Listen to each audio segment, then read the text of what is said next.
So that if we look at our bonuses, they should say it's like a nice dining room or something like that. Impressive rec room. Let's see, just checking on the Steam Workshop. Random research mod is still broken with Anomaly. It's not been updated since the release of Anomaly. That's kind of what I figured. That's the reason I didn't trigger the Anomaly thing yet. We do have that turned on. Luxray has pursued Cerise the Mage by complimenting her honor. Cerise the Mage has become aroused and agreed to... Don't do it. Don't do it. Please. Cerise the Mage, you still have the debuff for being broken up for Luxray for half a season. Don't fall for it. But is there a sub mod? I don't what? Alright, attacks immediately from 2 different angles. Person with club. Is there a sub mod? I have no idea what you mean. Do you mean like a sub mod as in a submarine mod? Because water is just like not a thing you go through? Or do you mean like a sub mod or like a mod of a mod? I'd be surprised if there was. Well, there is a lot of people into random research. Well, it's also there's lots of different random research, so it could be there's a different random research mod that is already set up to work with it kind of thing.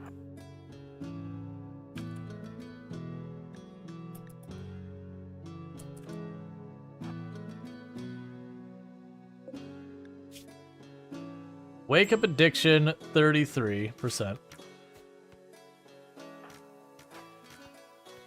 Oh my god, please hit with 1. For once we have clear weather.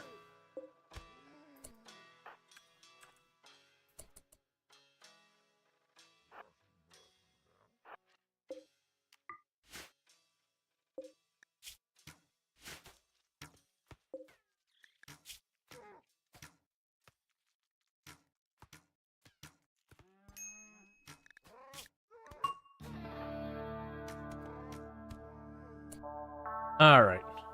I shouldn't just be meleeing these like that. A lot of these ones we've been meleeing have fairly high melee skill.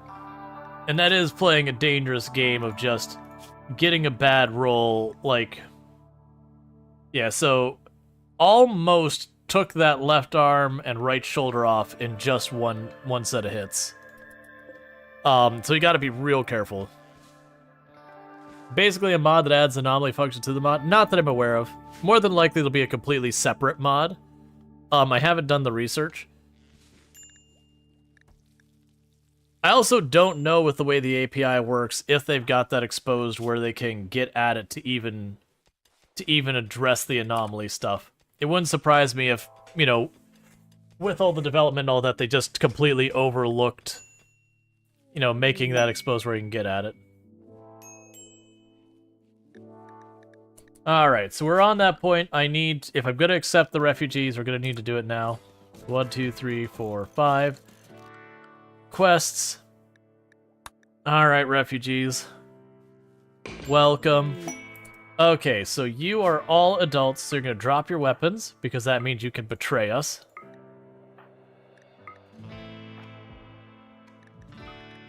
Meanwhile, let's look at our schedules, put you all in recreation. Work.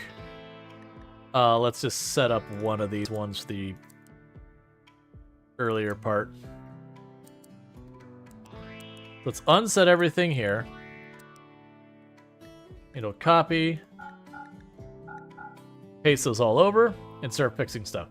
So you can do childcare and warning. You can handle if you'd like.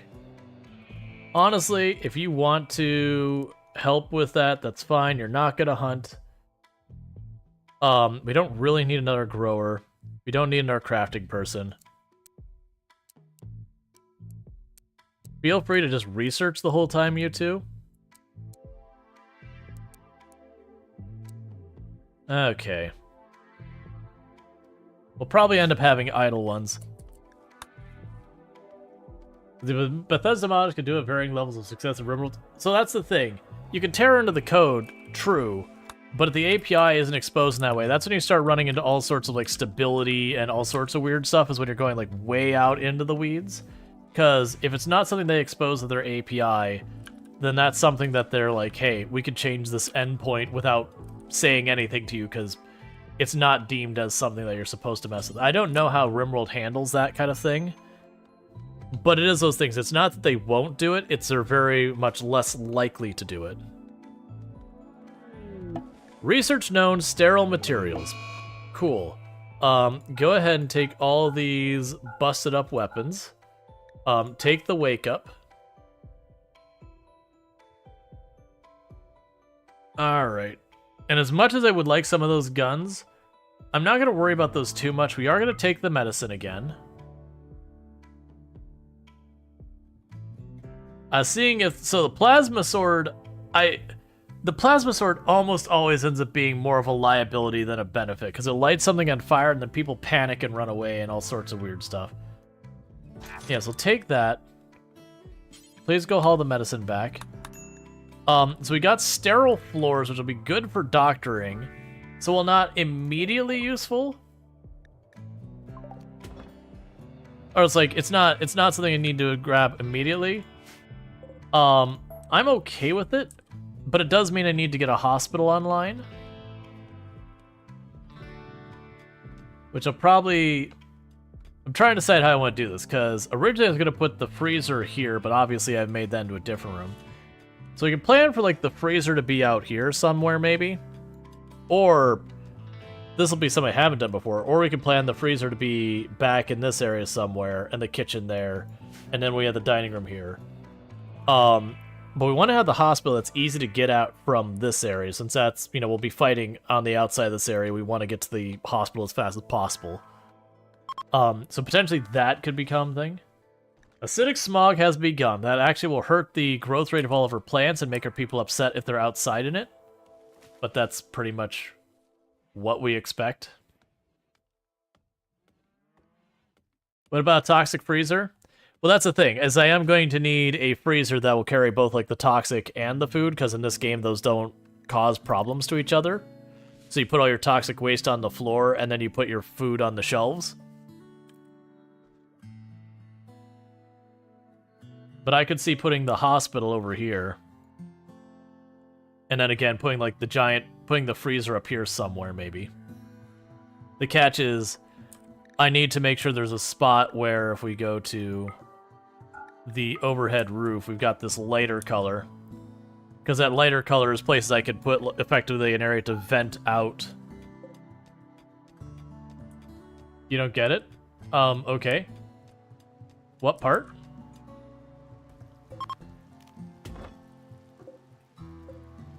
In RimWorld, a freezer's a freezer.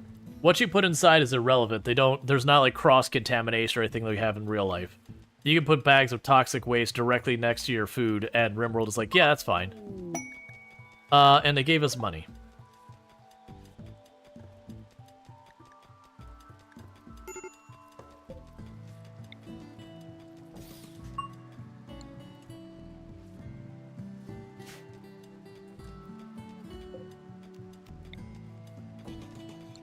And these will be containment rooms for Anomaly. The Deserter, I'm not betraying the Empire this run. So we won't be doing that.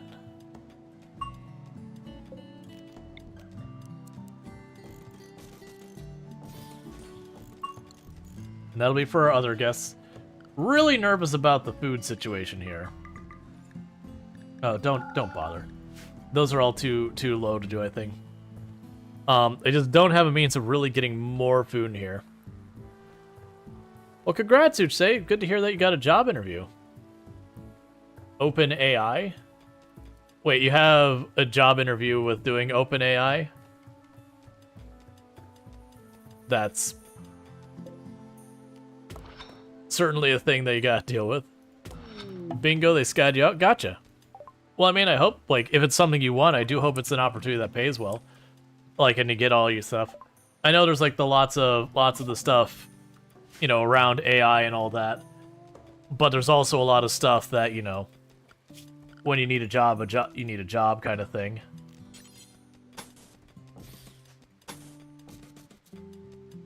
Pays well, but you won't take it.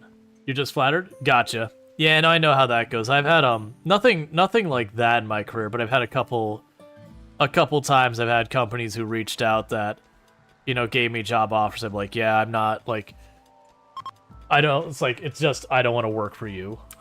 kind of situations. Like, I appreciate it, but, you know, you have business practices I'm not okay with. Let's see. The having toxic materials around food, I guess it's the food prepping side of your brain that won't take it. Yeah, no, it is a thing. Like, real life, you have to be very mindful about contamination of food near other stuff. It doesn't even need to be toxic. Like, if I have my food stored and it's stored next to, like, you know, other food that has a high frequency of people having allergies towards, you can get cross-contamination that then makes the other food that is not the thing potentially dangerous. Let's see, you found a semi-random research mod that's updated. I mean, there's a lot of settings that you have to set manually. However, it's specifically novelty support is experimental and untested. It says use at your own risk.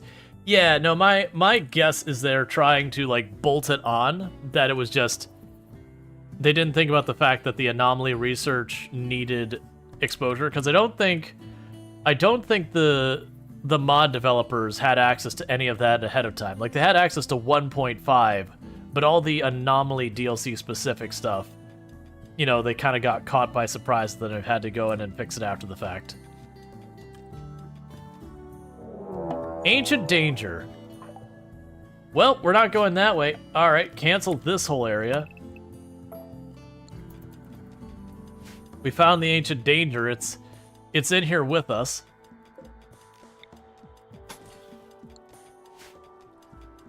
Oh yeah, and it looks like it's gonna be like right around here too.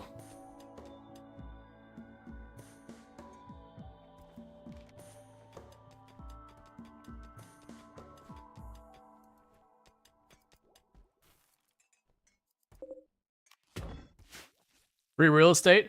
I mean, ancient dangers with anomaly are real scary sometimes. You pop one out that's got, like, the flesh beast, the, like, really big flesh beast ones that split up and then they split up a second time. You can pop that open and then just instantly have, like, 20, 30 enemies on top of you and just be like, well, rip my existence.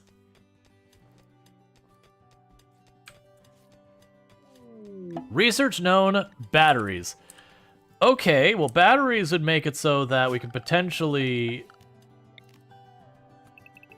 start to have electricity considerations. So right now, if I do power up electricity, I'm using it pretty much just for lights. We don't have air conditioning, so I'm gonna leave it alone for the moment. But that is definitely worth the consideration now that we can potentially make the electricity happen. So I'm gonna have them start smoothing out the rooms. We are starting to get some fabric up, so let's go ahead and start planning to make our beds. So we're gonna say cotton bedrolls. And what will end up happening here is as we build those beds, we'll get rid of the sleeping spots.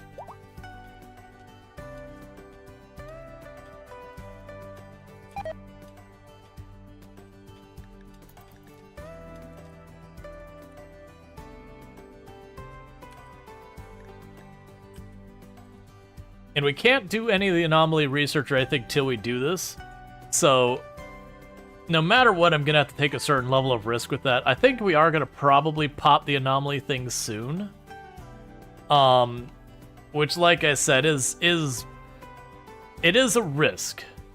Because if we get an early game Revenant, I don't have the tools to deal with the Revenant. It's not that we'd necessarily guarantee lose, I just don't have flares to keep it pulled out, and that kind of thing. And we are dealing with the situation where I won't be able to choose the anomaly research because we're doing random research. Tantrum, you're just gonna break stuff in your room, that's fine, just do your thing, man.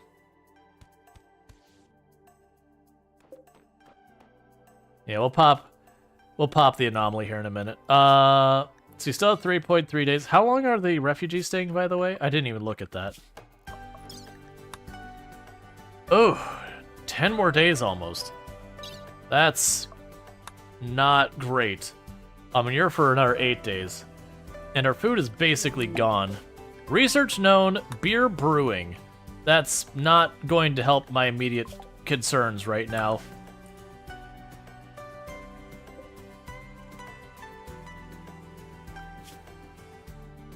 Okay, so we've got some people growing. And we are harvesting, so that should help with our food right now. And we just have a line of people researching. That's the reason our research is going so fast. I've got 3 people just churning away on research at the moment. I usually don't end up having multiple research benches very often.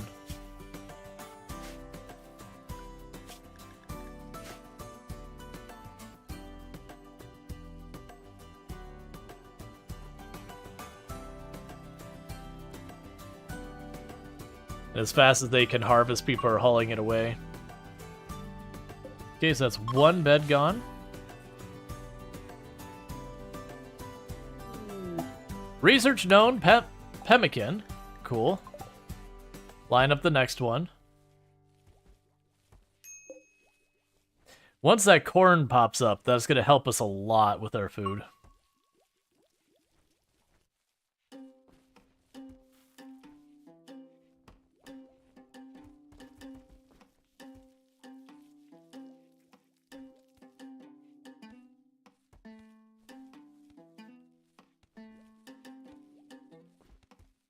Okay.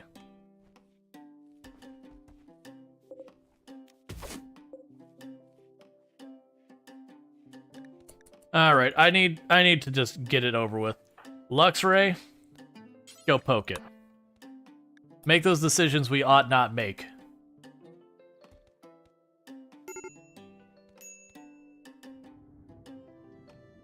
We're gonna let the spooky into the world. The monolith dark metallic surface is warm to the touch, and Luxray thinks he can hear the faint hum emanating from inside. The lines on this dusty surface seem to squirm in unsettling patterns. Luxray focuses on the shape, trying to uncover their meaning. The hum strengthens, the shapes begin to flow in Luxray's visions, but the surface isn't changing. Power begins to uncoil in the empty space all around. A black shape is forming his mind. The anomaly is stirring. We'll focus on it. They found several similar ones, but none of them have been updated since 1.2 or 1.3. Otherwise, finding a lot of nothing. Yeah, it is. The random research thing does seem to be like a niche gameplay style, but at the same time, Gray Paul. Okay, as the monolith is twisted and changed, Luxray is overcome with a horrifying vision. In an instant, he understands. The monolith is a doorway where just barely cracked open now. Something dark beyond imagination stirs on the other side, seeping into our reality. Terrified but excited, Luxray is convinced he can learn more if given the time to study the monolith. Building a category unlocked, anomaly, research category unlocked, you get the idea. Anomaly is the thing. And Gray Paul is just, it's a sense of dread. Alright, so for the anomaly, we can add a holding spot. So behold our glorious holding spot. It is all the impressive.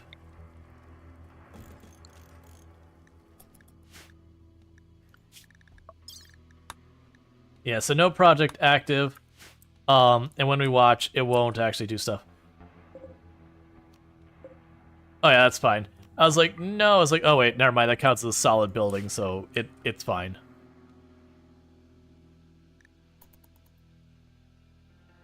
And normally you'll usually have an anomaly event almost immediately, usually a sightseer. Gray Paul stench. The smell is worse outside, yep.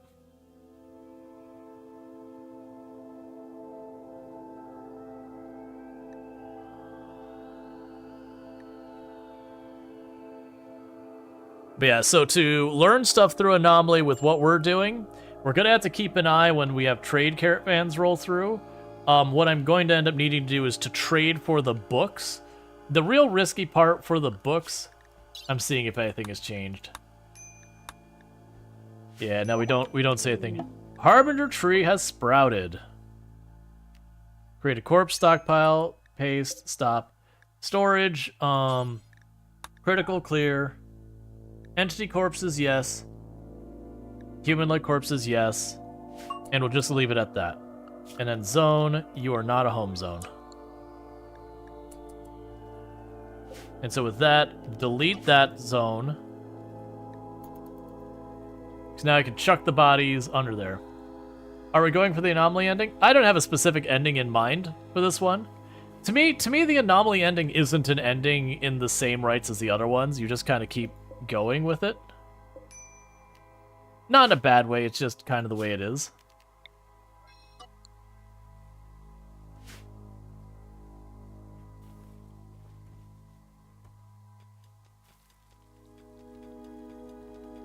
Let's also go here. I'm gonna need to jump it up to 20 meals. Realistically. There's many people here, and we got more who are gonna be coming soon. We're gonna need way more meals to make that happen.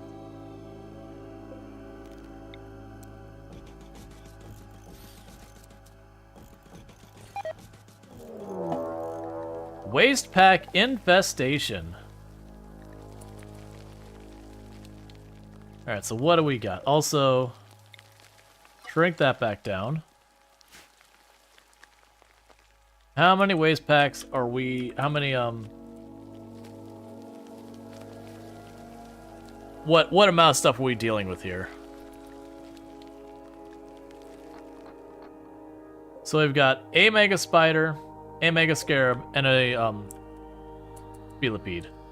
Alright, let's just go ahead and, instead of delaying this, rally, get over here.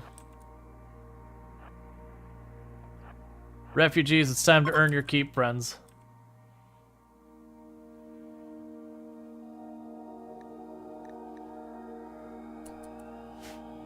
Okay, so all of you...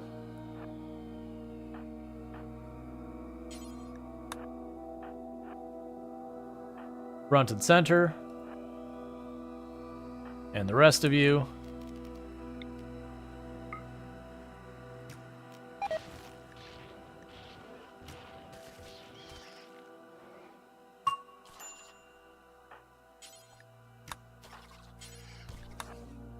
I don't want you off on your own getting beaten up. Okay. Just, you go there. You three pop in over here. Just swarm them.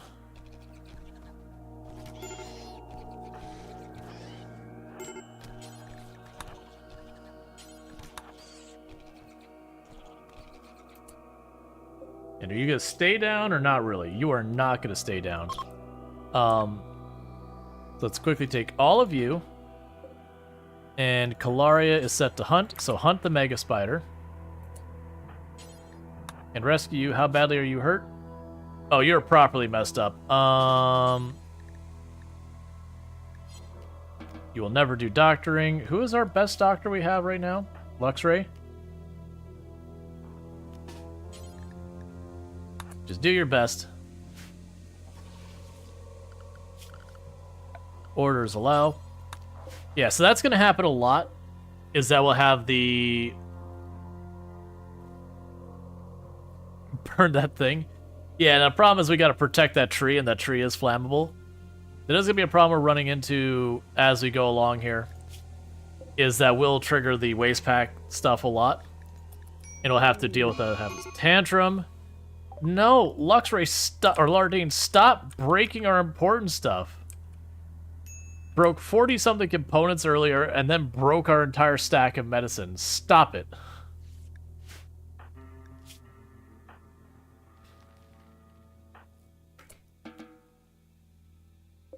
Okay.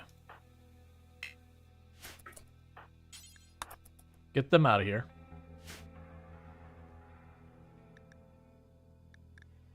I need the tree to not die. Oh, you're all in bad shape, aren't you?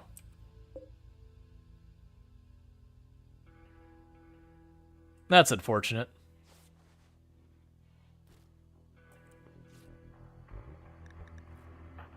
Alright, we got that little medical thing that shows us how people are doing. So you can see that like this person specifically is in the most danger. But now I've actually got medicine, so they should be able to go much faster.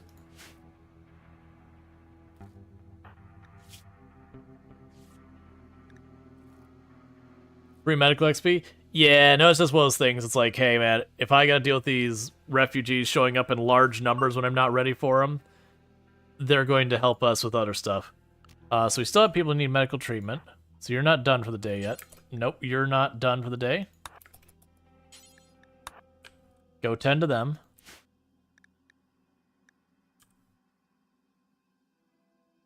I do look forward to the Gray Paw going away, so it's not so hard to see anything.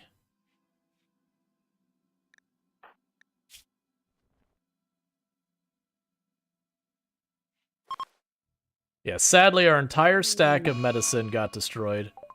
So you got an infection. So, Luxray, you're not done yet.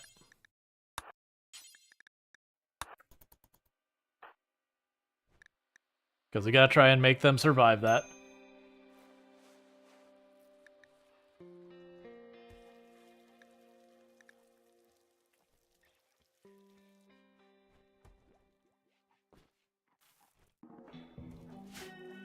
Okay.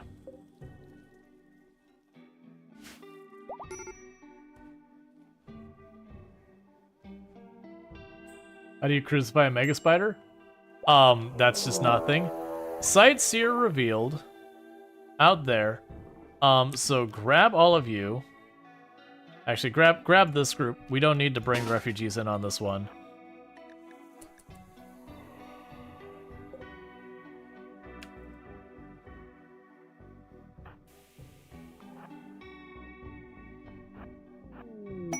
New research available because we saw the Sightseer. Let's get everyone in position real fast. And then we'll pop the door.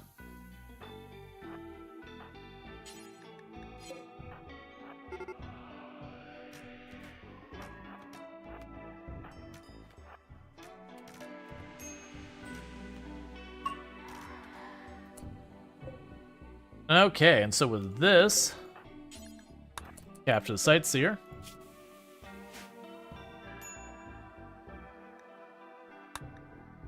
I'm actually thinking, capturing the Sightseer won't do me any good yet. We'll just put it there and then we'll execute it. And the reason it won't do us any good is we can't target research because of the random research thing. I'm going to depend on books. And until I have the bioferrite extraction, whatever it is, I can't do anything with it anyways. So, entity, execute it, be done with it. What are you doing way over here?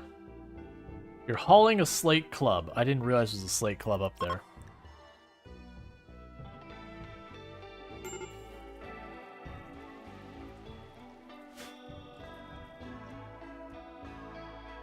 You need an 8-spoke wheel? I mean, we're still talking about things that aren't things. We're still dealing with low food. We have the quest expiring soon to get the next quest. I'm nervous about taking the second one. Tantrum. Serious pain? Yeah, I mean, you were just in a fight.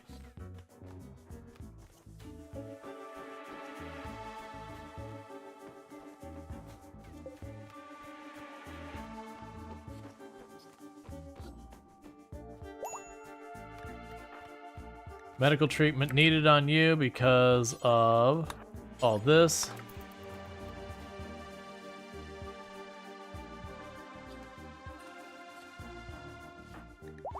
How are you doing on getting through that?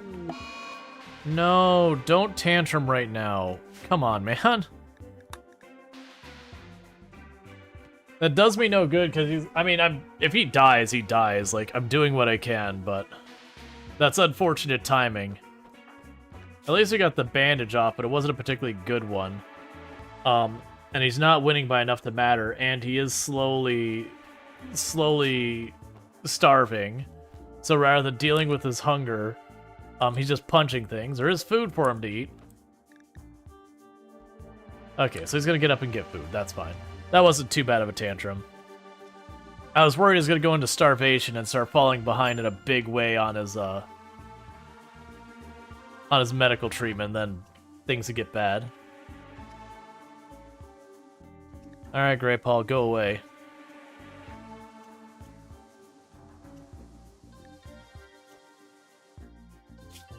Okay.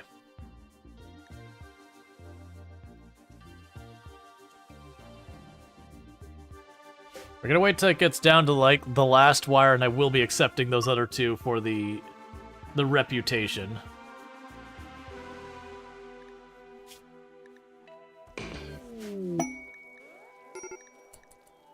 Okay, so they don't work. So their whole schedule be recreation. And they'll be restricted to stay in the clean zone.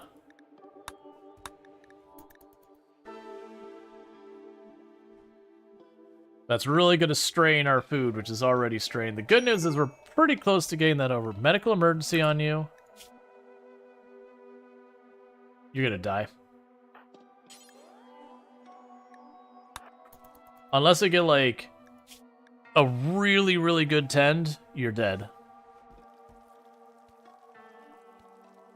I don't think that'll cut it. It's gonna be close. Any clips, that's fine. That's gonna be really close.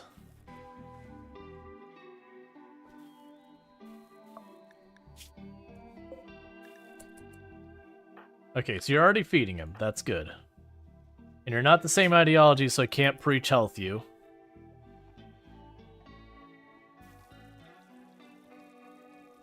It's within 0.2. He might get through right at the end. We'll see. It's gonna be right up to the wire. I think he's ahead. I think he's gonna make it. Research known, death rest. That's not what I need right now, game. Ah, good. We could death rest. I don't have any vampires or anything, but we can death rest. So that's, you know, sure, that's good news, I guess.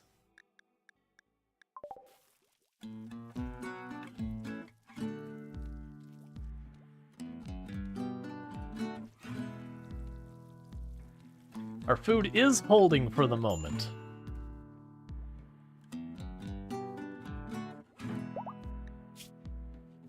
Cool, made it. I wasn't expecting them to make it, but they did make it.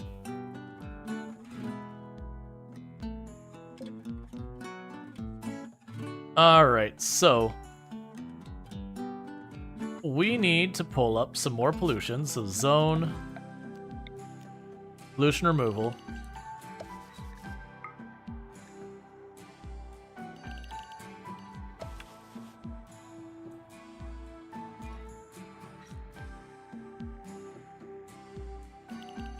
Let's try that and see how many bags of pollution that is.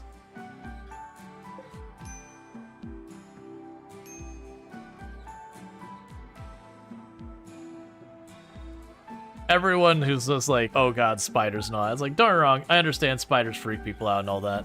No judgment around that kind of thing. But we're like, people like really drumming up, it's like, oh my goodness, it's like, burn everything with fire. It's like, it's fine.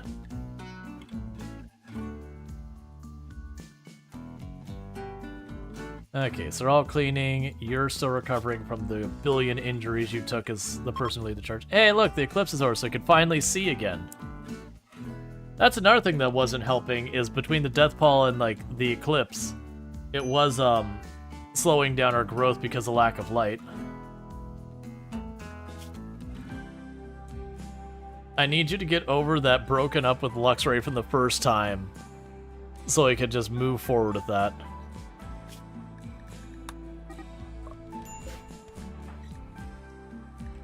Please don't socialify my people. Alright, got another Harbinger tree.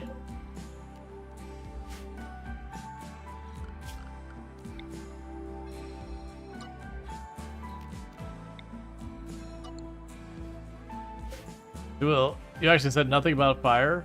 You just want to start, you want to burn them with napalm? Alright. The assumption, though, when you say burn, it's safe to assume people are referring to fire. And arguably, you say napalm, napalm still creates fire. So it's kind of the same thing. If you didn't specify, you gotta assume it's gonna be taken as the most expected thing. Clear communication's important.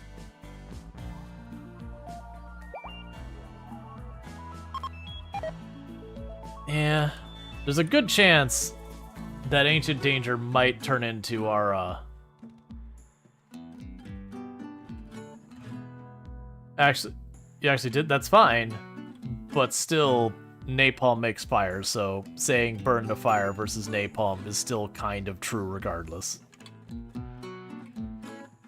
That's like saying, we're gonna drown them in a hurricane, and it's like then saying, well, they're gonna drown in water. You're just like, well, no, I said hurricane. It's like, well, right, but the water is the means. The hurricane's the source.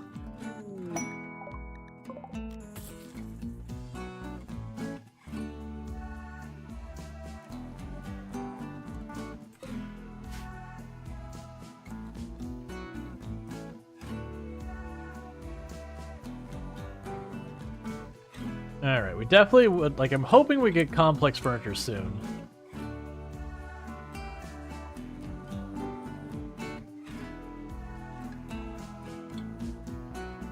It'd also be nice if we get a trade caravan to come through it to get at least an anomaly book. The one big problem with learning anomaly stuff through the books, toxifier generator, absolutely not. That is a hard no. That would definitely not help our cause. Definitely a step in the wrong direction on that one, friend. So I'm thinking our freezer goes up here. Either it will be the ancient danger itself will become our freezer. And I'm thinking about putting the hospital down here. That way it's available to the outside area. So we can go ahead and get that queued up. And I'm going to make it kind of... Let's make it a little bit larger. Okay.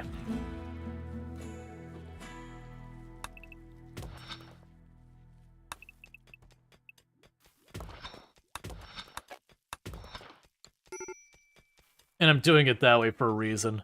This components are going to be a thing. And we got all that. The other thing is we will have 2 doors into it. We'll have the door from the inside of the base and the outside.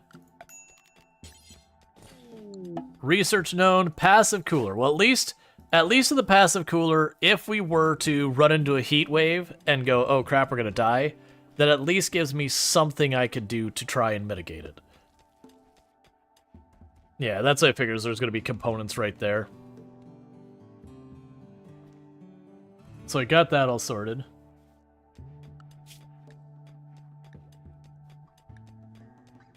I'm waiting for us to get advanced research. Random research? Yes.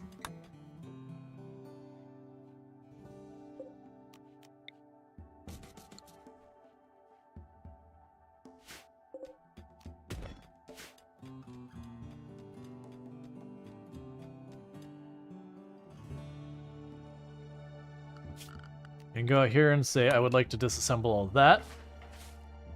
I don't think I saw any other ruins out here because we are doing Swamp Hill. Yeah, we're doing a maximum pollution, no research, random research, Swamp Hill.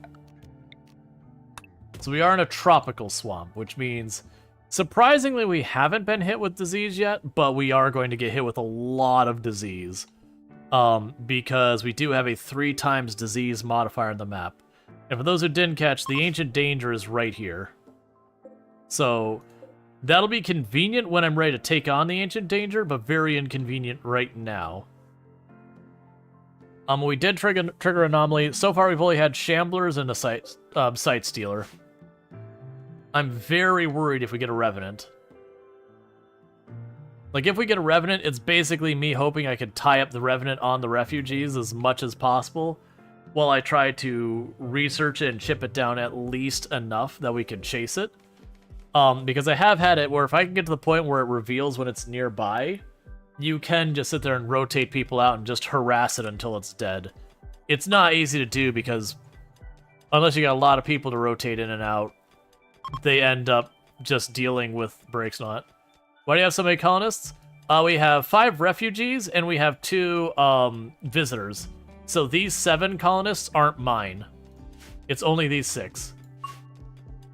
It's just the game decided my first couple quests were going to have too many people. The downside is our food is starting to fail, but we are about to get our corn up. So that'll help. Which is the reason I kept hesitating on accepting those quests. It's like, oh man, they're gonna push us past our limit. Devil Strand. You did not purchase all the DLC. Is this from a mod or DLC? You're gonna have to specify which part. If you mean the people, that's just the base game. If you mean the spooky stuff, the Revenant, all that, that's DLC.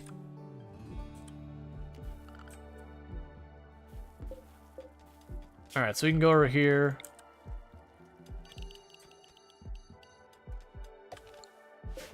It'll go to you, and we will set you to Devil Strand.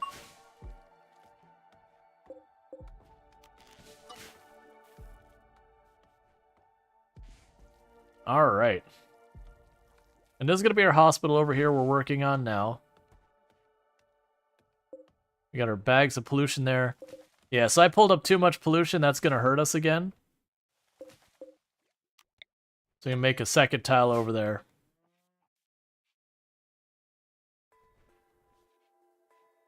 They'll probably have one of those bags will end up popping inside our base, and that'll just be the nature of what it is. Oh, don't clean that. Alright. But yeah, so we are doing a challenge where our pollution's maxed out, so all that red is pollution. If we stand on it, we get slowly sicker and sicker until it starts causing serious health problems. So we were just in a tiny little oasis in a sea that is toxic waste, and just making it happen. So if it seems like I'm building my base up slowly, it's because that is what I have to work with. The rest isn't very good for us. And all of this, we go to choose the where we can build on it. All that yellow and red and blue doesn't support the weight of stone or anything like that, so you get the idea. We've got double whammy of just things that really restrict the way we can build our base. Okay, so your shuttle arrives in 4 days. Okay, so we only got to float for like 2 more days, so where our food is really struggling on the edge here, I should be able to get just a little bit more food out of the rice and the corn. And then we'll have 5 people leave, and then after those 5, we'll have the other 2 leave. So we did strain our food a lot, but it looks like we're gonna go ahead and get through that okay-ish. Yeah, because those are about to grow. And yeah, these are like 1 more %, and then the corn pops up. The corn's good because the corn is very high amounts of nutrition for the physical effort of maintaining it. Whereas like rice is a very, very fast turnaround, but as far as like the amount of effort versus the nutrition you get out of it is actually pretty mediocre to bad. You just use the rice early game because it grows the fastest, so it's the easiest to get started with. So you kind of use it to spin up until you can get something that's got a bit more mileage you can get out of it. You also use it in places that the grow season's very short. It can also be really good to have rice. That way you know you get that. Yeah, I'm not going to do that one. That way you know you get your food versus like if I try and grow corn that's a slow grow season, I might not or short grow season, I might not even have enough time to get a full batch of food out.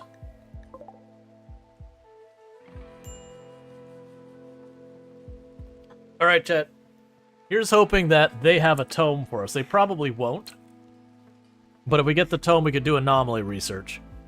Because with random research, I can't do anomaly research the normal way.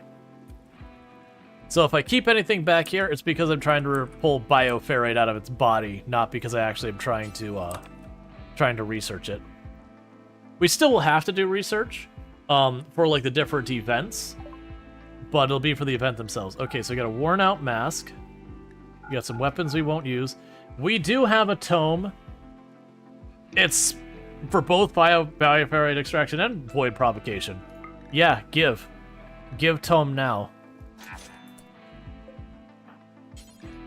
That's actually a really good find. Because of the bioferrite extraction, that can get us to bioferrite shaping. And the bioferrite shaping, that can get us the flares. So that's a really good one for us. Now the downside is whoever reads that book is going to have a risk of having mood breaks. Just reading the book itself will cause mood breaks.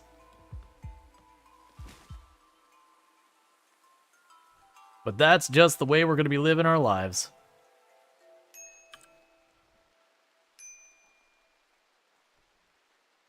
It will be a bummer when the refugees leave, just because having 3 people researching at once has been really good for just knocking out a bunch of random researches. We didn't get much that was super useful, sadly. Honestly, we just kind of got rid of a bunch of the filler stuff. Would you stop social fighting?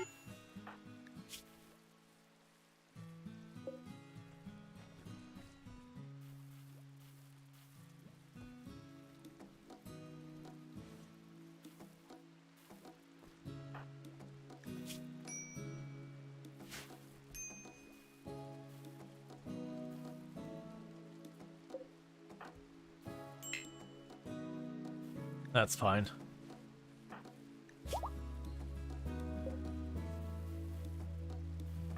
Okay, I'm gonna have you quickly pick up your bow before it sits out in the rain and gets ruined. I honestly feel like where I talked about the the rain here, or sorry, the swamp being such a burden for melee pawns attacking us, so it gives us an advantage. I think the fact that it's always raining kind of undoes that benefit by the fact it hurts our accuracy so much. I don't, like, there's gonna definitely be, it's like, is it slightly better or slightly worse? But I think it's those things that's not gonna be as dramatic. Okay, so we have a raid showing up. It is 4 of them, and they are all carrying knives. They will prepare.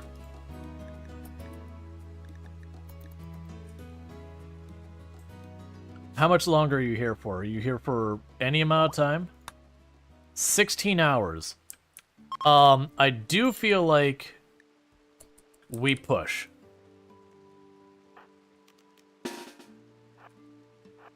And the reason I feel like us pushing now is the refugees give me some options to fight this. Once the refugees are out of here, that raid suddenly becomes actually kind of scary. Is there any of you that are particularly dangerous? You're all terrible. Yeah, honestly, there's none I would prioritize. You got 2 of them that are tough, but they all have terrible melee, so in some ways it'd be better for me to not hit the tough ones.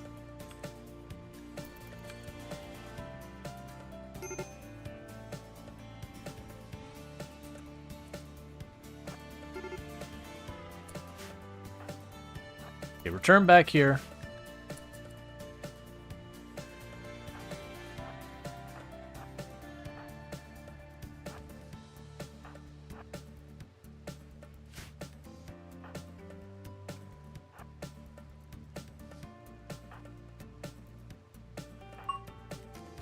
You're just not going to make it here in time.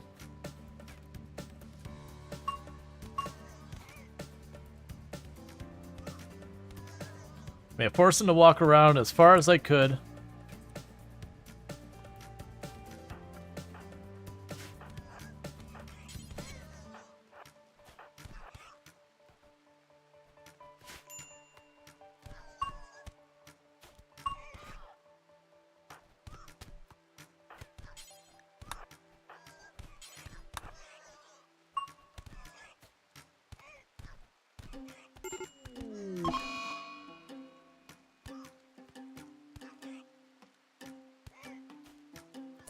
Okay, how badly hurt are you? Pretty bad. So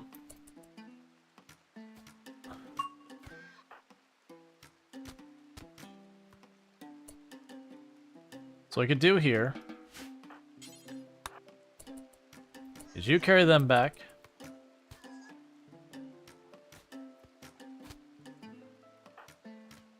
I mean, but another pig named Meaty. Alright, so we will allow all of these. And Lardine, you haul that. Luxray, you haul those.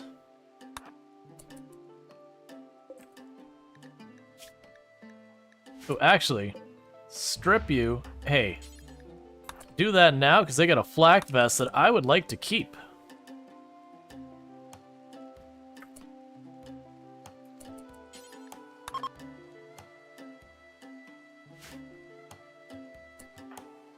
And then you can haul those pants back. Not to worry about the smoke pop thing. Alright, so you got an extreme break risk on you. Because you got a billion negatives on you. Alright, suddenly you want bacon? It happens.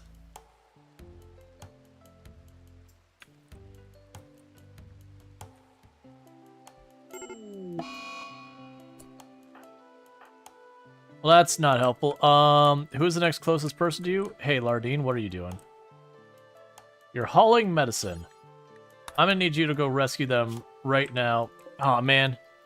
You're just gonna have to treat them out in the field.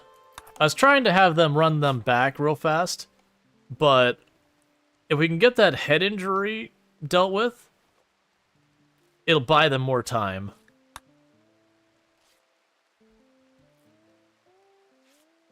They're almost certainly going to get an infection, by the way. Partly because it just took us so long to treat it, and partly because they are out here dealing with it.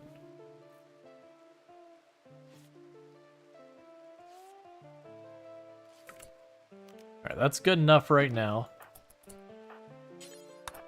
We'll get you out of the toxic buildup.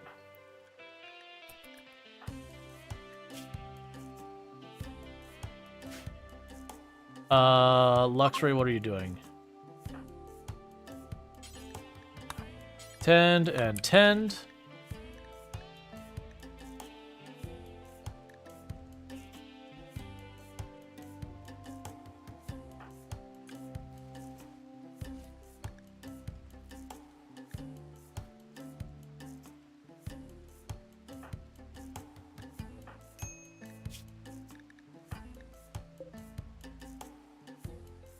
And we're still patching everyone up.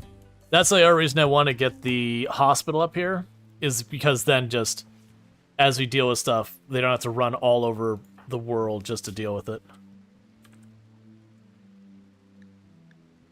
Starvation. So tend and feed.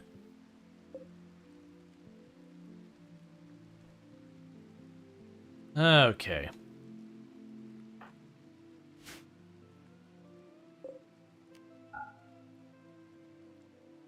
So we'll disallow their corpses. Okay, so the refugees are leaving, so that's good news. We did basically get all sorted.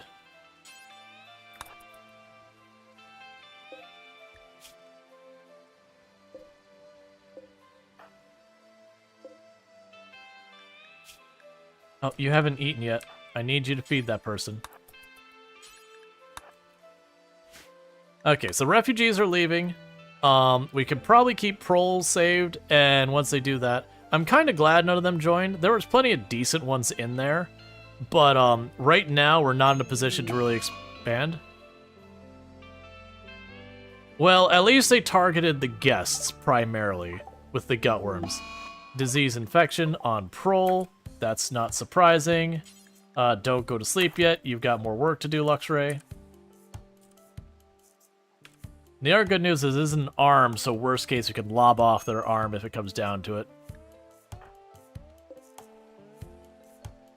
Okay, so everyone's in a sour mood now because they're all hurt, they're malnourished. Why are you malnourished? There's food. Eat.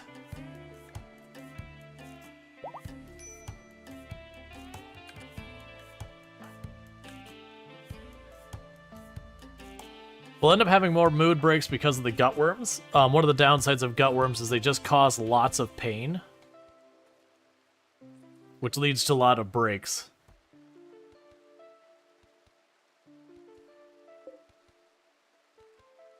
Alright, so we should be on the other side of having to worry about the starvation aspect of things, because now that we're down 5 people who need to eat, our food should start catching up in a big way. We're also starting to get our bedrooms to look nicer, which will help us counter some of the mood breaks and all that as well. Because, you know, we won't have the I have a crappy bedroom penalties. We still have the sleeping on the floor and all that kind of stuff, but we don't have complex furniture yet, so I can't fix that if I wanted to.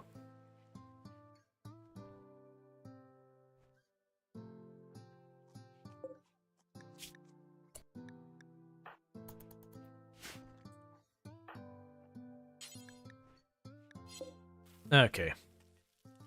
And for both of our guests, they leave in 1 day. Let's see, is that toxic fallout going on right now? No, it's acidic smog. It's not as bad as toxic fallout. It doesn't last as long. It doesn't do toxic buildup. But anyone outside will get angry about it because it is uncomfortable, itchy, and terrible. And it does slow down plant growth for everything while it's going on. It's something that happens when you have very high pollution nearby.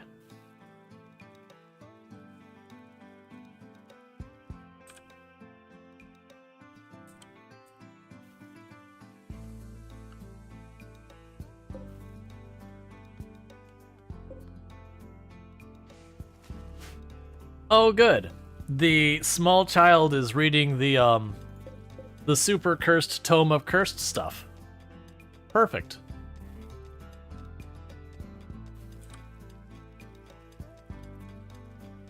Everyone knows when you go to study the occult, it's certainly small children who should be doing the most of it. Let's see, how do you deal with raids at this point in the game? Fight them in hallways? Usually that's one thing. Right now, we're early game, so the raids aren't that big. So a lot of times it's choosing my fight. So for example, when we were fighting the 4 up here, I deliberately positioned myself here, so they were up there, I was down here, which forced them to path around this giant lake, which means I got to shoot at them the entire way around, so we softened them up on the way in. So you could do a lot of stuff like that. You can also be deliberate in, like, taking 2 seconds to look at them and going, okay, you know, this one has a really high melee score, let's target them first because they're our biggest threat. Or, you know, hey, that one's got, you know, a dangerous weapon, do that. So that's a big part of it. But yeah, no, that's another option. If I had, like, a really nasty raid, I could deliberately open my doors and, you know, block this with a melee pawn and put my range behind it, so I'm fighting them one at a time. Ultimately, it probably... You don't need to use a kill box necessarily, that's certainly an option. But, you just need... The biggest thing is to have some way to bottleneck the enemy, so it's just not them running at you, because a lot of times they're going to have more numbers than you, and if you just let it go run, you know, both sides slam into each other, they end up just surrounding you and hitting, like, multiple of them hitting one of your people, and then it's just a matter of dice rolls where they have the advantage. A lot of your fighting is doing what you can to give yourself as many advantages on the dice rolls. I'm really hoping that 10 right there at the end didn't just kill that person. We have about a 2% lead, not quite, so it's probably fine.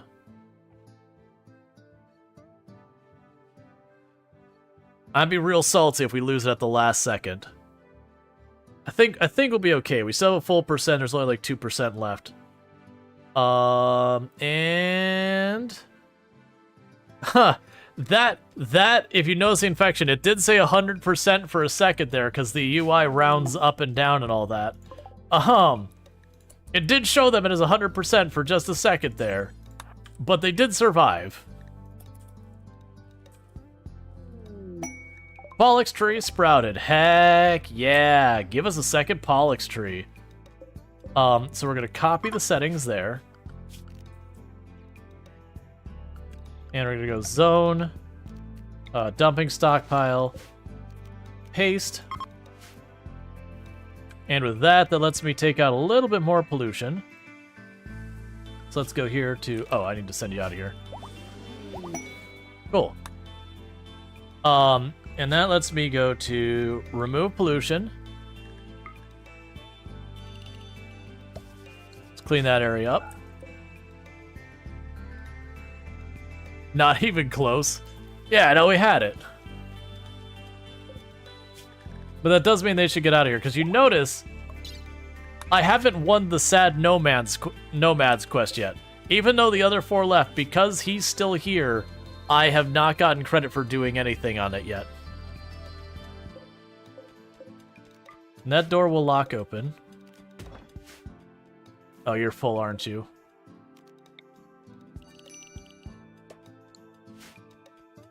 I really want us to get the stone cutting, just so I can cut all these into brick to compress them a little bit. And then also, once we get complex furniture and all that, I can use that for a whole bunch of things.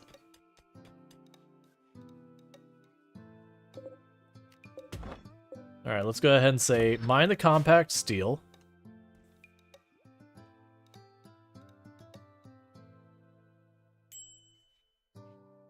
And you're still smoothing out the walls in the bedroom. And like I said, I think the plan is going to be put the freezer up here. Return to the thinking shower. Excellent. Combat supplier. You got another book for me?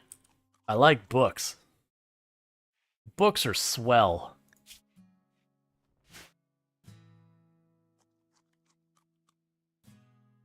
Because books are one of the only ways I can kind of deterministically get skills in this run. Because if I get a book that has a skill in it, I know eventually I will get that skill. Or that, sorry, not that skill, that research. It's just a matter of waiting it out.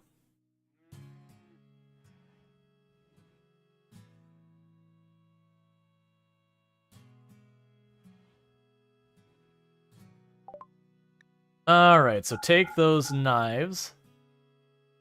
So we already have the one book there. I do want the medicine. It would be nice to get a lot of these things, but a lot of these are just temporary solutions, so I wanna leave those alone. I just need to replace that medicine that Lardine earlier threw a fit and destroyed.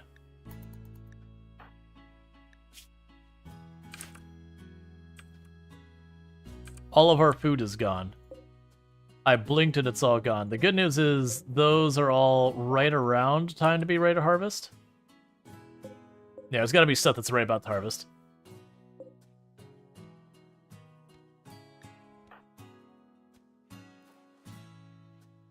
Well, the more you talk about them, the more you bring them into reality, Darkstrider.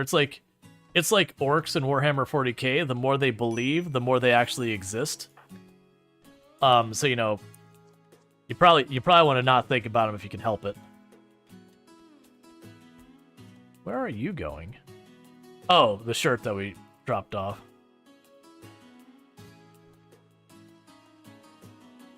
There we go. We got berries. I was like, there's so much stuff here. We're gonna have stuff soon.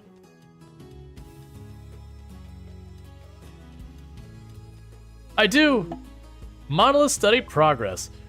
Luxray has had a breakthrough while studying the monolith. He believes the monolith is a conduit of psychic energy, connecting to some distant location. However, he is unsure where or what it connects to. Luxray is convinced that by studying more anomalous entities, he can find a way to close the conduit or learn to harness its power. The monolith now provides more knowledge when studied. Cool. I like that whole thing from the Warhammer 40k lore. It's like, where did orcs come from? They just made themselves into existence by believing they exist. It's pretty much the way orcs work, is they just believe it enough, it's reality. Okay, so they gave us a pigskin t-shirt and a pigskin bowler hat. I can live with that. And red is the fastest color, of course. I mean, that's just a statement of fact.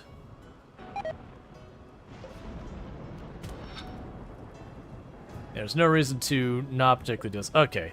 I was letting them store the steel in there because they were just letting it pile up everywhere, but we need to put a stop to that. That's always a problem I run into, is early game just dealing with storage for everything. So store the steel outside instead.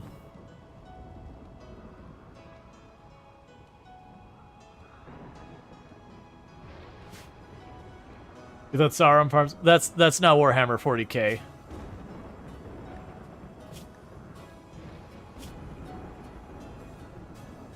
Different lore.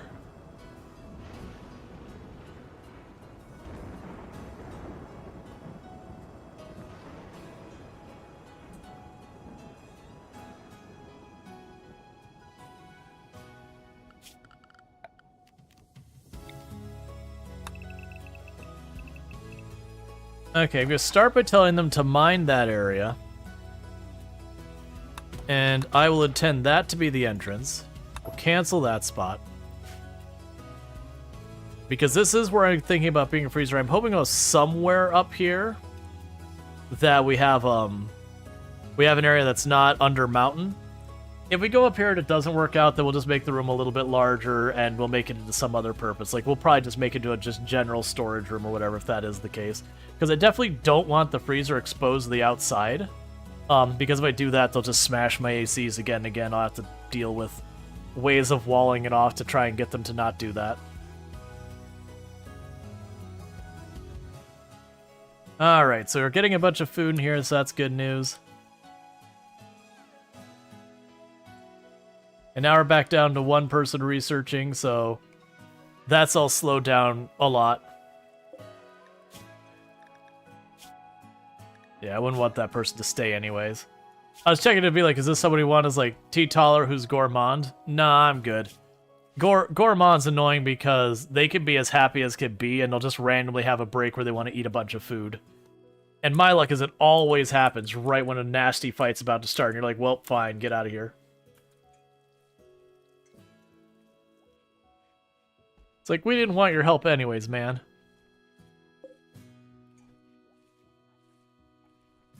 Okay.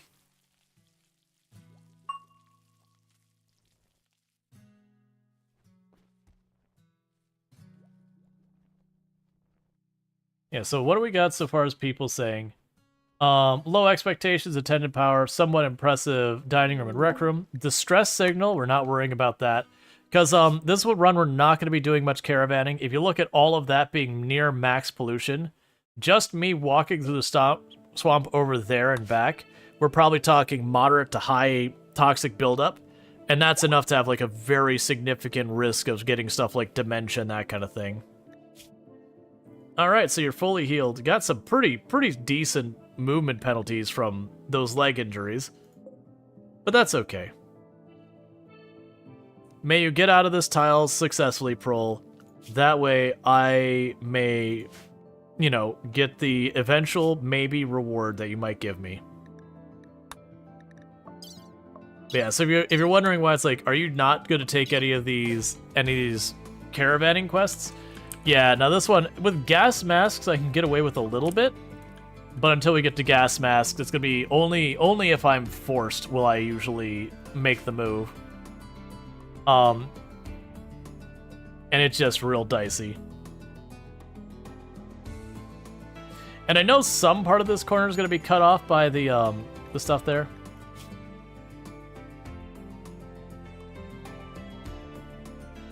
Poor Eevee Meister with those gut worms.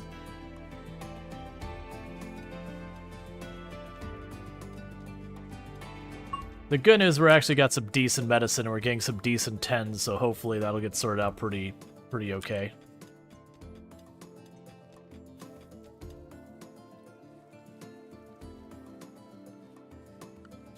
We'll go ahead and go to furniture.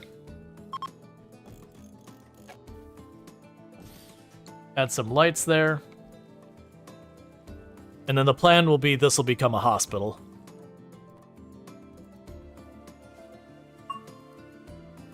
But first I want to go ahead and mine that steel out of that back corner. And then once that's done, we'll wall it off. And once it's all walled off, I'll do the whole thing where we say, okay, put the medicine on the floor in here, put some beds that are, you know, labeled for medical. We'll eventually make a prison. I probably won't do too much prison. In this style of run, I don't end up really having a need to recruit pawns particularly aggressively. Because I'm so, like, the space is one of my big confinements. So getting a group of, like, 40 colonists, or, I mean, that's an exaggeration, like 20 colonists, will be just really hard to make function. Hey, we got a conversion. Cool. So you're on the same page as everyone else? Love to see it.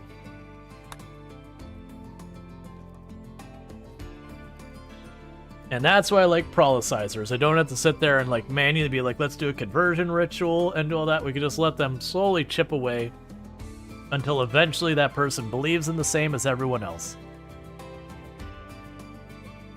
Alright. I'm getting nervous. We haven't had an anomaly in a little while. So I'm getting a little bit nervous that we might be in for something like a, like right now, a Revenant would be a very likely wipe for the colony. Because you can't really do anything meaningful to the Revenant on the first pass, but I do need to put in enough damage so it drops a fragment. And even that's kind of a big ask with what we've got here.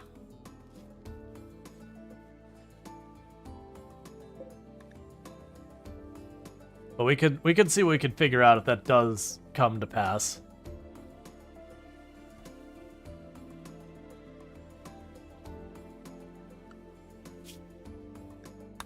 Alright, so we're not going to log, we're not going to farm, we're not going to do ship to the stars, we're not going to do the hunting thing, I'm not going to do the distress. The monolith I probably will do if we survive long enough for it. Cool, we got another one of our beds made. So that's good news. Now we got more cotton happening.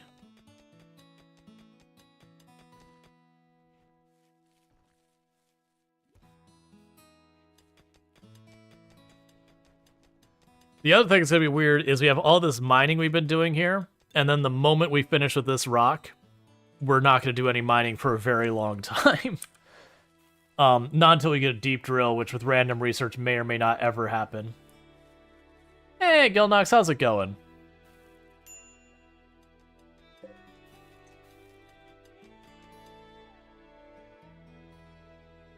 You have the bags of pollution up here? Yep, that's fine.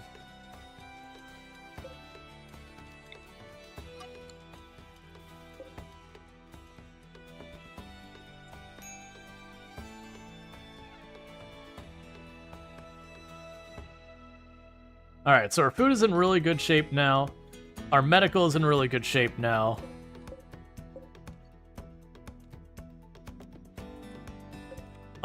We do have a lot of cotton coming in. We're starting to get Devil Strand going, which will be good for clothing and all that.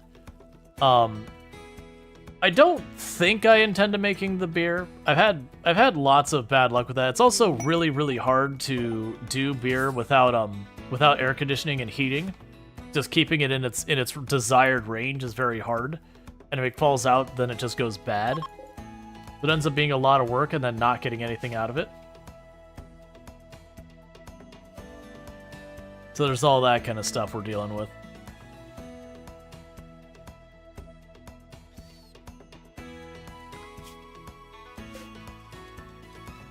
That's a pretty big chunk of compact steel over there.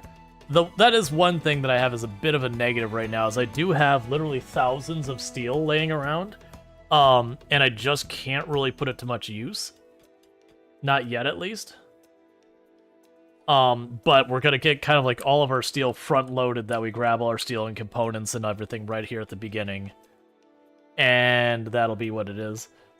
I don't know what I'll put over here yet. It'll probably be something I access from up here, so I think I'm gonna be comfortable just saying, hey, let's wall that off. And then we can come out from this side later. And how are you? You're still smoothing out the walls there, so we're doing good.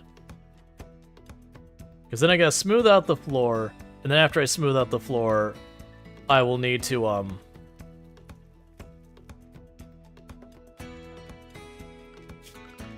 need to get the, I'll need to put down the sterile floor. Alright, so first, bedrolls, cotton.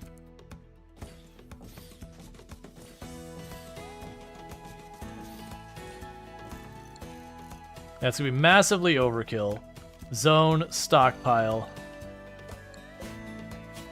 Clear. Critical. And medicine.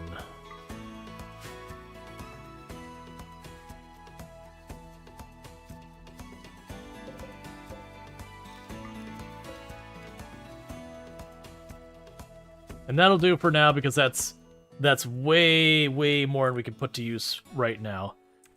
And I do want them to continue smoothing the bedrooms before I touch that room at all. But that'll be a vacuum for a bunch of silver and steel, which... The silver I'm not really looking so much to vacuuming up, but the steel would be good to get rid of.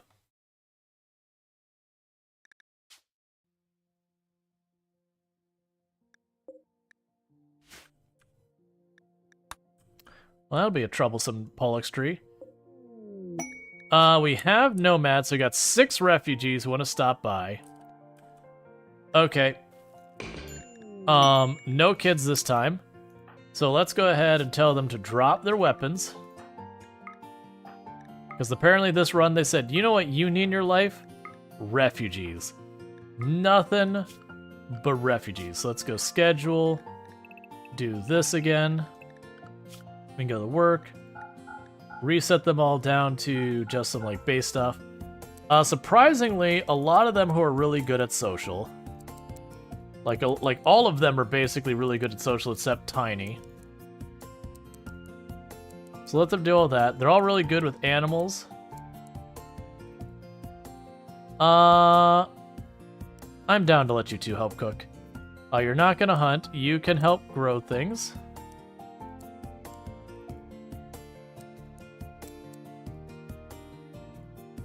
We're not gonna bother with the art. You two can research.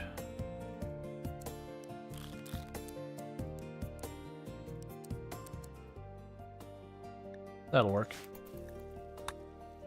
Okay. Yeah, the good news is it's more people to heal. Well, I'm actually looking forward to just having a ton of people sitting there researching. Like, that'll be good. Is there anyone here we want? Great memory cannibal, don't like it. Very neurotic, I can get on board with that. Oh, but you're super old, that'll actually not work out for me. You're also very, very old, so that's not great. Beautiful is fine. Greedy and all that's kind of annoying. Meandrous. Honestly, in that whole group, there's none of them I would want. There's a couple that, if I was forced, would be okay.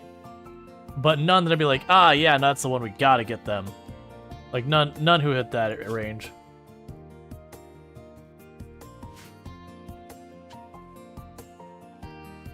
Okay, tattered apparel. Evie Meister has tattered apparel. What are you wearing that is tattered? The jacket. Drop that jacket. The jacket's in no good shape. Get rid of it. Get it out of here.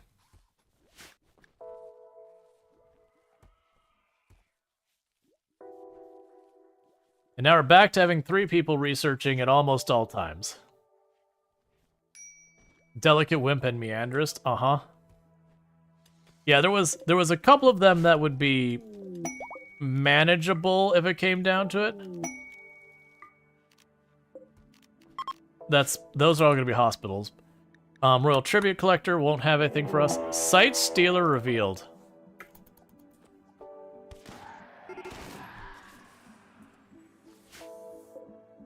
Cool, man. I actually don't care about it. Nicely done. I appreciate the effort.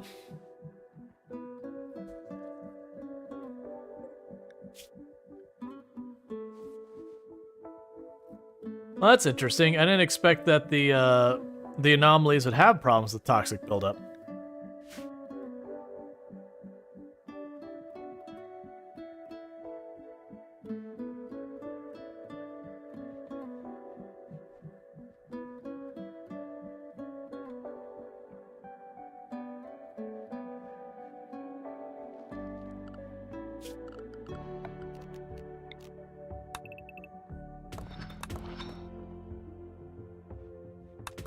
Yeah, I'll plan on doing that just so they could finish pulling that steel out of there.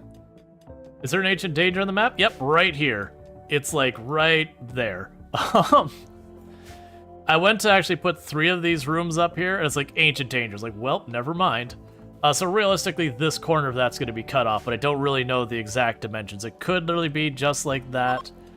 More likely, it's kind of like this-ish. But we won't know until we go and dig it out more. I mean, I can actually detect it by, quick trick for those who are ever curious. If you grab your weapon and you mouse over, so I'll show that as a wall. And you can see where the icon changes based on if there's walls or not. So you can actually use this as a way of finding caves and ancient dangers and that kind of thing if you want.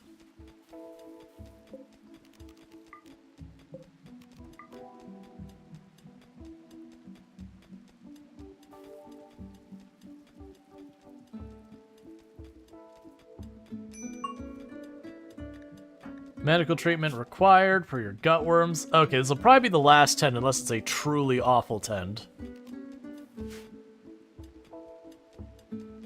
And then the gut worm should be sorted.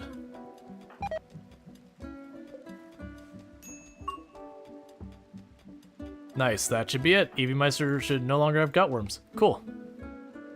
That was the mine tool? No, so what I did is I took a pawn with a melee weapon, I drafted them, and then I clicked on their melee attack, like I was going to have them attack a wall, and I just moved the mouse over different areas to see whether it highlights as if there's a wall or there's an open space there.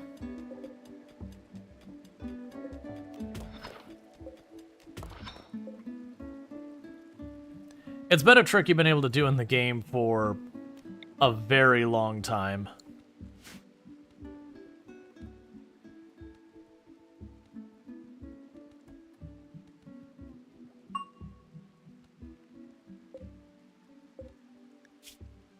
At some point, we'll want to start getting, like, the pemmican made or stuff like that.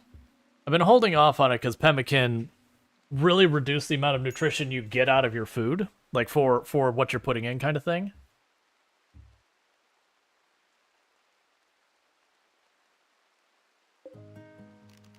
Yeah, that's gonna change right now. Hey, unassign that. That belongs to Luxray. Void Curiosity. Yeah, so they're basically saying like, hey, please summon the things that go bump in the night to your tile. It's like, honestly, that is playing a dangerous game for us right now because we don't have the technology we need to support it. So the question is, how far does this ancient danger go? Shambler's Approach. Okay.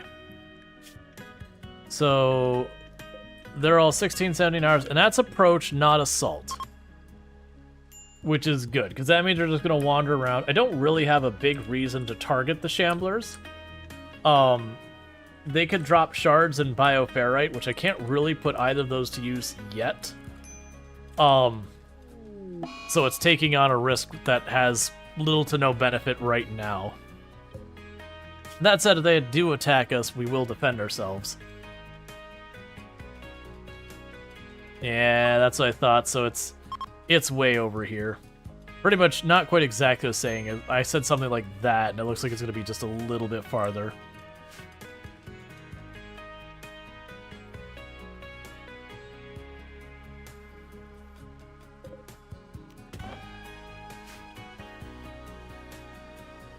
Oh, you're full again?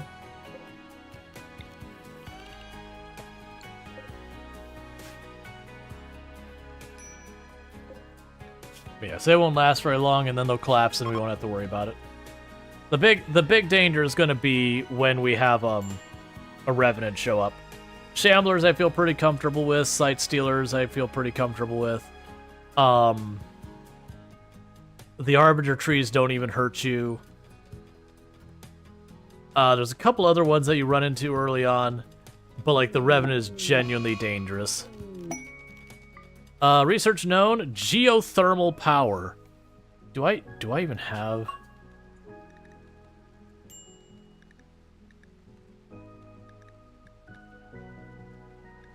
I don't even think there's a geothermal on this. Oh wait, yeah, I don't even think there's a geothermal on the map. One of the other hidden negatives of Swamp Hill.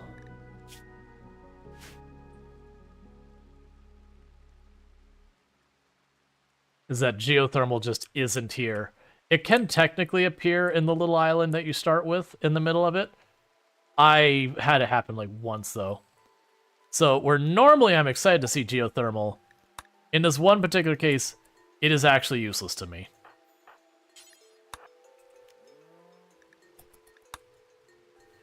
You got any books for me? A glittering blueprint. You will give me a book that will teach me things I already have a book for. I'm not going to bother with the blueprint because I can't cut bricks, so I can't reliably make it. Alright, what do you even have here? So you have a watermill generator, which is useless to me. A book for recreation, mining, and intellectual. I probably don't need a book for it. That's the book we own. So let's go ahead and sell the clothes that we're not going to use. Because they take up inventory space, and I can turn those into cash. Oh, I need to tell it to stop making the tribal clothing. Meanwhile, take all these trace amounts of leather and get rid of those.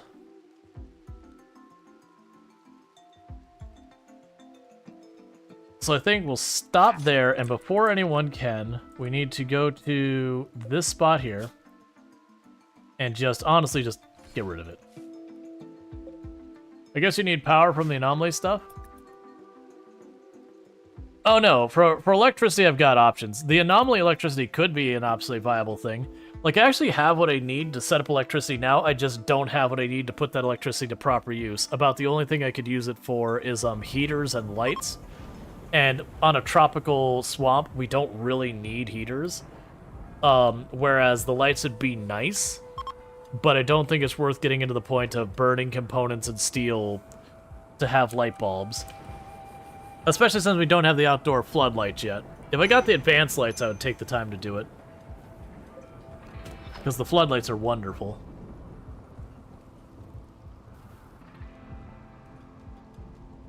Okay, so you're almost done smoothing out the bedrooms.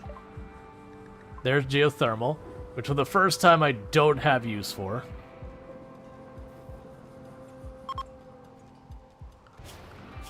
And how long do we have the nomads here? Just 2 more days.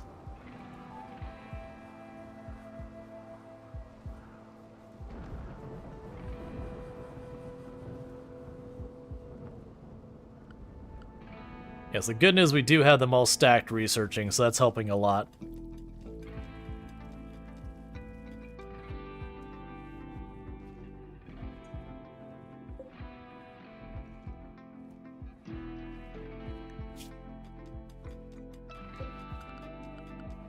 And how much progress have we made on our,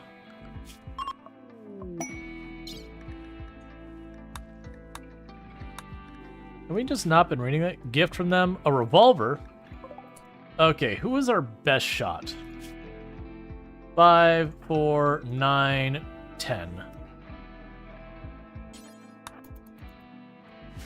Thanks, man. Would solar be effective with all this rain? I mean, it would work. It wouldn't be great. Between solar and wind, I'd probably lean for wind on this one.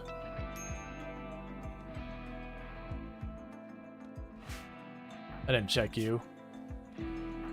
Yeah, it's still fine. Okay.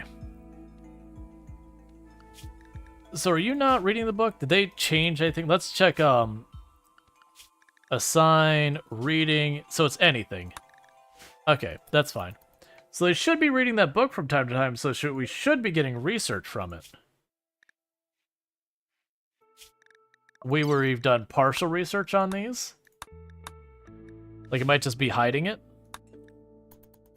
But that's fine. We have a book. It's going to teach us, it's covering both the void provocation and the bioferrite.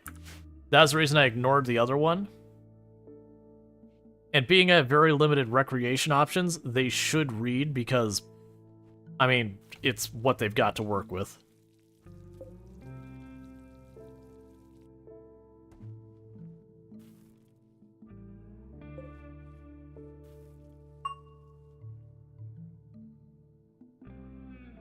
Yeah, so you've got your bags of pollution there.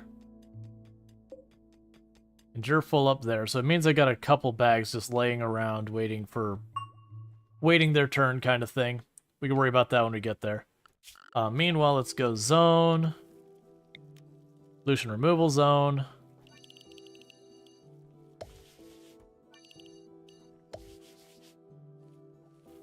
Expand that a bit more. That way, if any pollution spreads back in, we clean it up. There's another eclipse for us. Alright, so we've got about 5 tiles over there, 3 tiles down there. And then that's the bedrooms done. Then it's time to smooth out the hospital.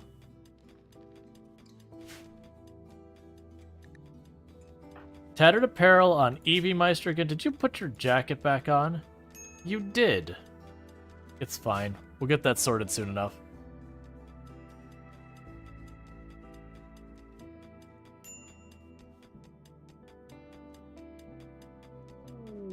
Research known solar panels. Until I have AC, though, my benefit from is limited. So did we find any... Nah, it's still the dark green so far. That's actually a pretty weirdly shaped Ancient Danger, because it's definitely not symmetrical, because it would mean it'd have to expand all the way over to, like, there. So that's actually a pretty interesting shaped Ancient Danger.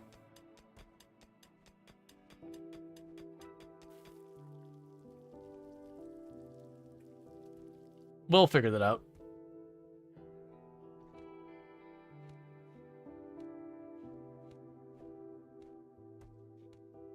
I also feel like we'll ultimately store either our ordnance... No, you know what? Our ordnance will probably store over here. That way it's a bit out of the way. It's far enough away that it shouldn't be able to pop over to the hospital, nor, you know, into the break room and all that. We'd have room then to put down the mortars down here. And that'd be good.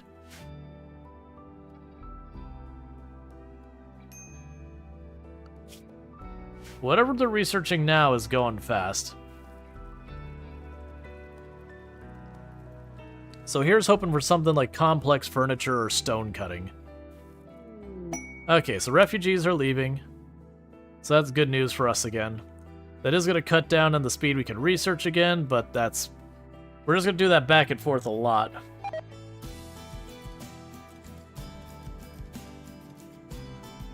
I also like how weirdly Nasi is just going their own way. The rest of them are all like, yeah, let's get out of here. And Nasi's like, yeah, I just do my own thing.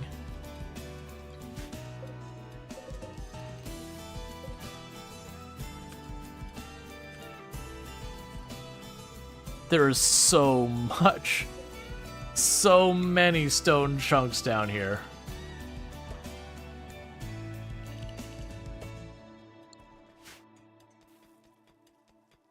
I really want the stone cutting, because one, I'll go around these Pollux trees and I'll wall them off. Which is gonna be, honestly, I'm not even sure I'll be able to wall them off, because... Yeah, that one, literally, I cannot wall it off with any stone at all.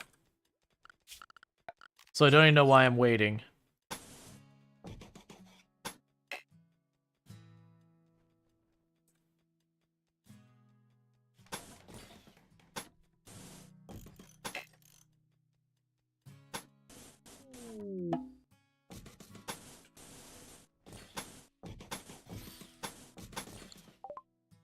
Okay, research known advanced lights. Alright, well, we'll end up starting to get our power on after that. Because the advanced lights does give me a reason to work on that. So downside with this, what I'm doing, is we are going to be dealing with an area that a lot of enemies will target that to burn down the wall and all that. But it can't put stone on there, it can't support the weight of the stone. But at least this way we've got it closed off, so when an infestation happens, I could just lock the door and say we just don't go in there anymore until we're ready. But that's just a thing we'll have to deal with. The good news is, being this is all swamp around it, there's not much to burn otherwise. Yeah, and I also get a ton of rain, so it should be one of those things that's kind of limited risk. It's also far enough away that the fire can't bridge over to that. Also, I need to, before I forget, do not build a roof over that tree. Do not cut it down.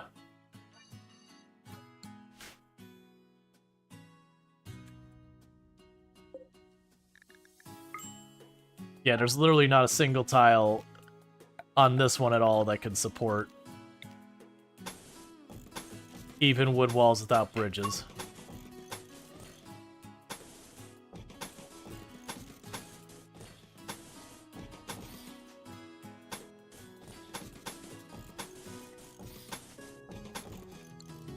Eventually we'll fix that up, but for right now, it is just what it is. We can also go here, zone, before I forget. No roofs.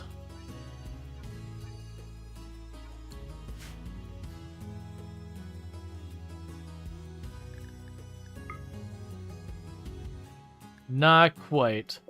I mean, I could maybe make that work. I might be able to make that work. You know what? I think I can make that work. We could put like the 2-3 ACs over here. Open this up. Have these two tiles not filled in. Like put barricades there, but leave that unroofed. That might work.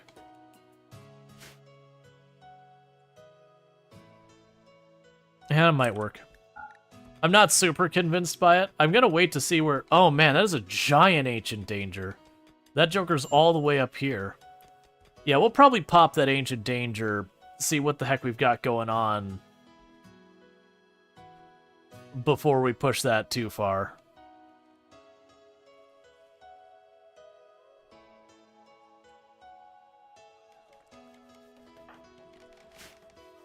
How are you doing in your pollution buildup? Yeah, we'll let them finish this and then we won't touch it for a little while. Let them recover from the toxic buildup.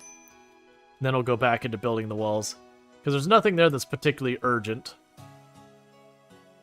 It's just one of the many projects to get done eventually. And we did finish smoothing all that out, so we can go here and go orders, smooth surface. The hospital's next. Because we smooth out the hospital, then we can go and put down the sterile floors to make it so we can treat our diseases better. And like I said, there's a high disease tile, so we're going to definitely want to give ourselves every advantage we can on fighting disease.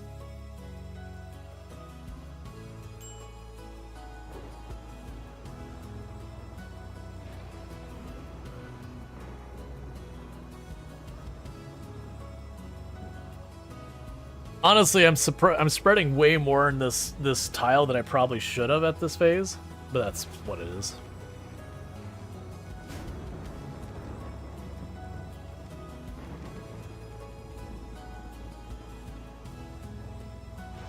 Okay.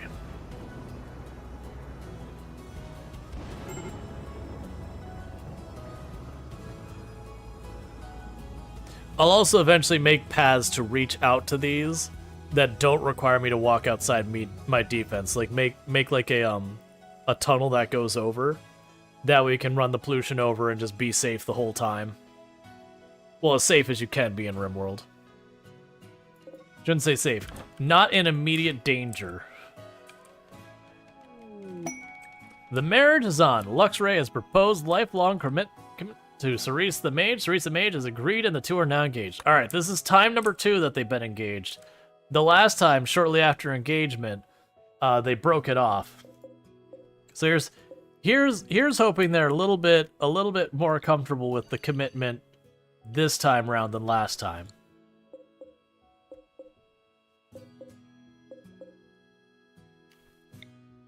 Because that was right at the start of the colony too, so we were dealing with one of them having a -15 for a whole season and a half, which is a bit of a mood penalty to overcome.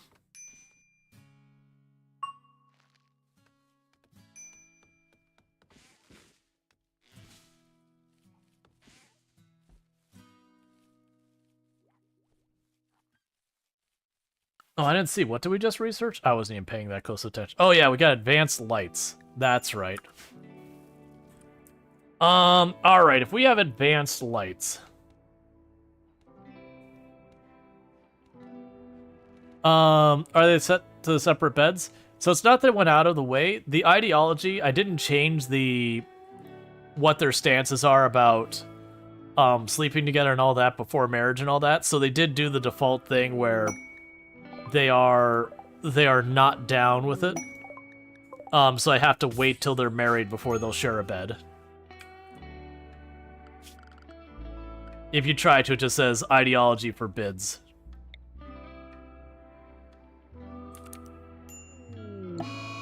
Muscle parasites on Calaria Star exclusively. The game says Big Bully.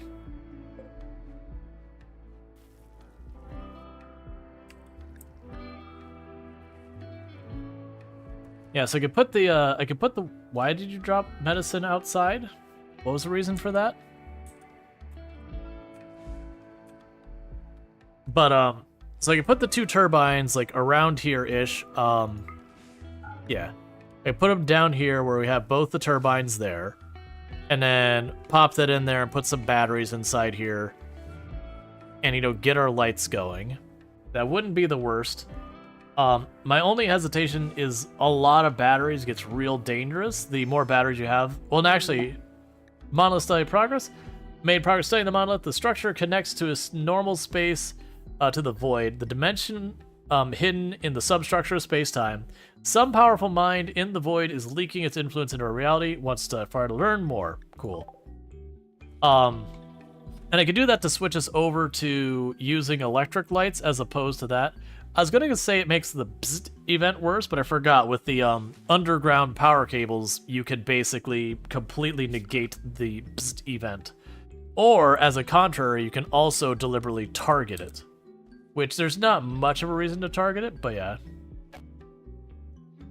Oh... Okay. I can't build them there.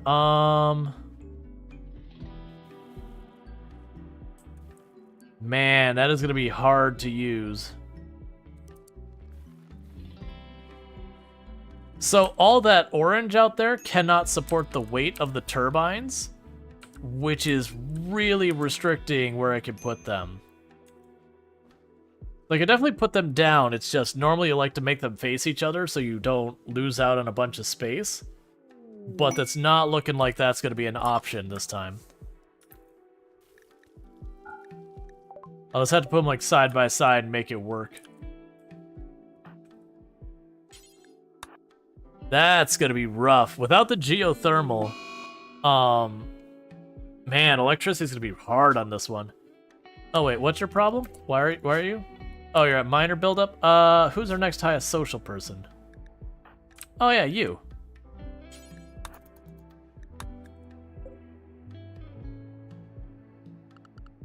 And meanwhile, we are going to restrict Lardine to staying in the clean zone. Just for now. Okay, so I would like your medicine, if you don't mind. I will take your shield belt. Ooh, can I sell something to make that work?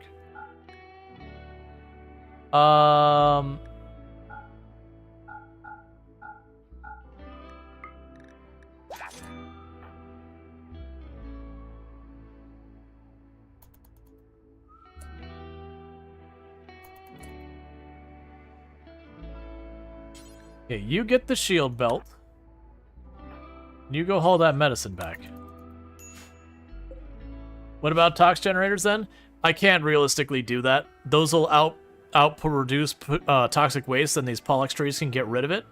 Which means literally I'll be overrun by toxic waste. Like, they literally 100% of the map will eventually be toxic waste. Toxic waste generators, it's very hard to use those even when you're on a clean map and you got stuff. Ghoul attacking. A malicious ghoul is attacking. Okay, that sounds like a not me problem. New research available.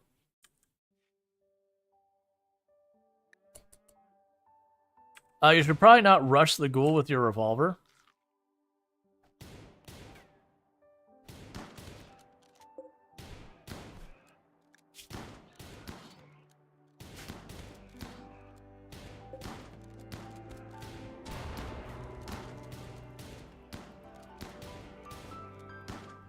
Please stop burning all your perfectly good stuff. I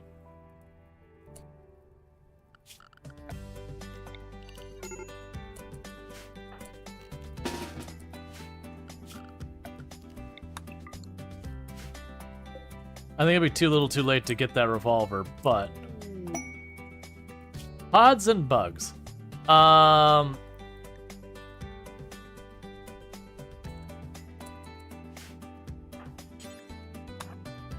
Okay, so then you can equip that revolver, so we got an upgrade by just letting that happen. So that's fun times. Alright, so let's see. Pods and bugs, so you'll have an infestation of 2 hives. You'll give me an orbital power targeter, beam targeter. I don't remember how good that one was, because remember the orbital launcher thing was big, but I remember one of them was, like, not super effective compared to the other.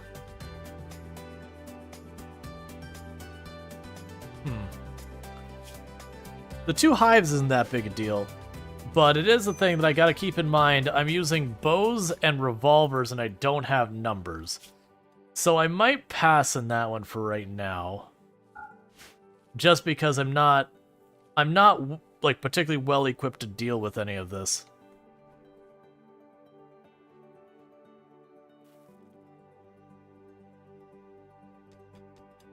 It's really not much for me to mine up here.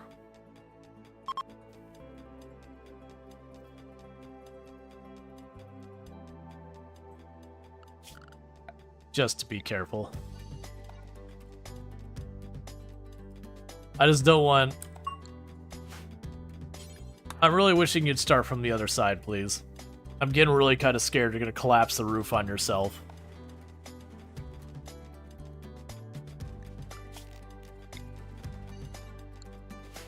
Cool. If we do ever have a trade caravan appear up here, I might pop the wall and run away. So we can get what's in here. Because that would definitely give us a boost in our equipment strength pretty early on.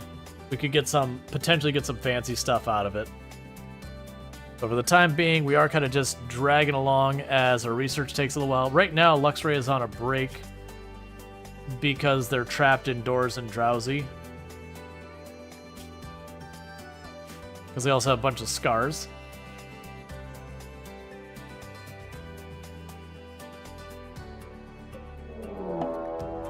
Alright, so we're under attack immediately by a pretty significant number of impids, I assume.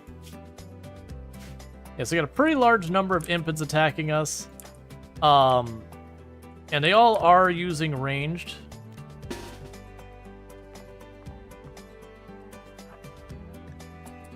We don't really have a good setup for this kind of fight yet.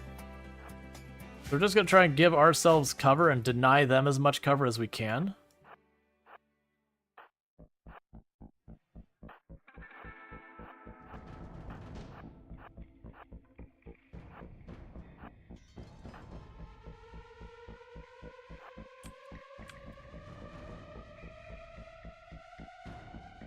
Come on, get in position as fast as you can. Oh wait, you have a shield belt. Go draw fire.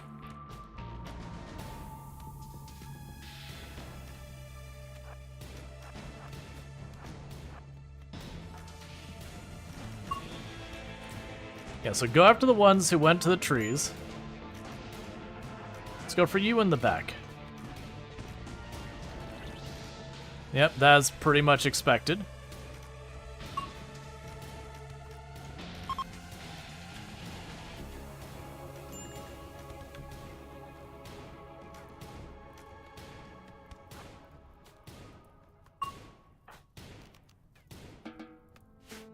Okay, so that's basically what we were hoping to do.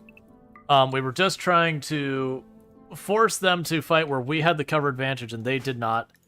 And I tried to run back here so the ones that were getting cover, they couldn't really take advantage of it because they had a melee on top of them. So Kalaria's Star got pretty messed up. It got cut down to 23% movement speed between the muscle parasites and a really bad leg injury.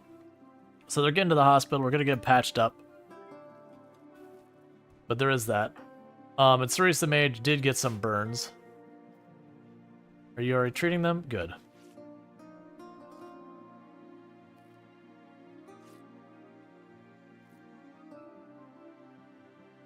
Nope, you're not done. I still need you to treat everyone in the hospital. I'd like to get a night owl doctor. I really like having one doctor in the day shift, one in the night shift. That way there's always one up, just for that situation where they do half of the band and go, oh, it's bedtime. No. Well, I'll deal with this person who's bleeding out in the morning. Couldn't possibly stay up too late. That, I mean, you gotta make sure I take good care of myself.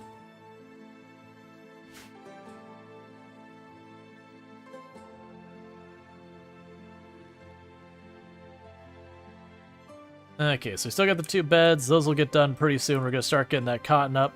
We still got quite a long time on the Devil Strand, which will mostly go into clothing, which is fine. I'm also surprised that you're still not into better clothes yet, either.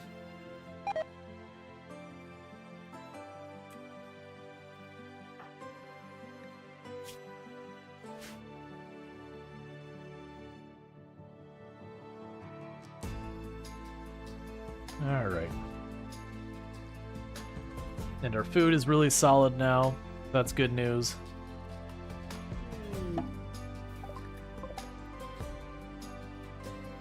Yeah, if we have the Empire show up, we might try and pop the Ancient Danger in them. What'll most likely do to accomplish that is it'll soften up this wall a lot. Honestly, if I claim a tile of that wall, I soften it up, we might be able to get a raid to attack it for us because they'll just see it as, you know, as part of our wall, it's in the way, whatever. Get like a breacher raid to hit it. Alright, let's talk to you. Okay. So they do have... Yeah, so it's still Void Provocations. That book doesn't do us a whole lot of good. It technically teaches it faster, but I don't really need that. One thing we can do is give up some of our tribal medicine for the cash.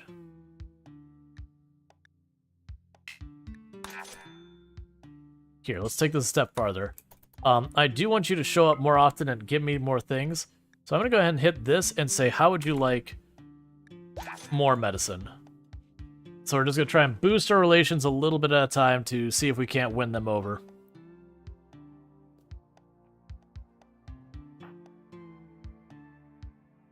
All right, so we finished mining all the ore out there. I could just arbitrarily add more rooms onto the place. Right now, I don't really see a good reason to do that. I don't really need more rooms. I need to build the furniture and smooth floors and all that. So we're gonna end up waiting on that. All right, with that said, what I'm gonna do real fast is I need to use the restroom. So I'm gonna quickly do that and I'll be back here in just a minute. So thank you again for tuning in. I'll be back here in just a moment.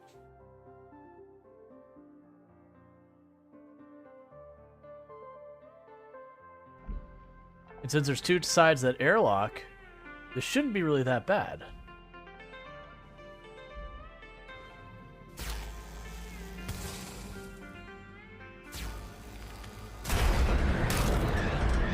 Well, we've lost.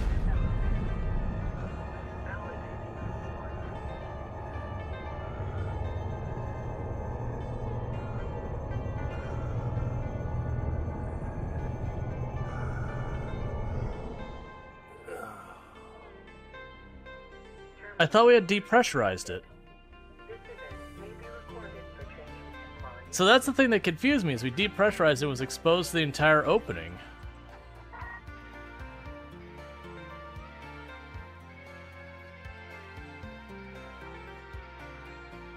Well, and that brings the end of our hard space shipbreaker run.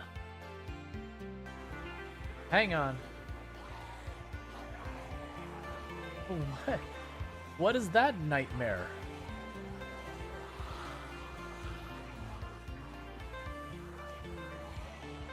Like, the helicopter didn't bring that much. No, I get that's from the trap, but it's the sheer number that's like, what? What?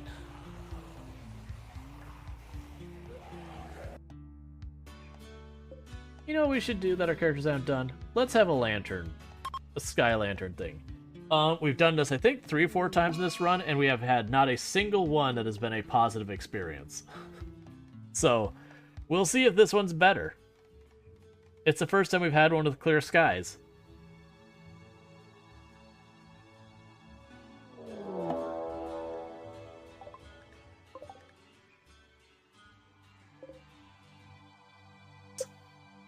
Still, I'm glad you moved here, Farmer Rual. That is too incredibly freaking adorable. I'm gonna need you to tone down the weaponized levels of adorableness. You never played Stardew Valley? Do you think you'd like it? I have no. Like, am I dead or alive? I guess I'm dead.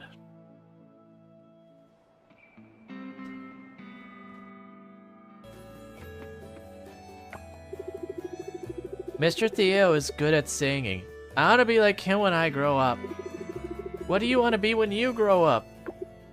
Sir, that is a question that creates an existential crisis I am not prepared to fight.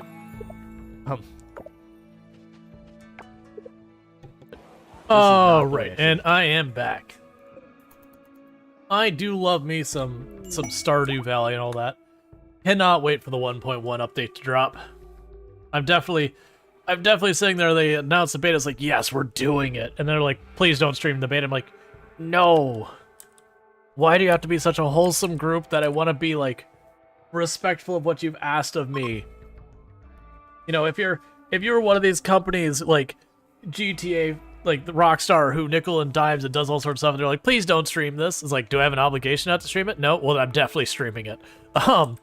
But the devs behind Stardew Valley are like super wholesome and do right by their community in such a way as like, okay, I want to play it. I think it was good that I did not play it though. The beta. I mean, it's still going on.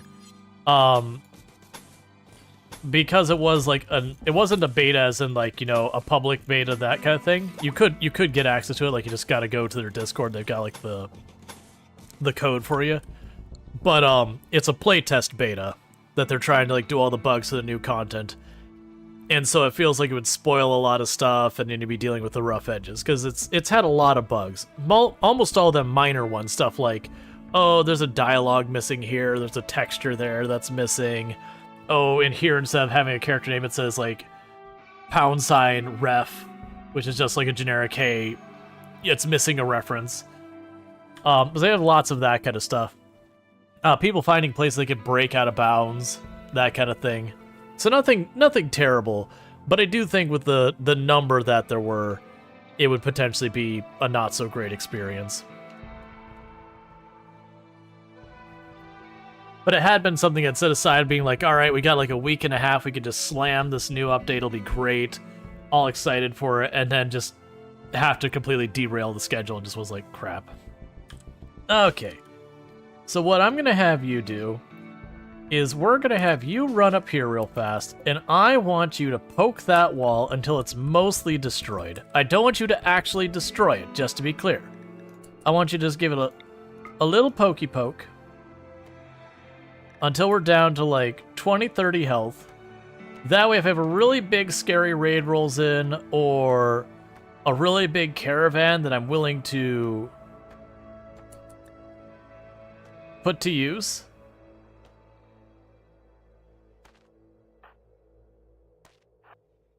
that'll do. What we could do then is if we get like a big caravan hanging up here, I could just poke that wall and run away. Or I'm low-key kind of hoping what'll actually happen is we'll have like a sapper raid come in, and they'll just see that as my wall, and they'll hit it and just let themselves to the ancient danger. I've only had that happen once or twice, and it is really fun when it happens. That you have this like sapper raid of like 12 or so people, they go and they pop in the ancient danger, get throttled by the ancient danger, and then you just mop up the ancient danger and be like, thanks, man. I really appreciate the hustle.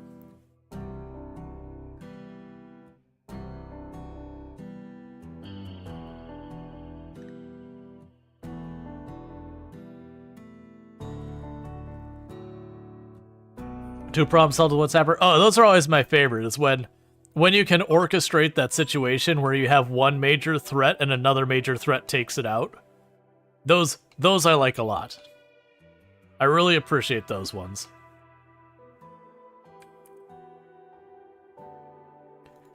Like where you'll have the event that you'll like, oh, well, you choose this, and in like 2 in-game hours, you'll have this big raid of like 50 guys will show up, and you're like, all right. Well, okay, you have this giant mech cluster show up, and you're like, okay, hang on. Let me just accept that quest real fast. Watch the big raid show up, and then just the mechs in the raid beat up on each other. And be like, well, I'll just be over here in my corner doing my thing, and completely disregarding any of that. I'm worried that we're doing microelectronics because they are churning away, and I am seeing zero progress on this. Unless... Well, no, because I can't research anomaly stuff on there. Yeah, no, I guess we're just... So, it's something big. So it's either going to be the microelectronics... It's got to be the microelectronics. There's nothing else that's big enough that we wouldn't see any progress just from... Yeah, so you're losing... Oh, good, and we've almost finished those 2 research from reading the book. Once we've read that book... we will disallow the book and we'll just sell it. Like once we've got the skills out of it, because that is the downside, is that book will cause them to have mental breaks. They're reading the forbidden knowledge about sparkly vampires.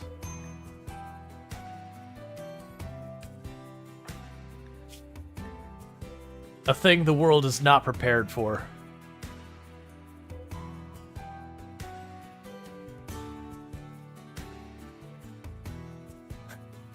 Or thirst trap werewolves. I regret saying that immediately. Do like, oh man, what was it? Was it Monster Prom or something? It's like a visual novel, but it was like all, like there was like The Mummy, the werewolf, and all that. I haven't played that, but I've seen clips from other people's channels, and it looks unhinged in a super fun way.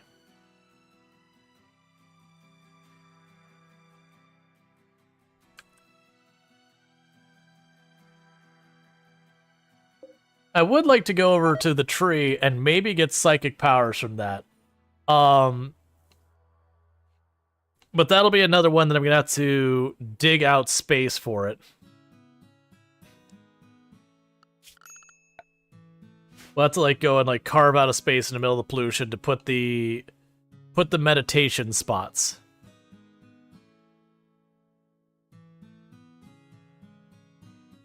You were talking about unhinged dating games. Have you tried the KFC one? Yes, I have streamed it, and I highly recommend it.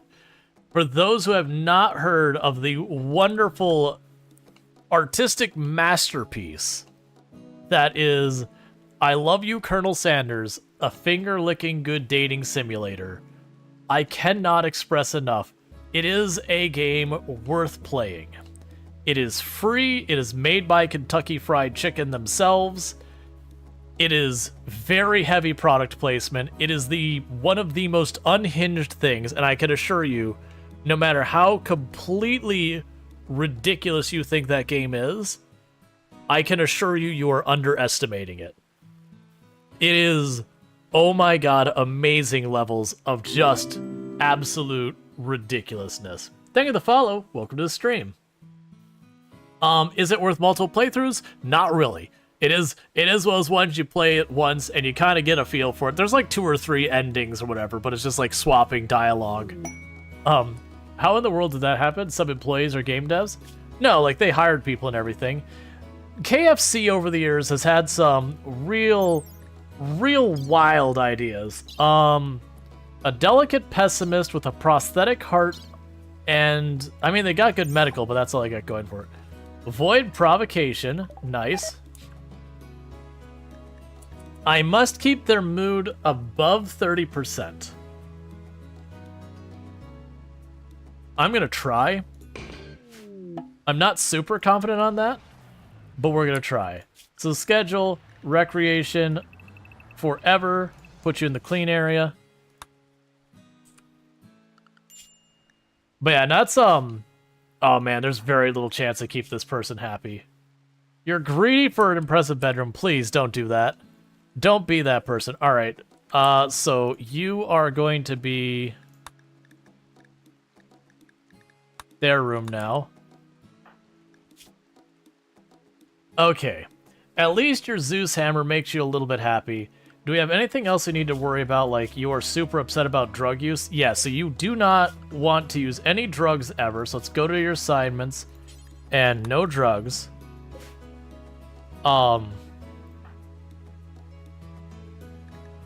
And you just do that whole thing, so... Alright, so we have finished both those researches, so where's the book?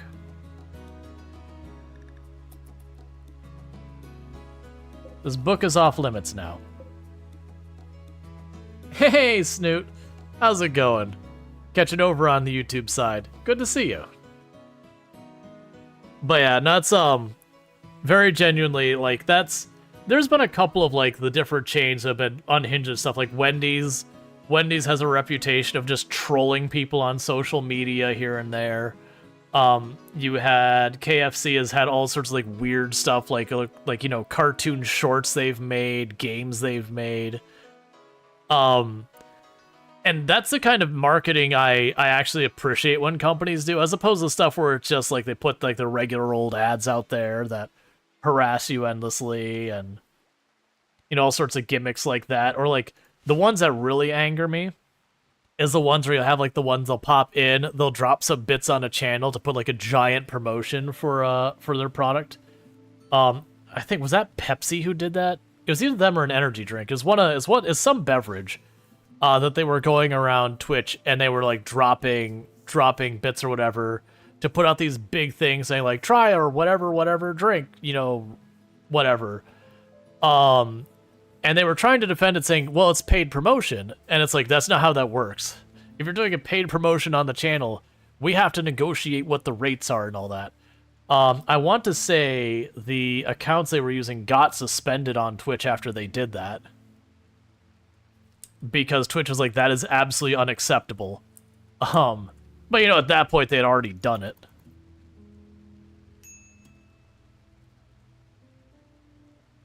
Alright, so we did get our first 2 projects for Anomaly done. We've got the Void Provocation, and we've got the Bioferrite Extraction.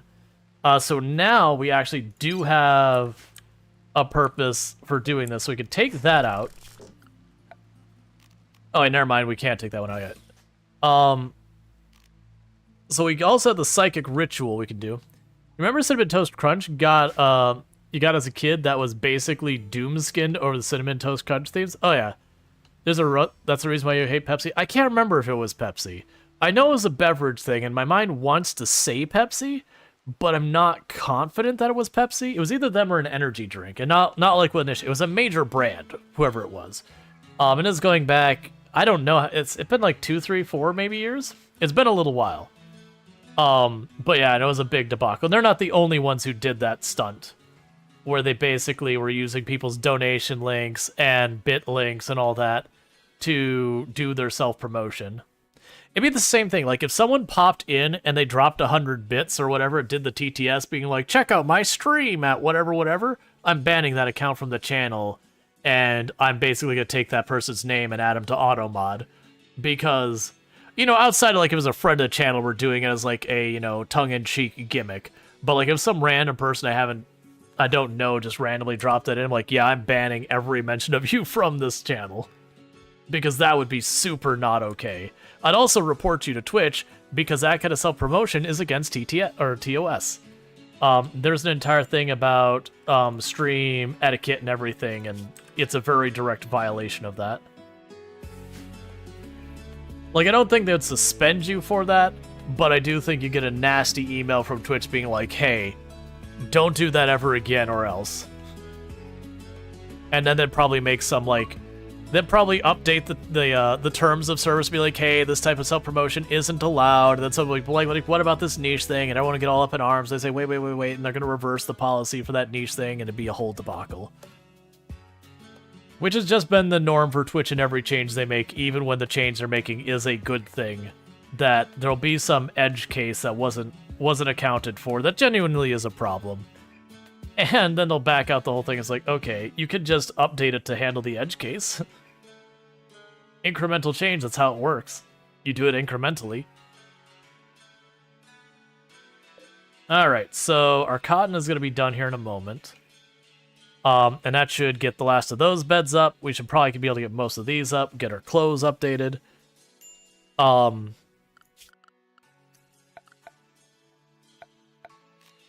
Yeah, so we were able to bioferrite extract. So the next time we have an anomaly like a so shamblers are going to be hard for us to catch. They have a tendency not to go down. They have a tendency to just die. But the next time we get like a site stealer or something of that nature, we are going to want to shackle it in here and start extracting bioferrite. That's probably the next space we could start working on.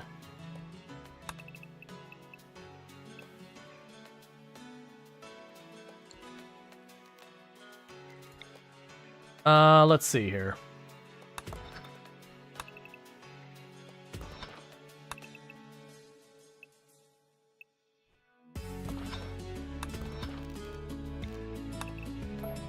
We'll do that because I'm going to fill in that wall. I'm making a couple more rooms here real fast. Of course it won't line up. It's fine. We just need to not look directly at it and it'll be okay. Take a sip. What's the worst that could happen? And we got Snoot hanging out. Can we get a shout out for Snoot TV, by the way?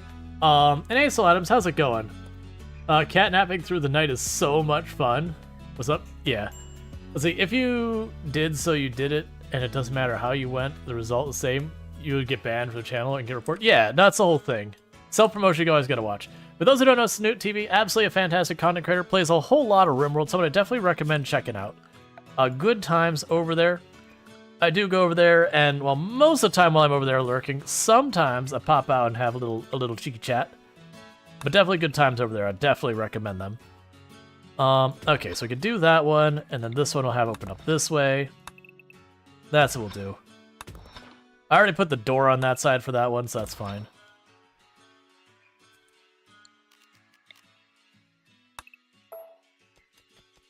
Yeah, we'll worry about the other ones later. Snoot the Pokemon Picasso. I feel like I'm missing context there. I'm assuming we did some art stream goodness, because that's what I'm gonna guess happened.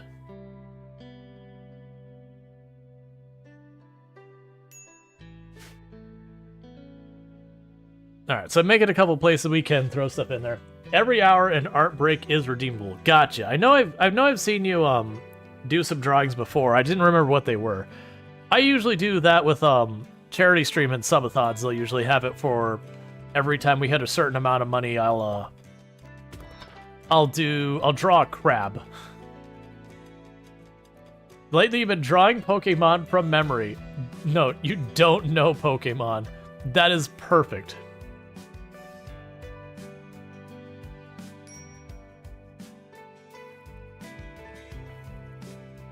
You get her to duel Gen 1 Pokemon.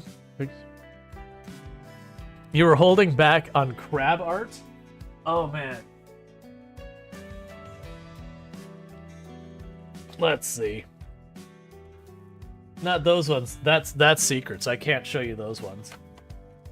That's emote ideas. That's emote ideas. That's a thing I did, just a random thing for a RimWorld RimWorld Coral Island crossover. Oh yeah, best friend Binky.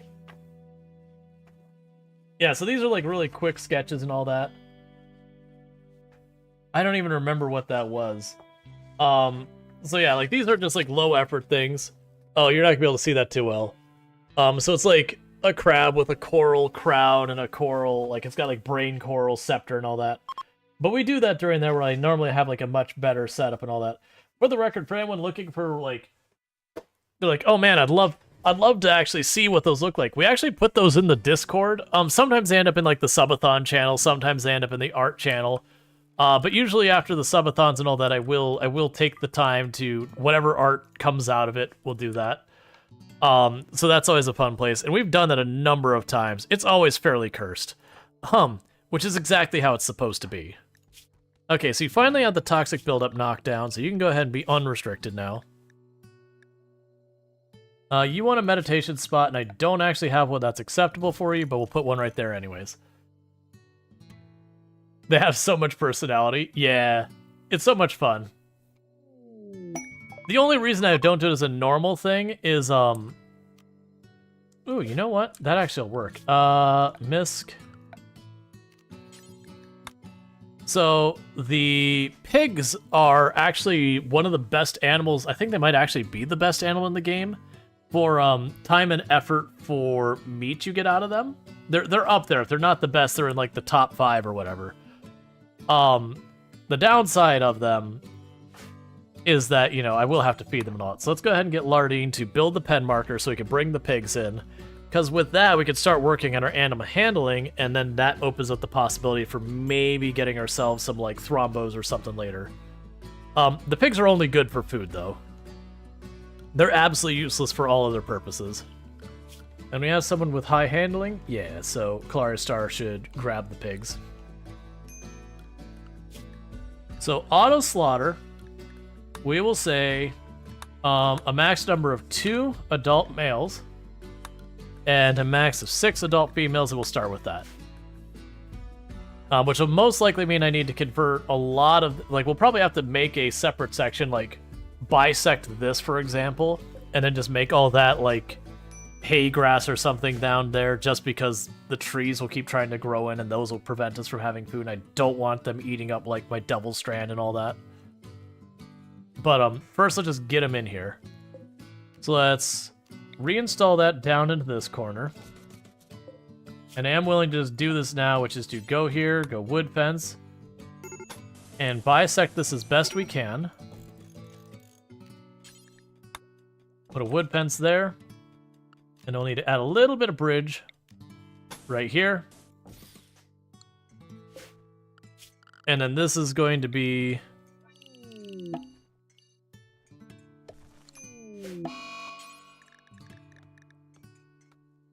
We'll do dandelions. Insane ramblings, that's fine. And the reason I'm doing the dandelions is you don't have to harvest those. Because if I do the hay grass, they'll keep trying to harvest it again and again. And that'll actually become kind of obnoxious. The downside of the dandelions is you don't have like some regular food kind of thing. Meanwhile, it's also good at furniture.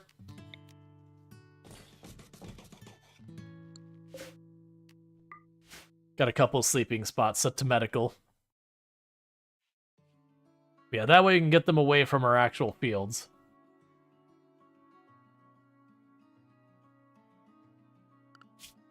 What research are you working on that is just not moving? That's what I'm curious about.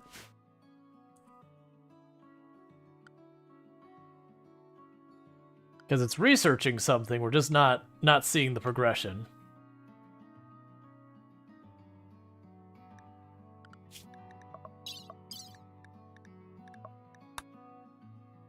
Yeah, so we're managing to keep their mood up. Yeah. But so you do wish animals that you took in caravans added weight. Animals that you add to caravans added weight. So are you saying, like, for example, if you had the pigs, it would factor them into the weight? Or like that they could carry weight? Because you could definitely put a harness on a pig and have them pull stuff on a sled. Yeah. Well, there's certain animals that do that. There are certain animals that go, okay, this is a caravanning animal or a pack animal. So, like, if you bring a muffalo, they do give you a lot more carry weight because it's a pack animal. Versus if you bring, like, a dog or something, the dog isn't considered a pack animal. And yeah, I realize in real life we could have, like, dog sleds and everything. It's fine. It's a balance decision, not a realism decision.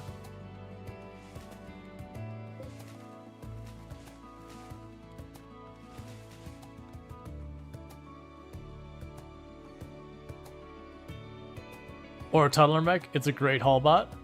I haven't messed with caravanning with any of the bots on any level.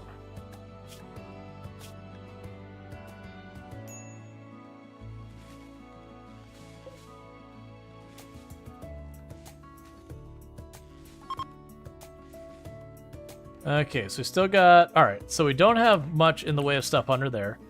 So let's go to zone. Remove pollution. Let's go ahead and knock that out so you can get the pollution removed from the entire area that the pigs are going to be in. So we don't have them dying from toxic buildup just by circumstance.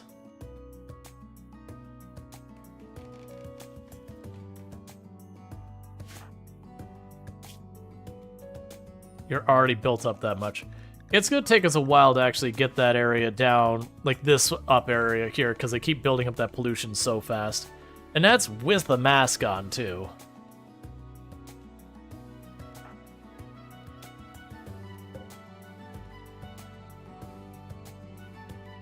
So you understand it was just like, I wish animals added their weight to the caravan?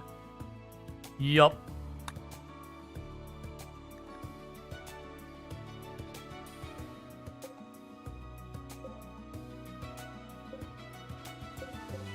Oh, I turned my back and they repaired the wall. Well, that was... Honestly, that's something I should have fully expected. I had softened up that wall with the purposes of baiting someone into attacking it during a raid or whatever. Aha. Well, that's fine.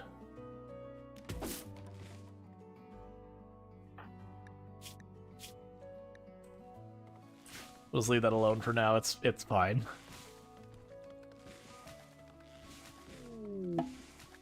Monolith study complete. Luxray has completed his study of the monolith. The structure and the conduit links to the void, a reality hidden between under every point of space-time. The void is inhabited by a vast machine intelligence, terrifying complexity that surges with nightmarish, inhuman rage. Its influence create horrors in our world. Awakening the monolith will fully open the conduit. With the channel open, Luxray believes he can reach through the link and permanently close the conduit or find a way to harness its dark power. Cool. You know, whatever you say. So at this point, there's no point in studying that any farther, because we won't gain anything from it. because we don't have this stuff working here. So get you back onto researching normal stuff, and hopefully we'll get some meaningful progress there. Okay, and with that, that'll end up getting the pen all closed off, and it'll be all ready for the pigs.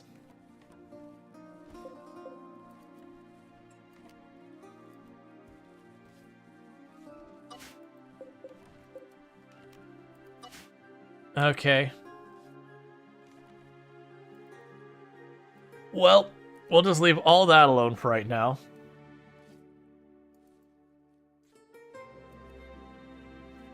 All the steel and wood and all that'll just stay piled outside, and we'll just hope we get the stone cutting soon.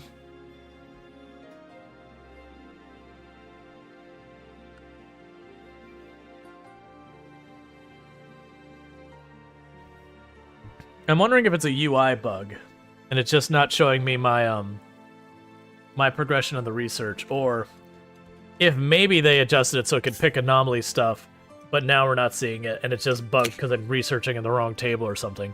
I haven't run to this one before. I'm kind of half expecting it's probably microelectronics, and it's just obscenely slow.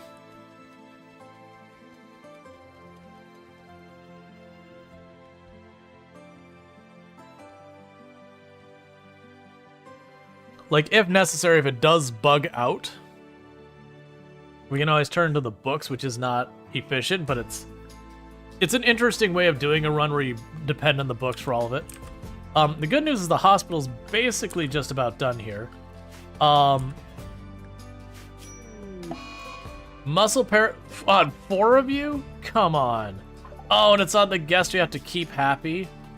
Oh, that is not my favorite. That is gonna make it really, really hard to keep you happy.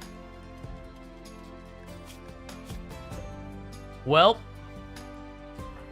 that's cursed.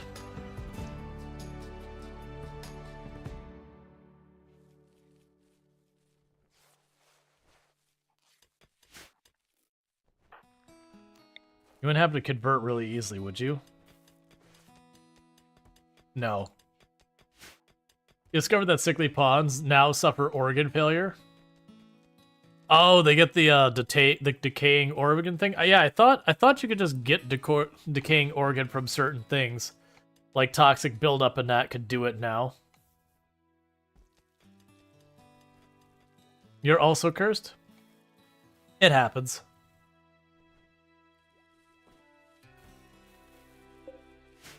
I just realized,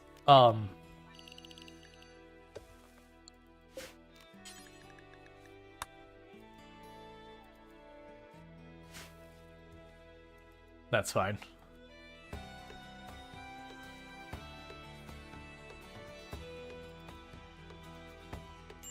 There's gonna be nowhere to put half that stuff.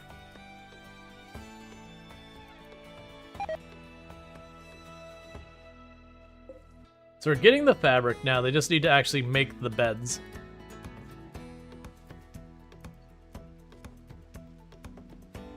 They've almost finished smoothing out that wall. And I don't have a lot of silver. But let's go into here. Because we're going to give them sterile floors now to make our hospital even better. But we don't really have the silver for it yet, so that's going to take some work.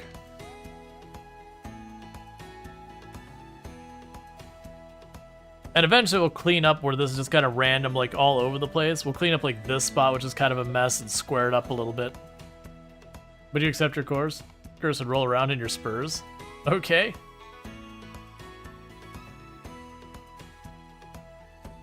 Whatever works for you, man.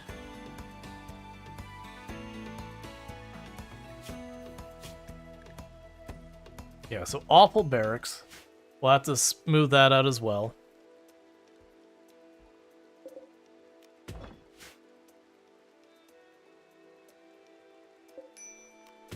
Honestly, mind those tiles.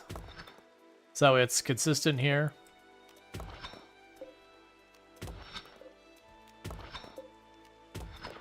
Just making these rooms a little bigger. It's not like I could use that space behind it at all. Cultist hate chanters. Cultist hate chanters that arrive, they intend to perform a hate ritual to force psychic rage into your colonists and drive them mad.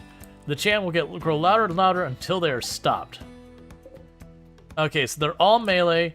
This needs to be dealt with right now. I'm gonna leave him behind. And start running them out here. So, it is a pretty sizable group of 9. The good news is usually while they're actually doing their ritual, they basically won't defend themselves. The problem is, if the ritual goes too long, our people berserk and attack each other. You went all the way up in the corner. I don't have an orbital bombardment. Oh man, the one we need to go after is like way in the back.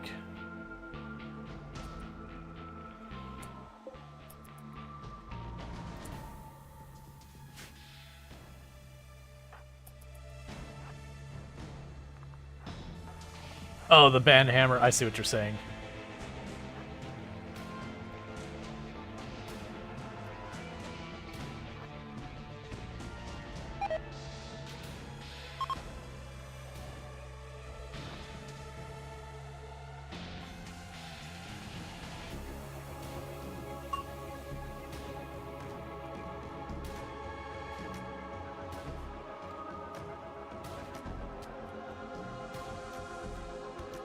Are you the one who's actually casting? I think it's the one way back here that's actually casting it.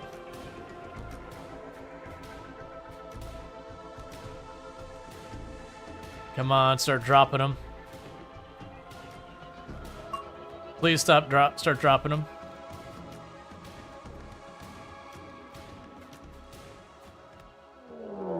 Cultists are attacking. Prepare to defend yourself. Okay, so the good news is they have given up what they were doing. The bad news is there's a lot of them on top of pushing for us, and we're just going to have to try and do that. They've got a couple of seconds that they won't move.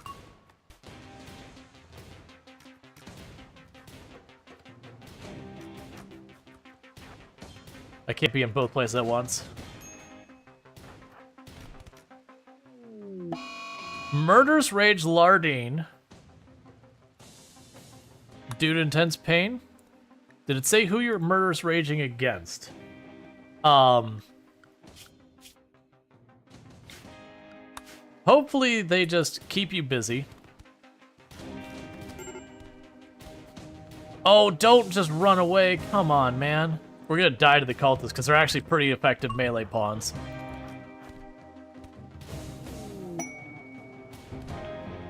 Yeah, so that's gonna be the end of the colony.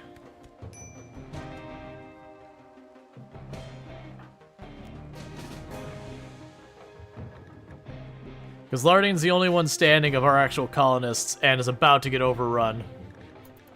That's actually the first time I've lost to the cultists. Yeah, Lardine going into Murderous Rage there really didn't help us.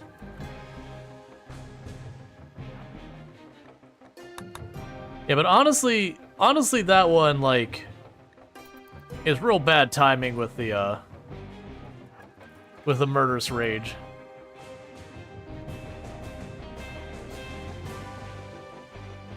You know, them are probably bleeding real bad. You're just bruised. You're gonna die. You're just bruised as well. We'll probably have multiple deaths, though, because they're gonna get infections and all that.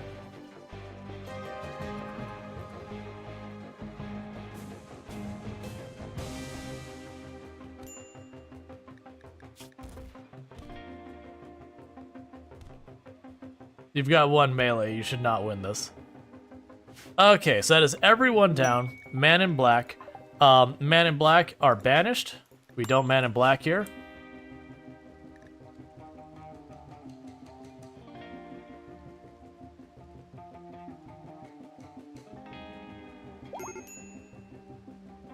So Lardine is no longer capable of walking. It's a medical emergency on you. Try your best to patch them up.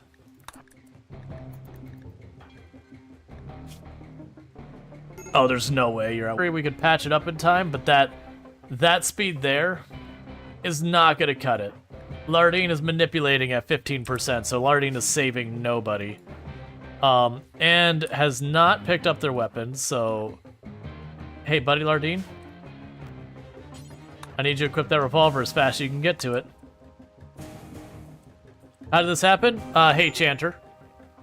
So it's just, when you get the Ritualists, they're actually pretty solid in the melee end of things. They're very solid melee pawns.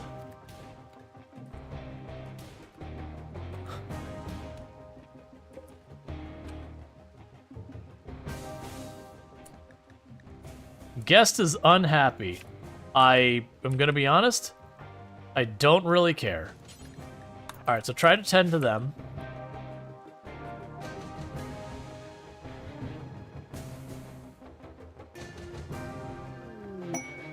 Forlorn Drifters, I'm not gonna bother with that. It's gonna fail that quest. I was like, think it would be better to turn Anomaly off for this run. Yeah, but I'd rather do Anomaly. I like Anomaly. Honestly, like, I feel like we would have done okay if it wasn't for just the really bad timing on that break. I'm also curious why they aren't kidnapping or stealing from us or anything. Like, they're just wandering around. Normally by now, when you've had everyone go down, they'll either steal from you or they'll kidnap your people. So what happened? That was just a raid. Ritualist raid.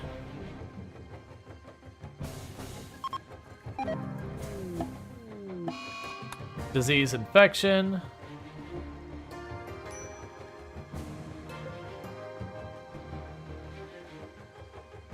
Did they literally, did we actually end up, no, there's one left. I was gonna say, did we end up defeating them?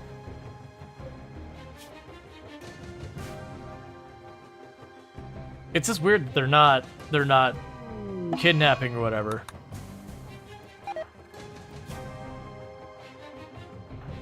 Because those three, so these two are just bruised. You're dead. The other two are just bruised. That's the reason I'm surprised it's not a kidnap situation. Because Eve here should kidnap someone and run off the map normally. Oh, we're gonna die to the polluted terrain. Even if we survive this, we're gonna die to the polluted terrain, giving toxic buildup that's so high. Maybe the cultists don't kidnap? I mean, maybe they don't, but I could have sworn I've had them kidnap on me before. At least that's the way it felt like it.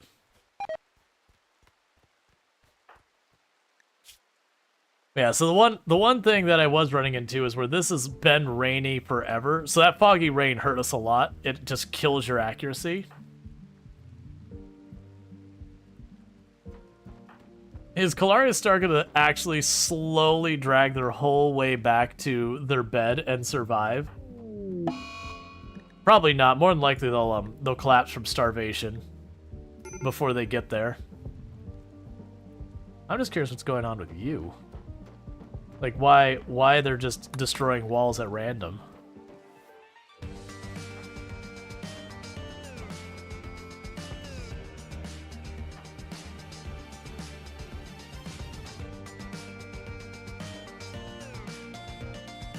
Like, that's the thing I'm scratching my head on, is like, they're not kidnapping, they're not stealing, they're not leaving the map, they're just breaking walls. It's just kind of weird behavior for them. Hey, if I go up here and go order and choose claim all of that, do you consider attacking one of those walls? Just saying.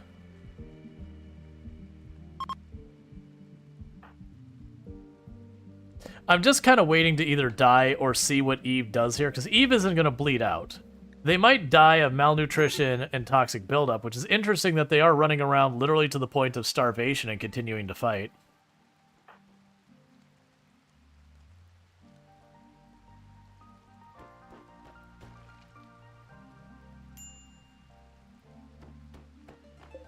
Huh. But yeah, the inhumanization does help them a great deal, because that minus 50 paint. We'll never get to see the Ancient Danger. That's not unusual. Ancient Dangers usually leave to late game anyways. And Zafra on the 35 stream streak. Thank you for catching the last 35 streams without missing any of them. I really do appreciate that. So thank you so much for catching all those streams, and congratulations on your 450 points. I'm just curious if Kalaria Star will recover enough to get up.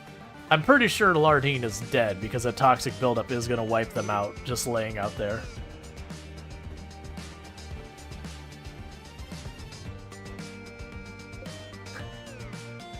Literally has gone to sleep inside my base and then is getting hurt by the fires that they started.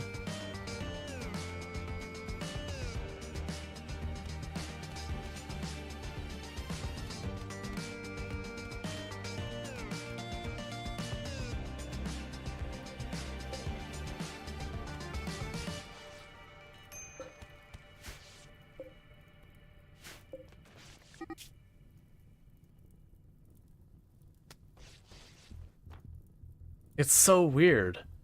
I've never had them sit around here and do this. Like, I've had, like, mechs and that do that, like mechs and animals and stuff that just tear up everything. Eve here is gonna die because they've lit everything on fire and are staying inside with the fire and are getting burned by superheated air. Kalaria is definitely dead because Kalaria is quite literally on fire.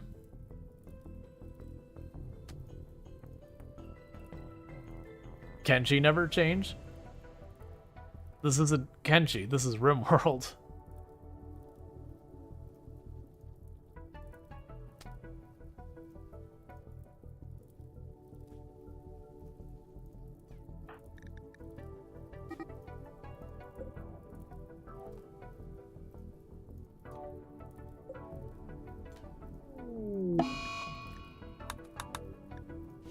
Okay, so now should let me start speeding back up again.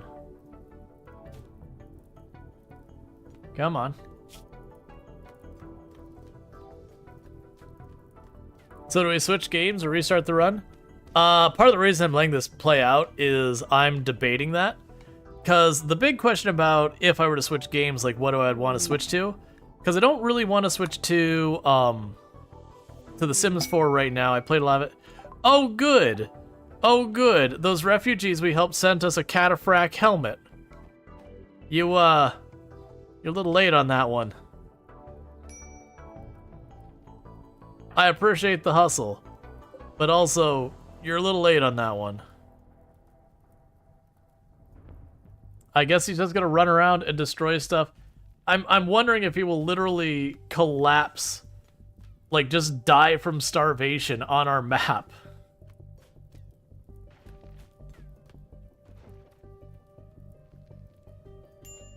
Because that's what's looking like is going to happen, is that he's literally just going to starve to death as he just destroys everything. And then just... Oh, good.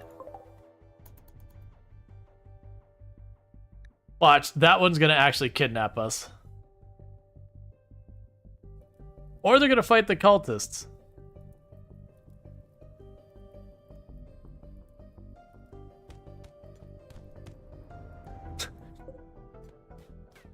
And the cultist won. That gives you an idea how tough the cultists are, is the fact that that cultist is at minor toxic buildup, it was at moderate malnutrition with multiple injuries that were hurting all of their stats. Granted, they have like a really high melee versus a low melee. And is a delicate wimp on top of that. The cultist is a delicate wimp. And still just throttled a fresh person in armor in melee. Just saying. Cultist with that inhuman is actually pretty dang strong. The green screen's being weird again. Yeah, I've been adjusting it. And the waster had pollution stimulation too. Like, don't underestimate the ritualists. Game over. Excellent. Main menu. Okay. So we're dead. So yeah, literally the ritualists destroyed the colony, and then they just hung around and were like, well, we're just gonna keep going. So with that said, so we gotta make a decision. Do we do something like, do we do like another challenge run in RimWorld, or do we switch up our games? I'm gonna actually put it up to a poll. I'm gonna make all of you decide, because I don't feel like deciding. So what we're gonna do is go, what are we doing now? And I'll put RimWorld back on here. We might do the same challenge, we might do something similar, we'll figure that out. Farming Simulator 22. I don't think I want to do The Sims today. We've been doing that a lot recently. It definitely feels to me like we're in the point in the Sims run where it is just kind of... Like, it feels like to me, once you start getting yourself established, like, your money is good and all that, you just kind of go through the motions. That's been my experience. That late to mid-game Sims doesn't have nearly as much as a draw from the streaming side of things, because it feels like just tick the box in the next skill, tick the box in the next skill kind of thing. And I know it's just I need to come up with new challenges and all that for it. I don't want to get into the demos because I need to do more research. There was a demo I was going to do for stream, and then I realized I used AI-generated content. And I was like, nah. So I've got like 34 of them I got my eye on to play this week. That I'll probably only do like maybe 6 to 8 of them. But I want to narrow it down. I want to make sure I'm not jumping into something to get into and be like, AI art or something like that. Because by all means, you can have whatever stances you want. I personally am not down with AI art at all, so I just don't want to promote it myself. By all means, everyone has to make their own decisions, but for me, it is a deal breaker.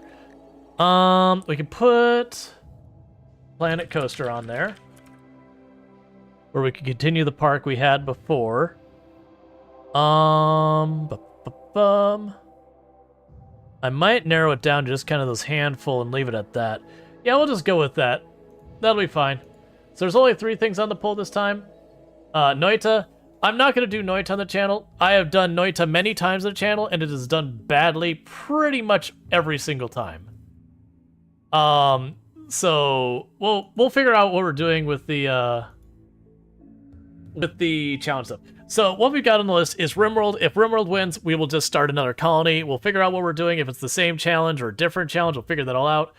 Farming Simulator 22, we've got the Survivor Man Challenge, which basically starts with $0, a chainsaw, and a dream, and we build it from there. We've got pretty well established in that run.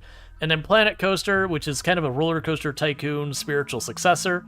That pretty much what we got is we got like a little Arctic roller coaster park that we started, I think it was like last week or whatever. We'd pick up where we left off with that. So put in your votes. I'm pretty much expecting RimWorld to win, but you never know. I've had times where, like, I'll have a game that we're playing and everyone seems to be jamming with, and then the vote comes up and it just goes heavily, completely a different direction. Let's see, even in 1080p, Noita is basically screen pixel noise, hard to watch. Yeah, no, it's, like, don't get me wrong, there's people who do well in the Noita category, like Dunker Slam does really well in that category. But by and large, I've had nothing but bad results from Noita so far as my own viewership goes. And it makes sense. It's kind of out there so far as what we've got going on the channel so far as that. It's like it's a bit of an outlier. And yeah, it is difficult to watch. I also feel like Noita is one of those games that if you're not familiar with Noita, it's hard to have a clue what's going on other than one make thing go boom. So especially when you're doing, what is it, like the 22 or 24 orb run, which for the record, I've done, I think I've got all the achievements except for the everything. I need to do the everything achievement to unlock a spell. But I've got like, man, I can't remember, it's like the gold amulet, the gold crown. I'm missing the everything. Whatever cosmetic thing you get from the everything. I haven't done that one. But I have done where you get like all the orbs. So you have to go to like world after world after world to collect all the orbs, and you have to figure out, you know, how to stay alive as the orbs are trying to hit you for thousands of damage per second. So you put like that little squirt of ambrosia on the ground and just touch the orb and stand there. You do the thing where you try and like grab it from the edge so you don't actually grab the health from the orb. But yeah, it's for those who don't know what Noita is, that is a roguelite game where you're a wizard, and the thing that makes it like really stand out is 2 things. One is every pixel has, you know, simulated physics, which is kind of an asterisk after, but you get the idea. So like when you set stuff on fire, stuff blends together, all sorts of neat and wild stuff can happen in your world. And that's one side of it. But then the other side of it is you get your wands and you can mash spells together inside of them, and you get some really, really wild things going on. Many of which you click the button and your character dies because you created a spell that is almost as dangerous for your enemies as it is for you. Anytime it involves saw blades, you are playing a dangerous game. But it's a lot of fun. It's chaos. It's got really good Twitch integration too. That does the whole thing where, you know, every n number of minutes a thing comes up and says, okay, say in chat 1 through 4, and then, you know, after so many seconds of the poll being up, you know, whatever happens in your world, and it can be wild. But yeah, for this channel, it's not necessarily a great fit. I've played it. I played it good like 5, 6, 7 times in the past that channel, so it's not from a lack of trying. But even at the best we've ever had, it was still okay, and it's just not done well otherwise. It's far more chaotic than the games I normally play. I'll take 2 moments to mute my mic real fast, finish my food here while the poll's going on. It's looking really solidly like RimWorld's going to win, which really doesn't surprise me.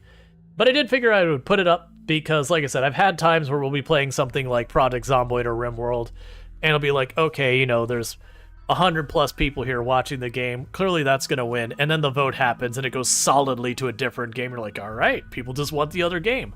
All right, give me a minute.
All right. So, no surprise, RimWorld did win by a margin. That's not a shocker to anyone, so we'll just keep going with what we're going with. So we do need to make a new colony. So then the question boils down to, are we doing the same challenge we just did where we do like the swamp hill pollution? I do, like, no matter what I do, I am doing anomaly, just to be clear. I want to do anomaly. I enjoy anomaly. That's the thing that's going to happen. So do we want to do the swamp hill pollution challenge thing again, or do we want to mix it up to something else? I am open to suggestions with that. I'm almost certainly going to do the Lost Tribe start with the no research random research, because I really like that. Even though the only thing is it not working with anomaly is the big problem with the random research. I really, really, really wish it did work with the anomaly. And for those who don't know what doesn't work with it, is it's you cannot choose the anomaly research, nor does it randomly pick it. So it can't, like, the only way to get anomaly research is through books, which is okay. It's not great. I think I'm gonna ditch the random research. I think the random research is gonna go. Well, actually, that'll just be literally the basic Lost Tribe. Only because, wait, what's the difference? Okay. Whichever scenario picked will get revenge on the cultists. Yeah, I think I'm gonna get rid of the random research just because the random research right now is not working. So hopefully they get that sorted. So we can go ahead and do the pollution again. We'll max this out. I'm gonna see if we can make it so that we get enough swamp to work with without maxing out the rain, so that we're not dealing with the absolutely obnoxious amounts of rain going on. Because I definitely know that hurt us in a number of fights, was just having the constant like rain and foggy rain and getting the bad accuracy penalties. But we're gonna look for a tile that's got like 100-ish% pollution. Anything above like 95% is fine, because what ends up happening is if you're at 100%, it still carves out a little spot in the middle for you to spawn on. So it effectively will take like take 100% and knock it down to like 95%.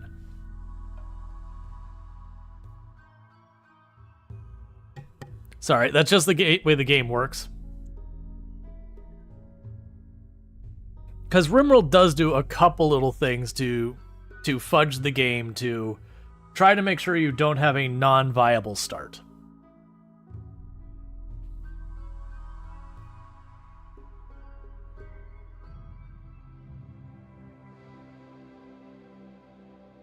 Alright, any moment now.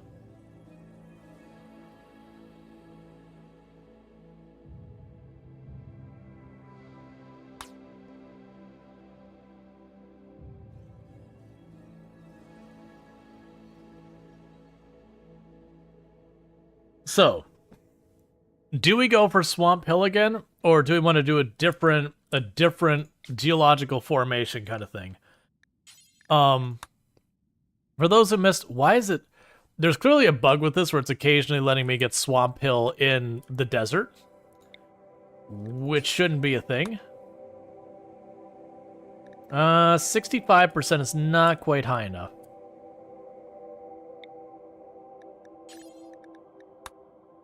That just took me back to the same one. Let's pop over here. That's Boreal Forest. Temperate Forest. There's like a lot of desert on this map.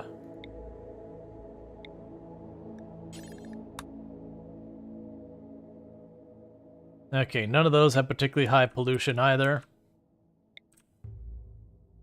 Like, that's the issue I'm running into, is I need to find swamp that's in high pollution if we're going to be doing the thing.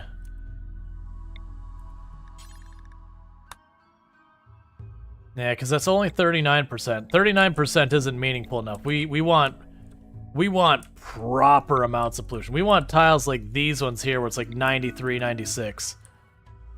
But we need that where it's swamp. There's a reason on the last one we turned it way up on the range so that half the map was at. Okay, here we go. Alright, do we have a Swamp Hill here? 73%? Is there another one here by chance? 76%. That's not quite high enough. I want it like 90 to 100, like really, really high. Okay, so that one's a bust. 80%. That's still not quite there. And that thins out the pollution down there, and then we go to arid area. There's just forest down there.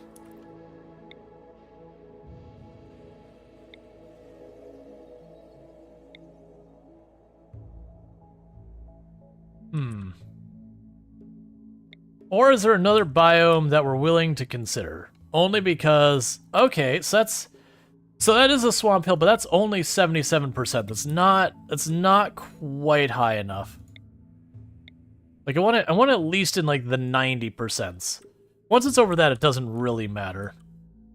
But if you don't get like a really, really high rate of pollution, you just get too much space to work with. Okay, temperate swamp.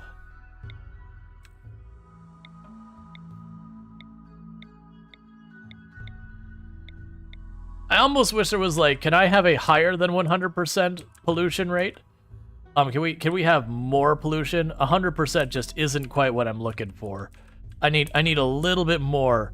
I need this to properly be like we just logged into YouTube and we're checking the comments sections level of toxic. I want this to be using any amount of Twitter these days levels of toxic. RimWorld could certainly out-toxic Twitter.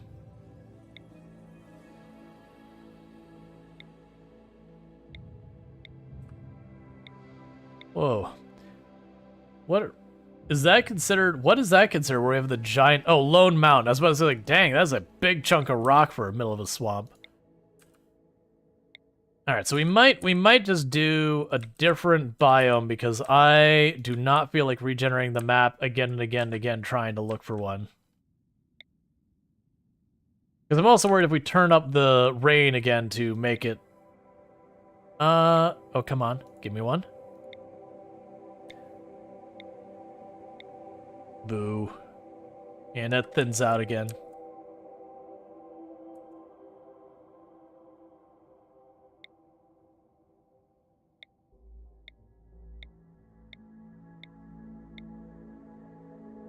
Yeah, that's close, but 70 is still not high enough. It's got to be like 9. Like, I would want it to be more 95%. I could accept like 92%, but the like upper 70s and that, it doesn't have the same effect. Rainforest, tropical swamp. Ooh, we're in the 90s. We're at 100%. Come on. Come on, Swamp Hill, 93%. I can live with that. Let's see if there's one that's a bit higher right there, but we do have, that's an acceptable tile for me. If we don't find others, that is acceptable. I like just a little higher. We got these 100%ers right in here. That's Lone Mountain. I don't want to do Lone Mountain. Was that one higher? Was that 93? Yeah, so that 93% is the one we're looking at right now. Come on, you got extreme 100%. Let's see one of those, but Swamp Hill. I don't need a river going through it. 100% Swamp Hill. There we go. There we go. That's what we want. 100% Swamp Hill. Yo, did you know there's pollution on your tile? Yes. Yes, I did. We're gonna do basically the same kind of setup we did last time with the Prolicizer. We have the frequent on there. This time I'm gonna go in and where is it at? We will switch that to just free. And I'm going to ditch the required stuff because I just find that as an annoying mechanic.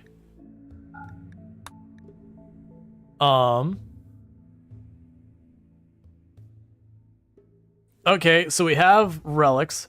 Pigs are venerated. I can live with all that. That's fine. Okay, and we're gonna start by removing all of the scars. Because I like to earn my scars, and then we'll see what we have in the end, and we'll just do some tweaks to try and improve things. So we're lacking on construction, mining, and medical, which is pretty rough. So let's see what we can have here. We have a jealous, nervous misogynist. Absolutely the heck no. Dear goodness no. Okay, we've got a night owl who's nimble, can do research, good enough for me. We got a super immune optimist night owl, good for me. Body modder who can do cooking, I'm okay with that. A greedy tough person who is really good with animals and can do a little bit of cooking. Greedy's not my favorite, so they might get canned. Careful shooter who's incapable of lots of things, but really, really good at cooking. I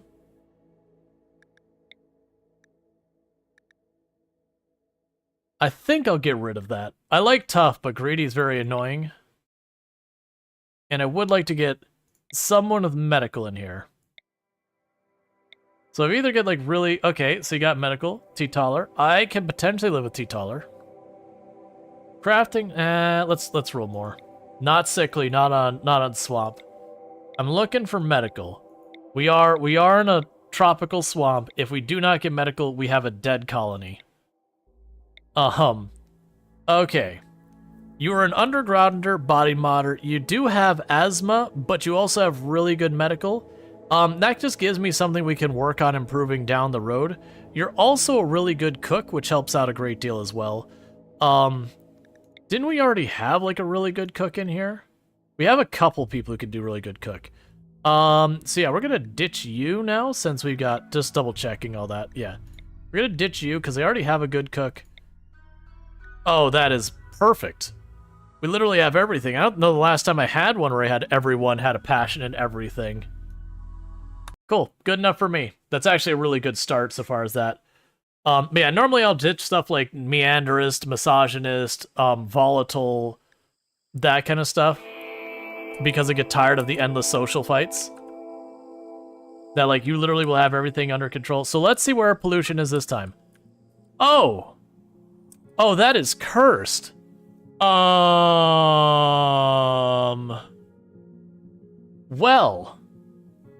That's the first time I've seen it where it didn't give me a little cutout spot for it. Okay. Yeah, no, but even at 100%, usually it carves out a spot like this big for you. I'm thinking it's just this, it's contained in here. I'm still willing to give that a go. That said, not feeling great about that. We're gonna have to do tox potatoes, which means people are probably going to die. Well, the digging's not the part I'm worried about. That part I'm fine with. The part I'm concerned about is our food. Because tox potatoes don't grow particularly fast. And they don't give as much yield for nutrition. So that's a problem. So let's go ahead and get our people figured out. So you're one of our melee. We had another one. Didn't we have a nimble in here?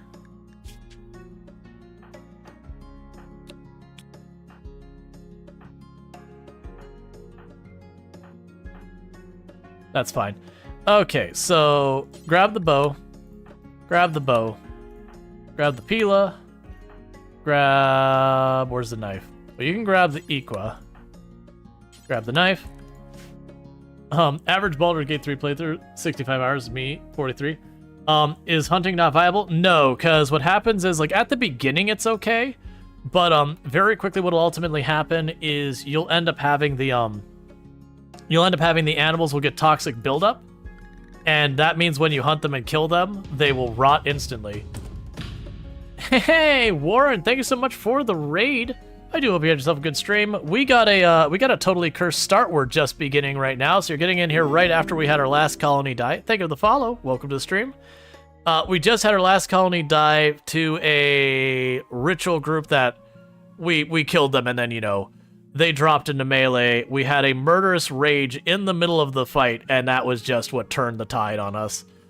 It was going to still be a rough fight. Can I get a shout out for Warren, by the way?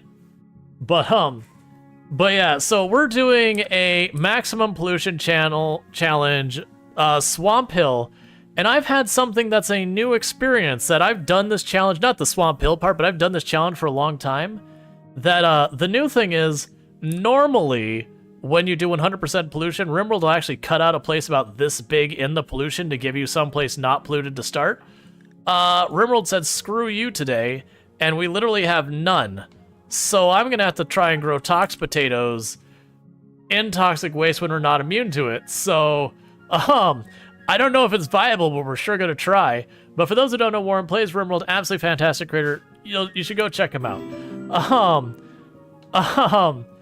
That's right. So we're gonna hide in the mountain for where we gotta live. It's the food part that's the problem.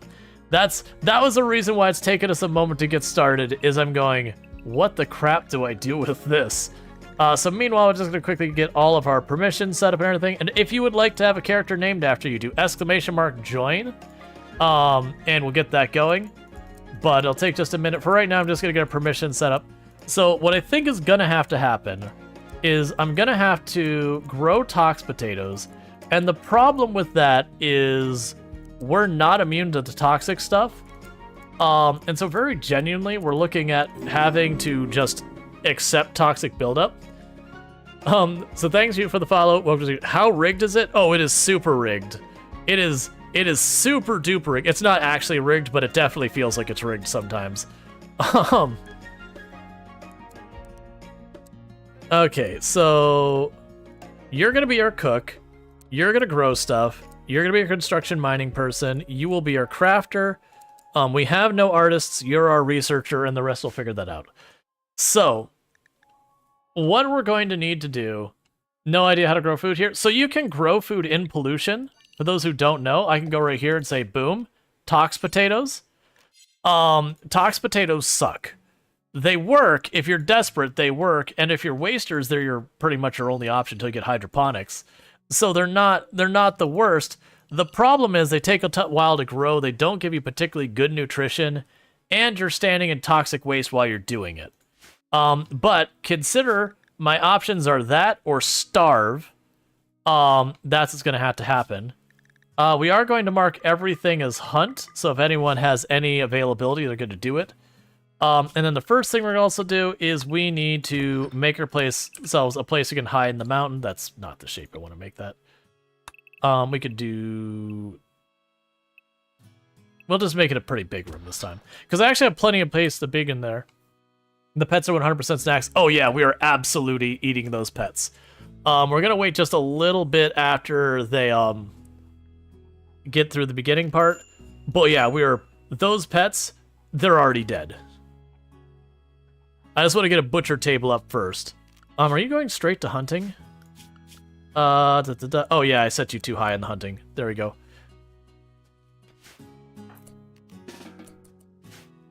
I'm okay with them hunting. I just want to make sure they get the other stuff done first.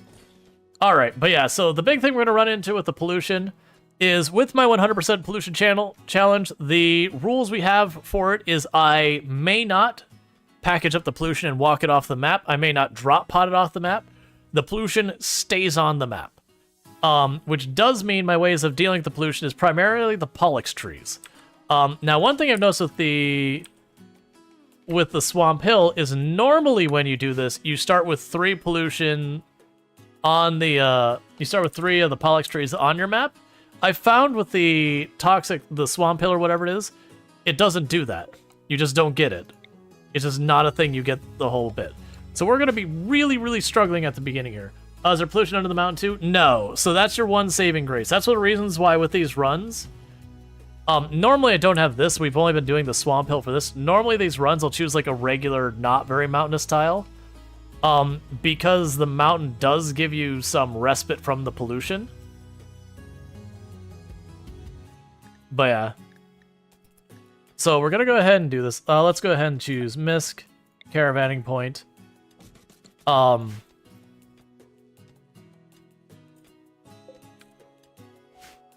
we're going to need to deal with a lot of this stuff pretty early on. I want to get the butcher table up before we start killing our animals and all that, just to try and get as much as we can out of them. We are also going to want to eat the dogs first, because they will eat our pemmican.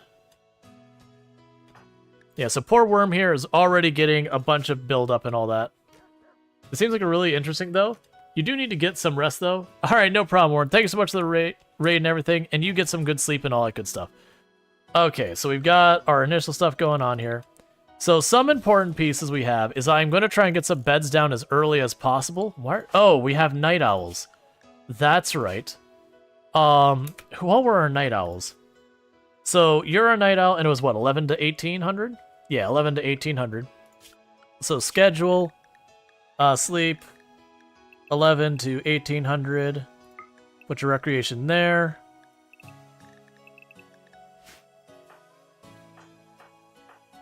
And then you are also a night owl, so schedule, the same thing. Well, at least that means I got people doing stuff around the clock. And you need medical treatment. Who is our doctor? You are our doctor, so we're going to go to medical, and we're going to assign you to self-tend. Because they have asthma. Alright, meanwhile, while they're running around doing their stuff, let's start getting people named. So we've got our first person who's super immune, and they are our melee pawn. And that's going to be Lardine. And then we have a body modder who's an undergrounder who's going to be our cook and our doctor. Who will be Darstrider.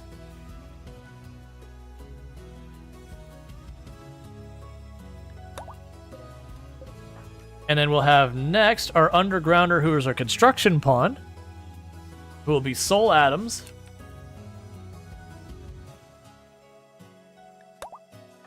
And after that we got a body modder who is going to be our cook. And that'll be Luxray.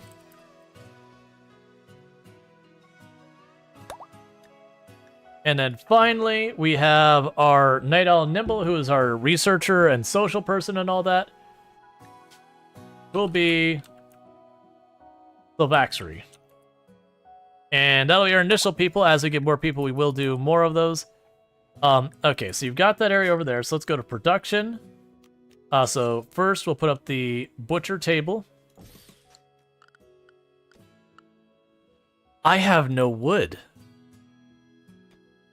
Alright, we're not going to worry. Well, actually, we do have wood. I take that back. We need to be extremely sparing on our wood.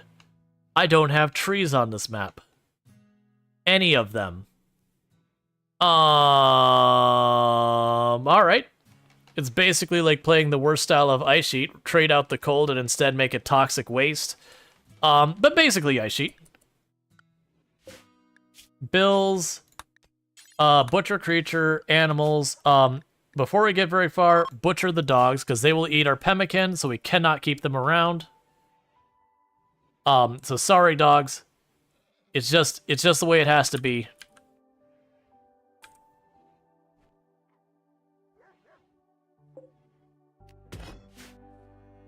We'll go over here and say zone, stockpile, out there.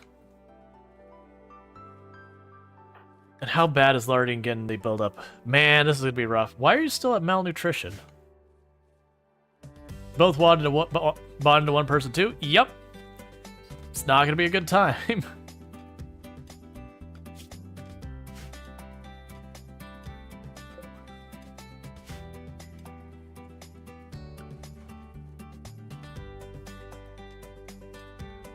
Nothing burns like the cold except for maybe poison.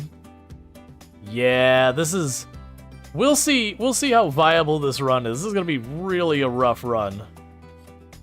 Because I'm going to have to manage to hold out until those potatoes grow.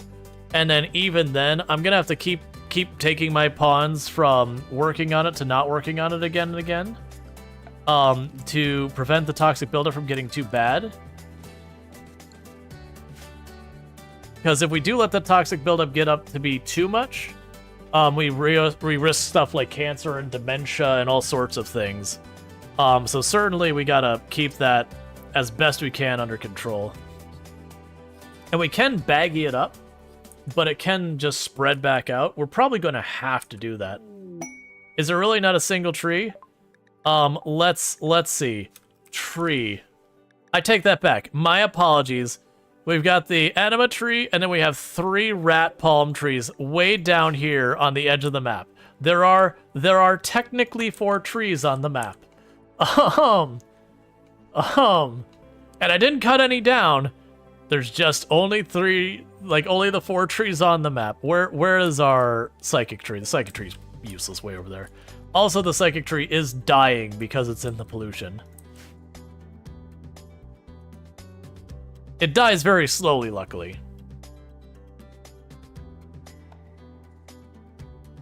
Chop down the anima tree. Kill the bonded pets. Everyone will be stoked. Yup.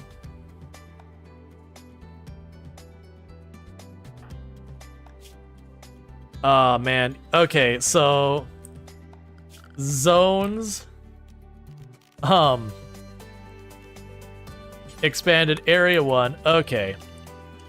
So, we're gonna need to do something real fast. And I'm gonna have to clean the zone up later. So what's gonna happen here is as soon as Larding plants those, Larding is being locked inside the building. And the reason why we're doing that is Larding is slowly getting toxic buildup. It's already at a point I'm not happy with how high it is. 30% is already at a pretty decent amount of risk for disease and all that, but I gotta get those potatoes down. Once we can get a Pollux tree up, we start getting options. I can start picking away at the pollution little by little. Yeah, so where it says polluted terrain, that's your warning saying, hey, this person's in for a bad time. But I want them to get the chance to put that down. Lone planter? At the moment, yeah, I'm gonna have to have someone else who's gonna substitute in so you can swap back and forth. Alright, you're almost done, Lardine. Okay, so you're restricted indoors until you're better. That is going to be a very long time, friend. Get cozy. You're not going anywhere very fast.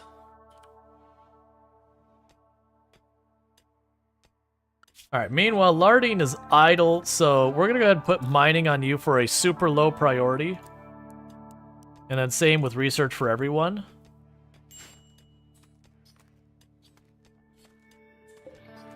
Okay, so get rid of that bed. Get rid of this bed. We will go production. Fueled stove. Put that there. And now I'll go to furniture. Get the beds going. Man, the last run we had such a strong start versus this one is an absolutely cursed start.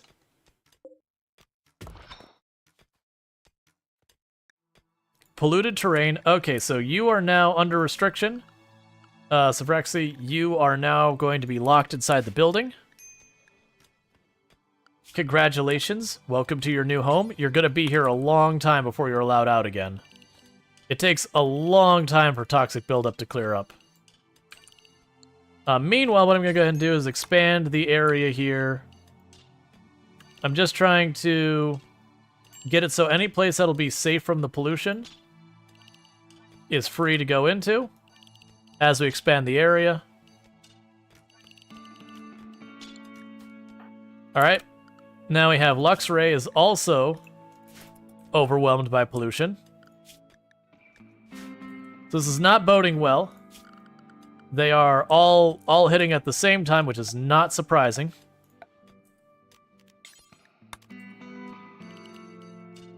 And also, generally speaking, I tend not to do any cannibalism in my colonies unless I'm doing a challenge that like kind of specifically requires it, aka, you know, naked brutality, ice sheet, that kind of thing.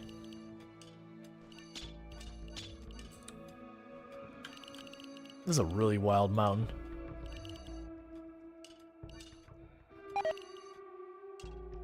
Oh good, food poisoning. That'll absolutely help her situation.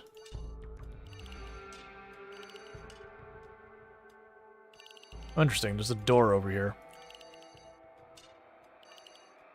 You know, that's good for now. Alright, so make sure food is inside. Yeah, so right now we've got the meat inside. I actually want them to go ahead and eat that. That's fine. Luxray is idle. Why is Luxray idle? Oh, let's put you all on 4 prior to that. Let's see, which mods adds label to the field? If you do exclamation mark mods, that isn't up to date, but it's something like labels on floor. But it'll give you the actual name there. Is it not in there? I lied, it's not there. It's I believe it's called labels on floor. I need to update that command. I just do so many different challenge runs where I change it so often that I do end up in that situation. Oh, we don't have recreation built. My bad.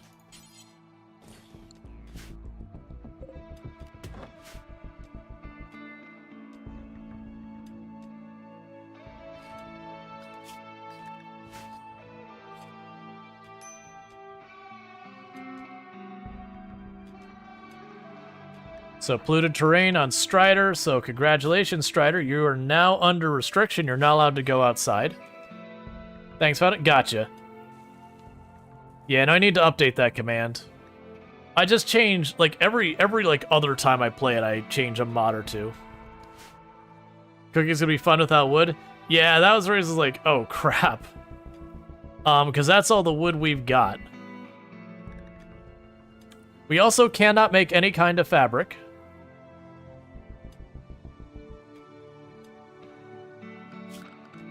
Zone, stockpile, do this real fast.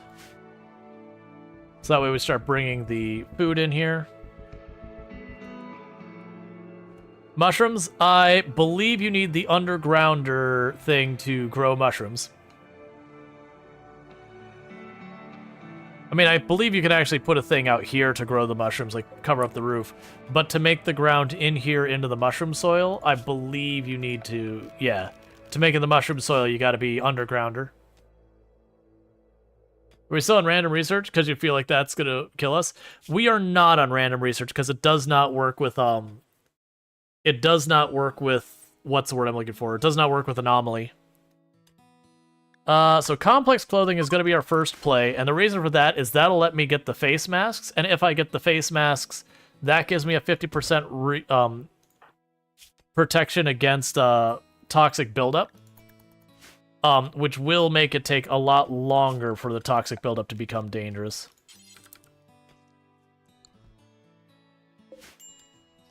Okay, who can still go outside of here? Soul Adams? All that real quick. Production, research bench.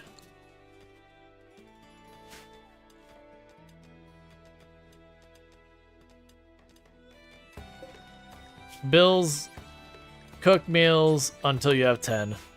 And we're just gonna have to struggle. So what I think is ultimately gonna happen is we're gonna have to shuffle the pollution. And I'll explain what that is here in a moment. So what I'm gonna do is I'm gonna say this room, I want that room to be safe.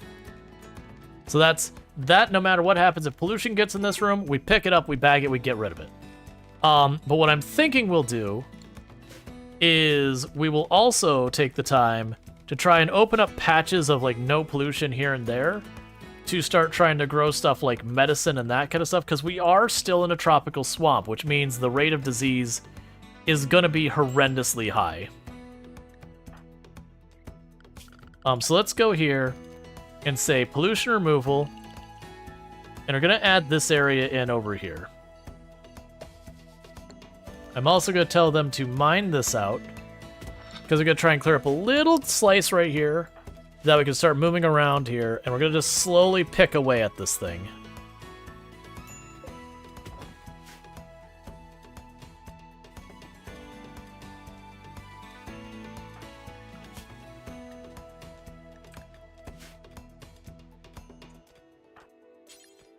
So refuel the stove.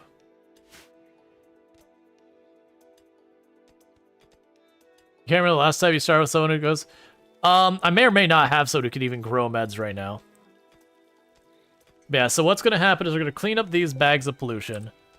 We're going to clean up the bags of pollution. Now the problem is when we pick up the bag, when they decay, they're just going to drop the pollution right back down. What level? 8? Yeah, it'll be level 8. I don't remember. Yeah, we're at 7, so we can't quite, but we're pretty close.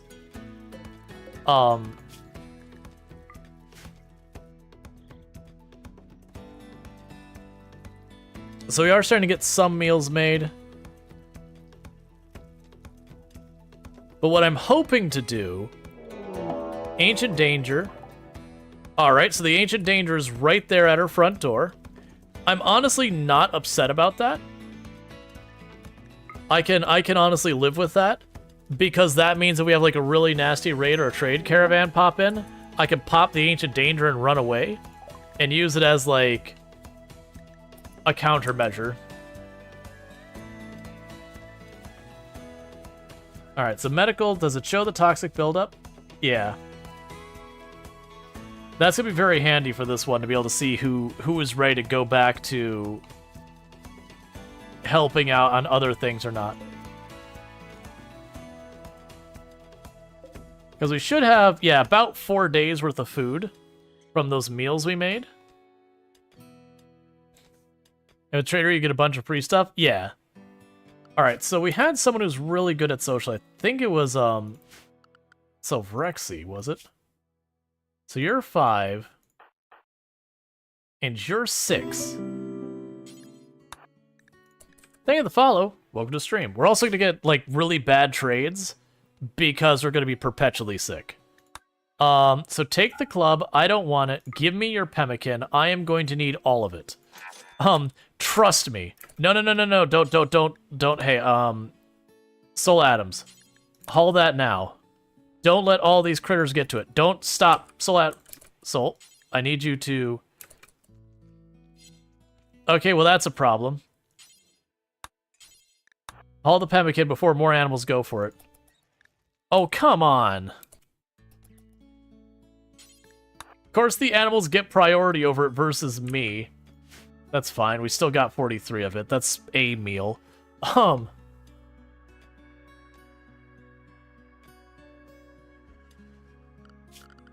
we'll go in here. We'll say smooth this area out. We're going to try and make it as nice as we can. Because we're going to deal with that.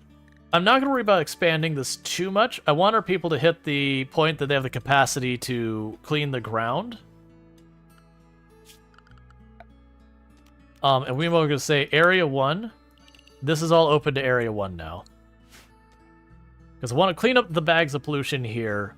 And I want to slowly carve out ourselves a little bit of spot I can work with.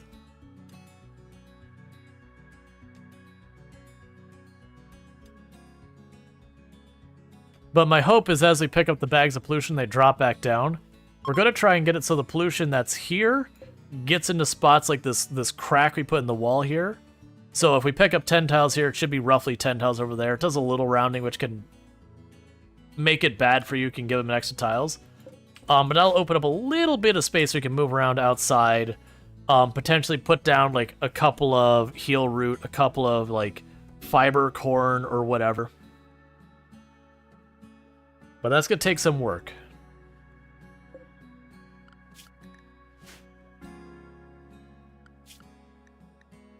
Alright, it's time for the horse to die. It's getting toxic buildup to the point that it's probably just gonna instantly rot. Here, soul atoms.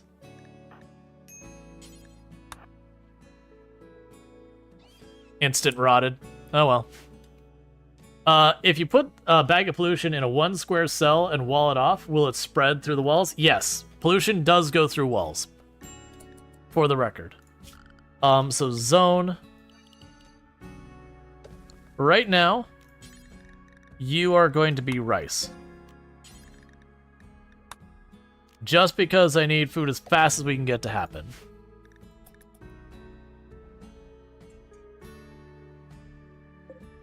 And that's going to be the same thing that happens with a lot of these other animals, too, is they're going to, instantly rot.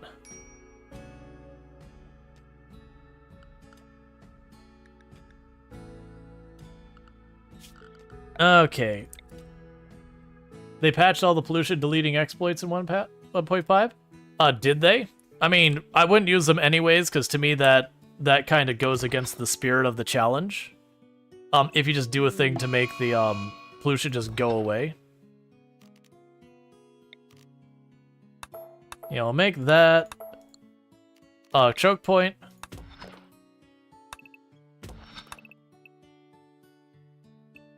Actually, let's make more interesting rooms this time.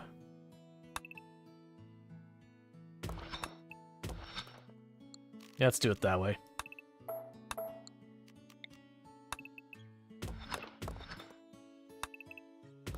One moment, Raccoon. I'll deal with you in a second. Just setting up some initial bedrooms.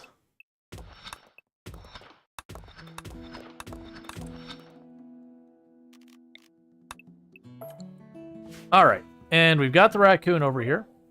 Okay, so it's a raccoon right outside the front door, so let's just pile out here real quick. We do want to kill it real fast.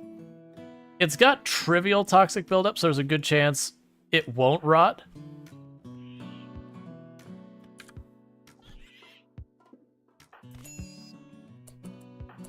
And let's go ahead and have all of you shoot that raccoon while we're here. Come on, hit it. Please hit it. Come on, more.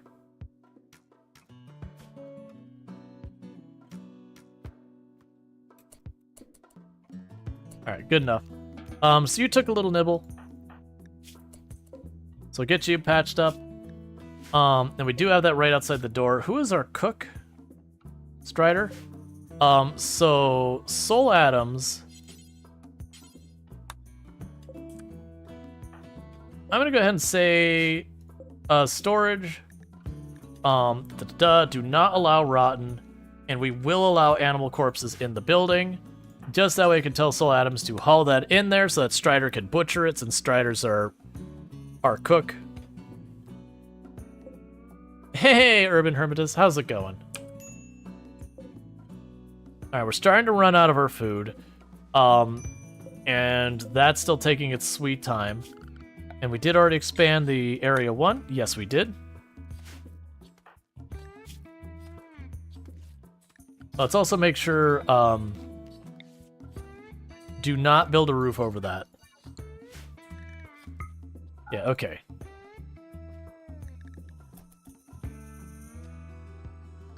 And how are we doing? Okay, so Soul Atoms is still good to be out and about. The other ones are still pretty high up there.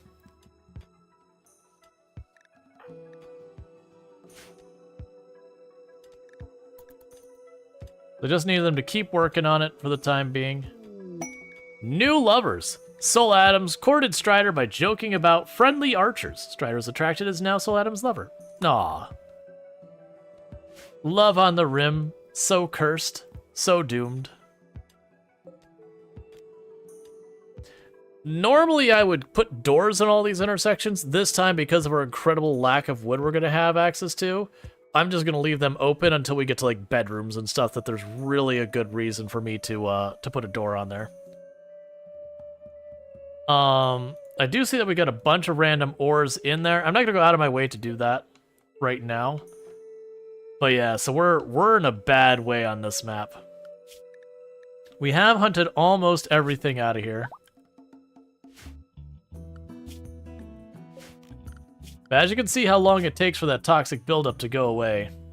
That Lardine was the first one to get it, and they were at 30%. They're still at 20%. So it's gonna take a while.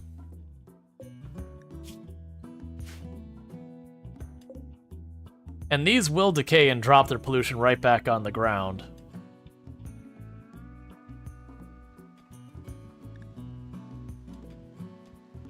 Once we get a Pollux tree, we start getting options, though.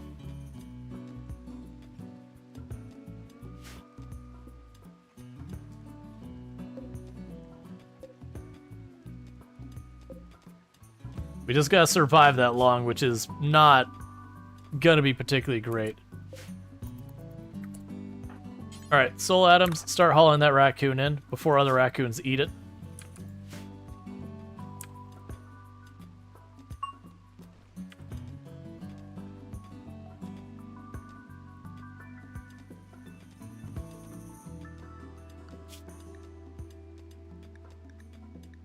And for the moment...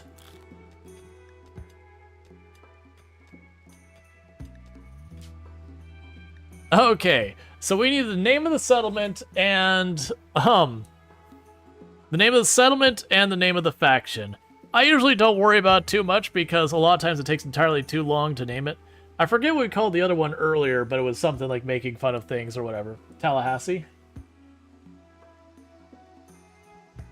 I think I'm going to try and avoid giving it like an actual city name because, you know, obviously people live there. And it's not really kind of fair to like kind of beat up on them individually. Yeah, YouTube comment section is one of the ones we never really... Like earlier we had Twitter in general. Was the other one who done. The Raccoon's Bin. I could maybe work with that.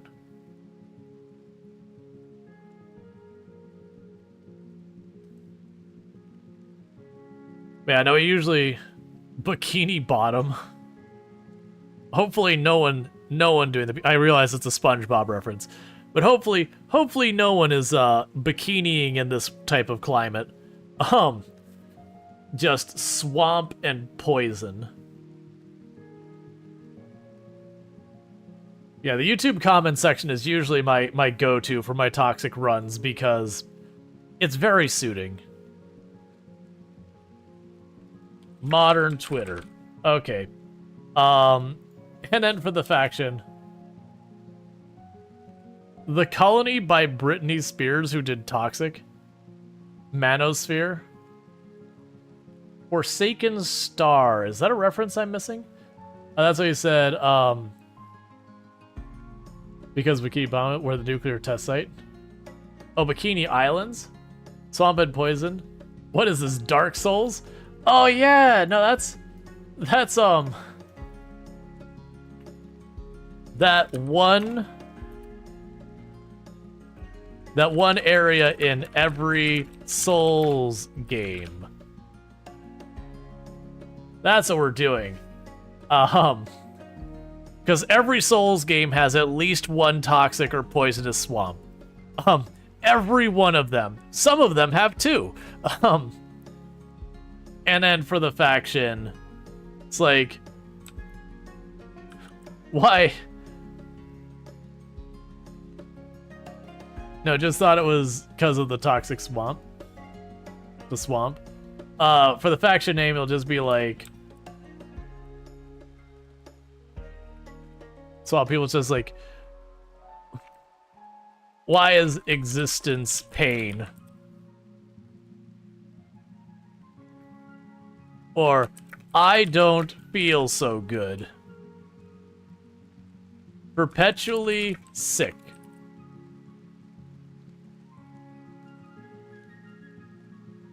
Mud people. Yeah, I'm debating because it is swamp and it is toxic.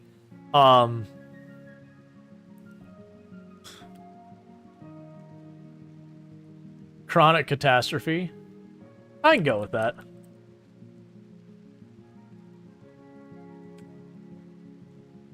Chronic catastrophe. Let's just do it to get things moving because it doesn't really matter.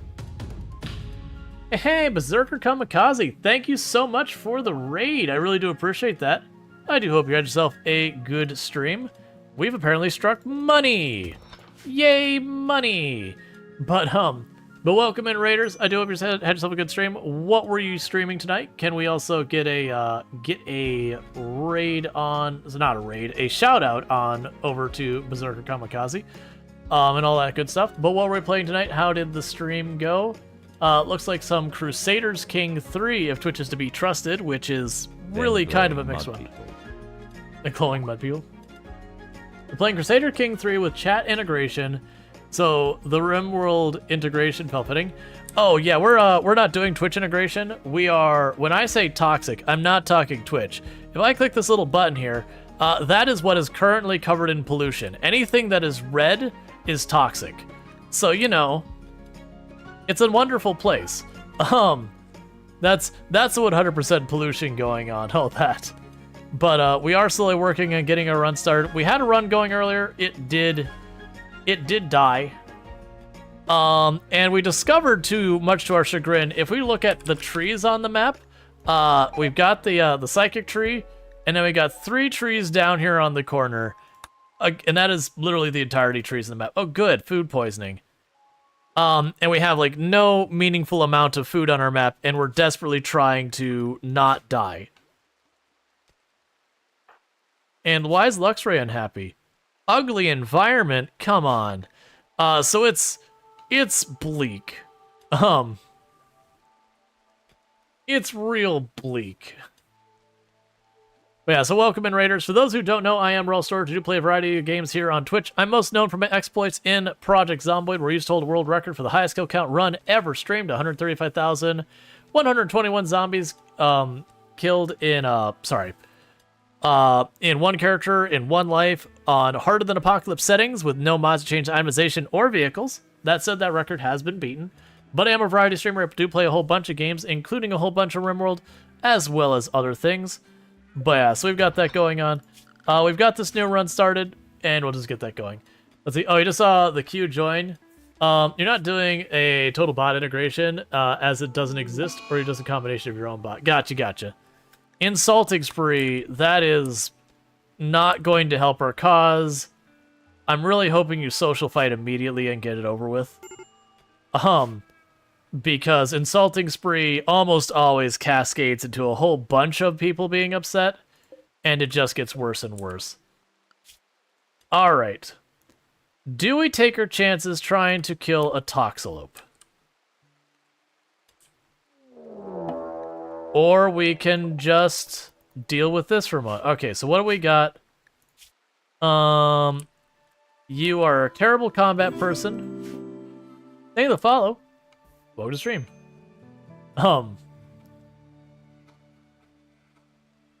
Yeah. Not recognize the name Berserker. But, yeah, no, Long Claws, buddy. Okay, so we've got them attacking. We're gonna tuck ourselves into the corner here and fight from there. Of course, Strider is currently dealing with food poisoning and has asthma and is not going to be able to do a whole lot with any of this. So that's great. It's also raining, so our accuracy is going to be terrible. And we're just going to have to live with all this. This is our existence. Our existence is pain. Strider, don't go out there. Hey, Luxray, tank it with your face since you're going to be in the middle of an insulting spree anyways. At least help out in some capacity.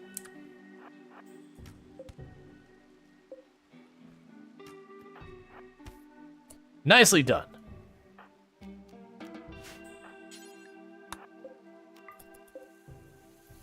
Okay, strip them from their clothes. Hey, now careful, we brought axes. Oh, don't worry, you're gonna die. This is gonna be potentially... So we're at starvation already on people. And I don't have anything nearby to hunt that we can realistically get away with. Man. This is gonna be a rough one. Because we still are way outside of those being right. Oh, wait, we got stuff we can hunt? Alright, everyone who can range, which is just the two of you, get out here. Kill the rat.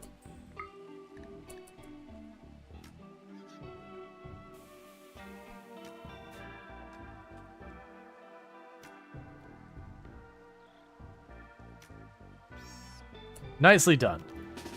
And that means you haul the rat in. Why can we not haul the rat?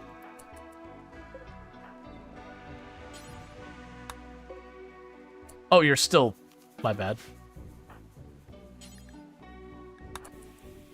Haul the rat in, and before anyone gets any bright ideas, Lavish, you're not allowed to consume corpses. Let's see, well, the raiders a little meat on their bones. Yeah. Yeah, generally I don't do cannibalism. It's not that it's never permitted. Oh, hey. Didn't we say... Okay. Do not allow fresh. Haul those in real fast so that we can have people butcher them. Oh, why are you still queued? I mean, that's my bad. So who is our cook? Strider? I need you to butcher those real fast.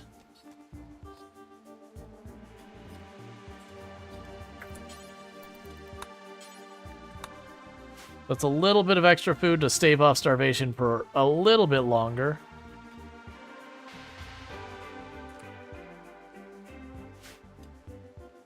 Now you're on break. Hey, man. You can have a break when you're dead.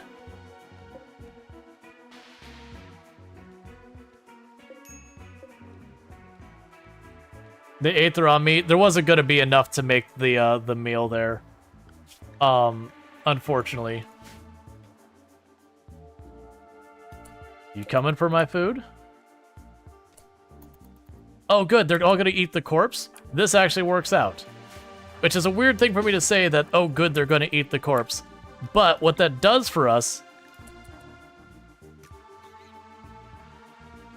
is it means we've drawn them instantly rotted because of toxic buildup.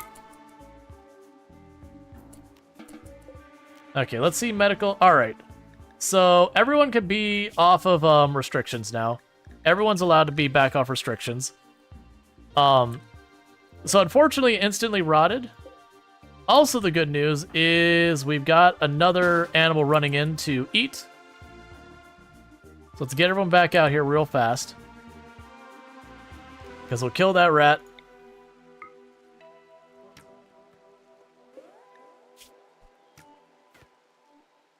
Please hit it. That's good enough. That'll serve. Because it should go down in a moment, and then we can have... Oh, good. We're just going to leave that there for right now.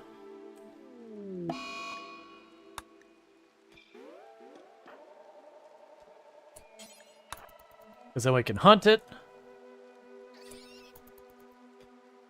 Cool.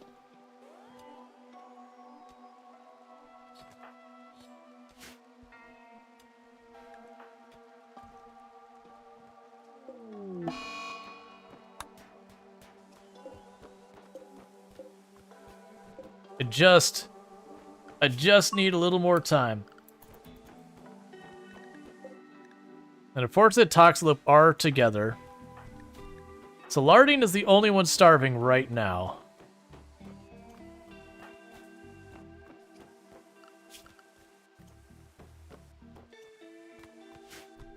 Everything is fine. Yeah, no, we're definitely in a rough place at the moment.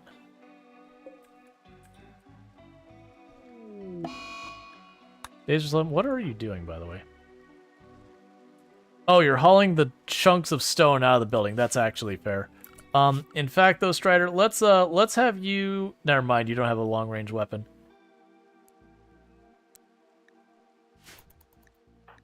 Extreme break risk on you because you were insulted 7 times. You're malnourished. You're starving.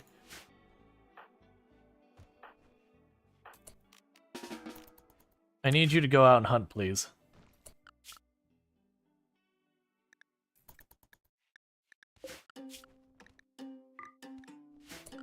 You should all be off restriction. Why are you not? So Lardine. The Lardine can't hunt. So it's Luxray. So Luxray needs to wait. Oh, so basically we've got one person who could be hunting. And then the other 2 are currently on break because everyone is starving. So let's try and go out here, get ourselves a little bit more food. We just gotta ride this roller coaster of awful. Don't leave the map. We just gotta ride this roller coaster of awful long enough to get that first round of potatoes out. That first round of potatoes will buy us a lot of time. We're in bad shape, though. And one of the good news things is the dead body does seem to be drawing in the rats, which does help. Berserk because you're starving. Well, that's not helpful.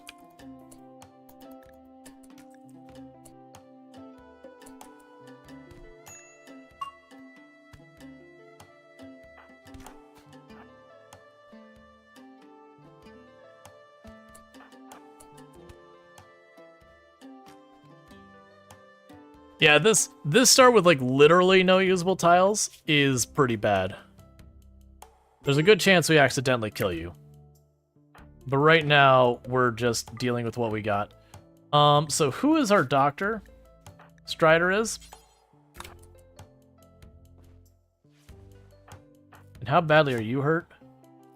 Pretty badly, actually. You lost an eye.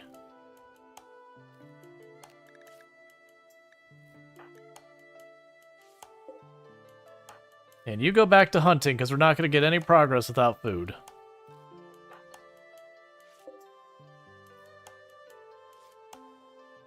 Where did you put the toxic waste? Okay, it's up there.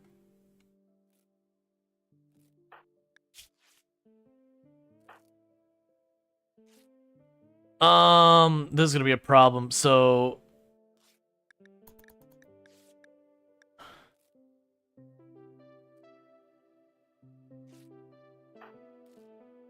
I'm trying to stabilize you, then Strider really needs to patch themselves up.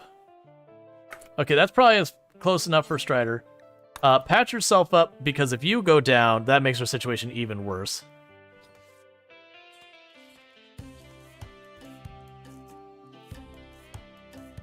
Cool. Getting yourself trace amounts more food from the random rats on the map. It's not really helping our cause too well. The good news is we can start doing the early harvest on some of these to try and keep ourselves above ground.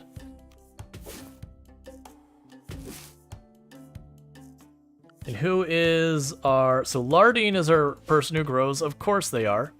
So the person who went berserk and got downed is the one who is our source of food. Why not? Wait.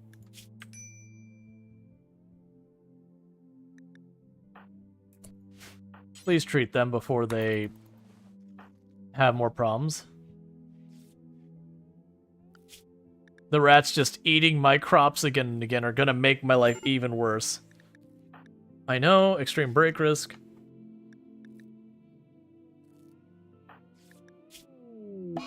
Disease infection. That is gonna be a death sentence with malnutrition.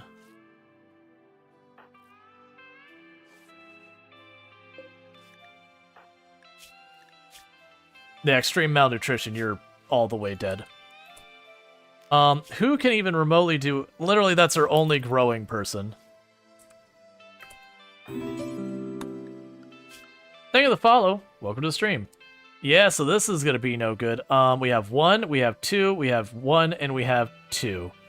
And you're probably not getting back up. So right now, you just... Congratulations, Soul Adams. You just became... You're on having a break right now. Disease infection on Lardine. Well, are they things we can cut off? I mean, a hand and a leg, yes.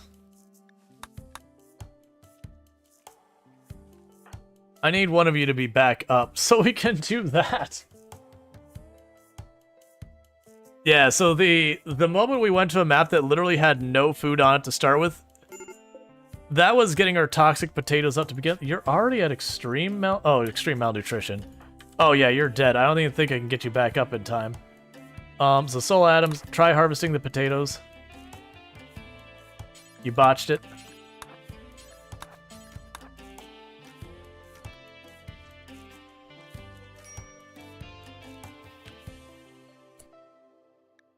Just orders harvest.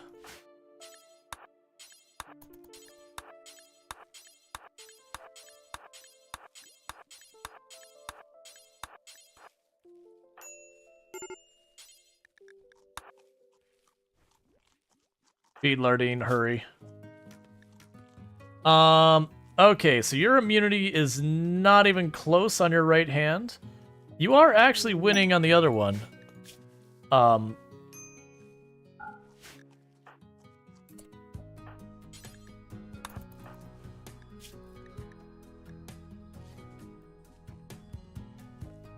Maybe we get an amazing 10, there's a chance, but I'm not feeling great about it.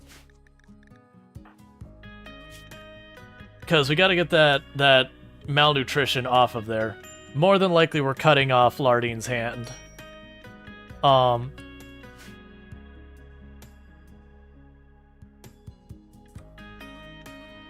Polluted terrain, so Luxray needs to be restricted at home again. Wait till they get that rat back.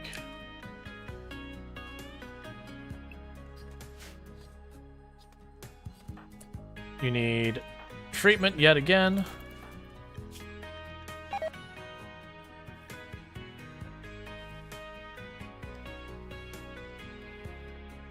I can't tell if you're winning or losing that.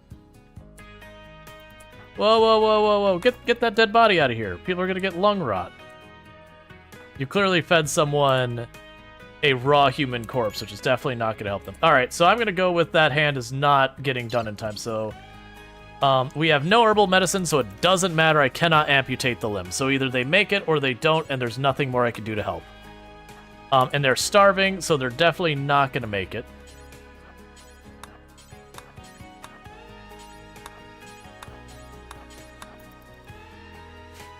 Oh, come on.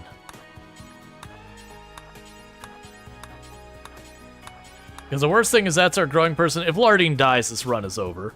Because trying to do this with no one who can grow, like having one growing, is just, it's a dead run at that point. We'll,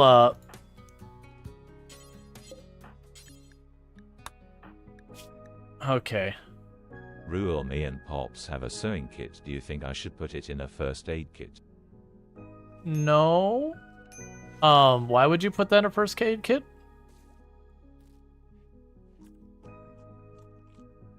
You can't even euthanize that herbal? Yeah, no, that's, Oh, you actually... If you catch this at the last second, I'll be amazed. I don't think you are, not with a 29%er. But you got closer than I thought you would.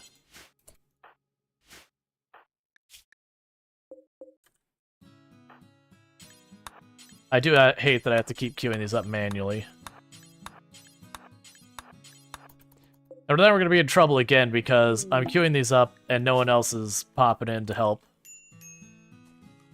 Yeah, no, you're going to lose by... Oh my god. That's twice today we've had someone get to 100% on the disease and survive. Seriously. And what do you even got going on here? Slowpoke, kind, optimist? Nah, you're fine. Food's a problem. We don't need more people to make it worse. So the downside is it's going to take Lardine a while to get back up.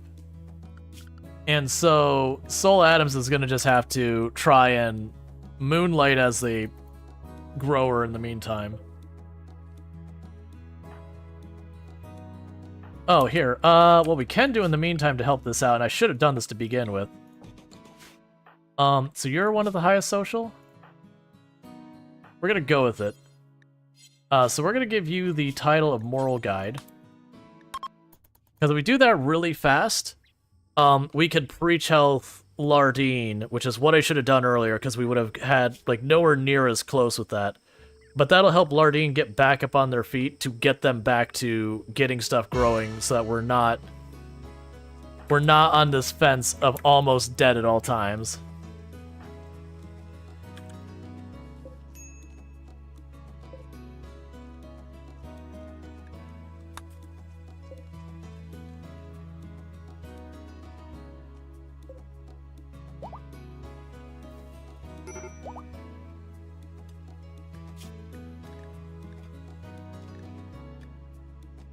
Yeah, so those injuries are still really rough.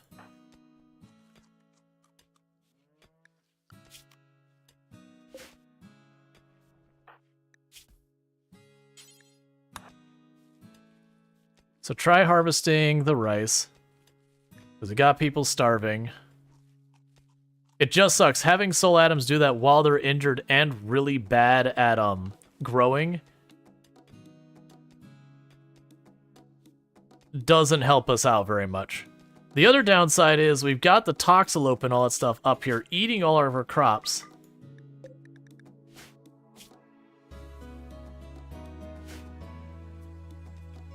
And I can't really do much about it right now because everyone is just downed and are in bad shape and all that.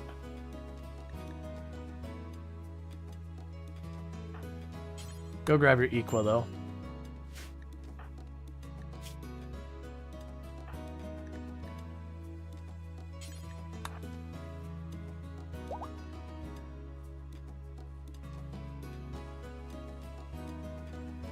I'm just trying to keep him out of starvation. Because any time we cross into starvation, it slows our healing and a bunch of other problems.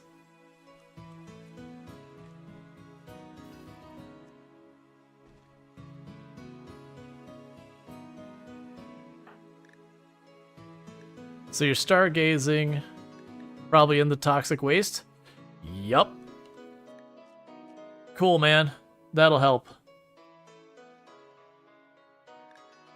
We're preach-healthing, and they're still just taking a long time because of the malnutrition.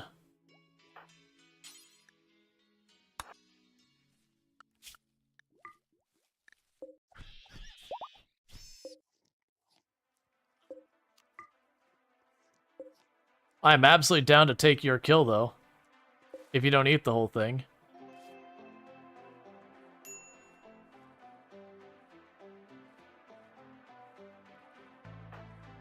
Alright, so Soul Atoms is back up, so that's at least something. Lardine is starving. Who can go hunt that rat real fast?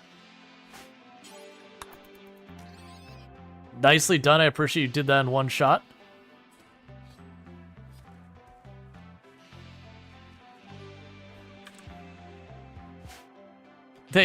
They're eating all of my tox potatoes. Come on, man. Give me a break. And the worst thing is they're terrible so far as food, and they're just like Boomalope in the sense that they'll turn on you a lot of times when you attack them.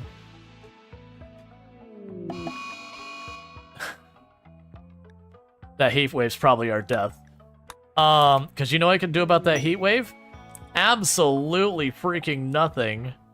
Because we haven't gotten our first research done yet, because starvation. Yeah, this is a cursed one. I actually mentioned when we started, it's like, I don't know if this start is viable. Like, if we were undergrounder, it would have been totally doable. But just between, like, having to retreat because of the toxic buildup and all that, we're really struggling. Honestly, Ice Sheet would be easier than this, because at least when you step inside and you warm up, it goes away, versus the toxic buildup, I have to wait a long time for it to get better.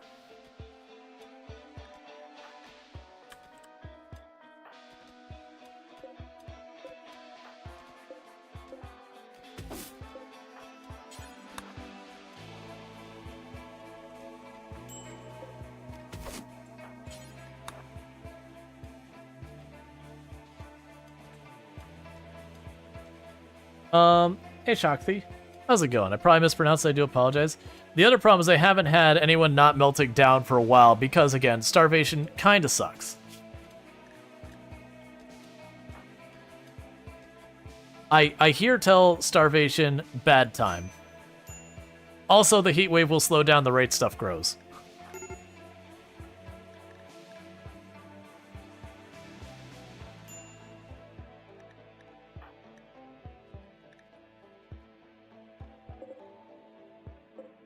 Okay, we're just gonna go orders, harvest, anything you can.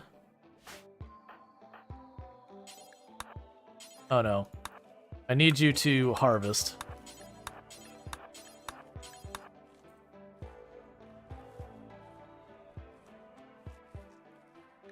Trying to get the people who are starving through it.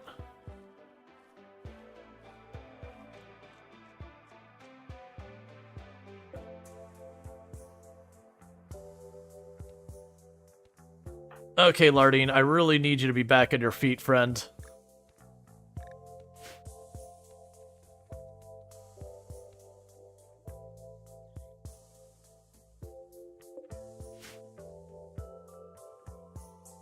Does fishing line count as medical threat? No.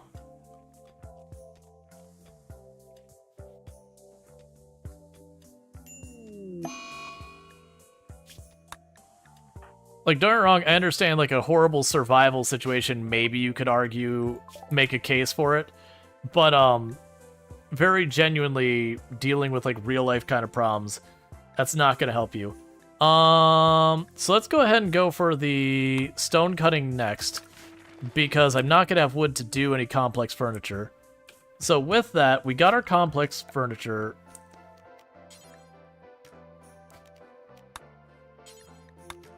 We're gonna make it out of steel. Even though I'm not gonna have hardly, like, we're gonna have to depend entirely on the animals we hunt for all that, I'm gonna have to kill these animals. That's the only way this works. I'm just worried we're gonna hit that first one and we're gonna have a manhunter pack of the whole thing, and it's just gonna be over because we don't have, like, we haven't been able to have our main, like, our full group up at any point since we started the treadmill of starvation.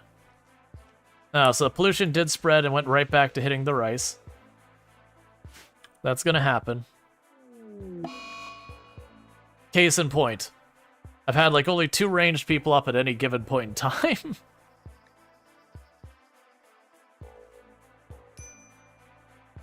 Alright, you sleep well, Strider. Thank you again for popping in. And Soul Adams is now going to need to be on restriction because they're getting over the pollution. They're getting too much pollution buildup.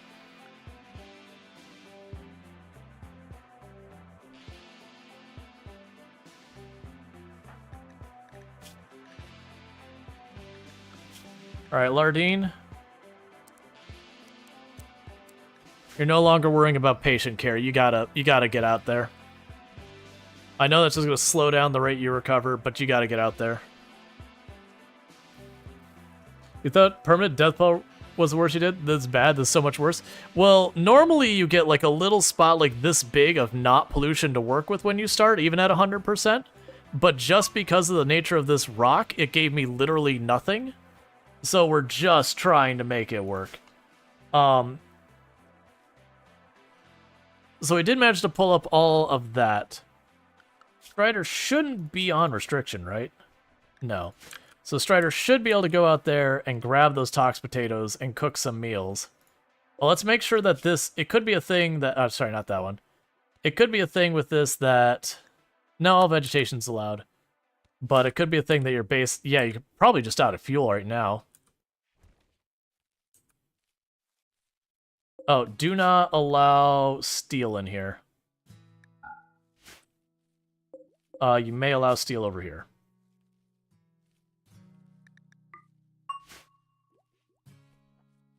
So we're alright, so we got an attack happening in a little bit. Do you have Go Juice on you? Oh, you are gonna be terrible. Max Pollution Stimulus plus Go Juice? That dude is going to be difficult to hurt. I'm hoping that these 2 breaks will give, and I can hit the Boomalope, get them to enrage, and just let that sort itself out.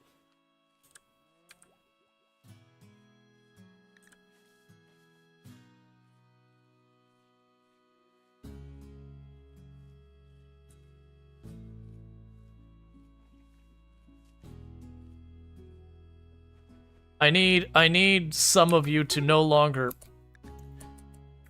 Alright, well, I'm just gonna go for it.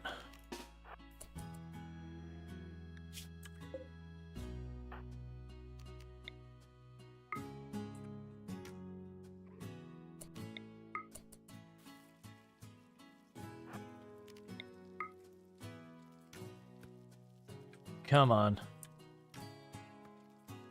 Manhunter pack.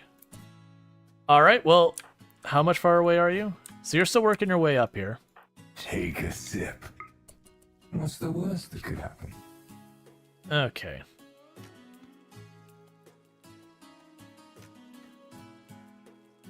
Alright, Luxray, you sleep well. Thank you again for tuning in.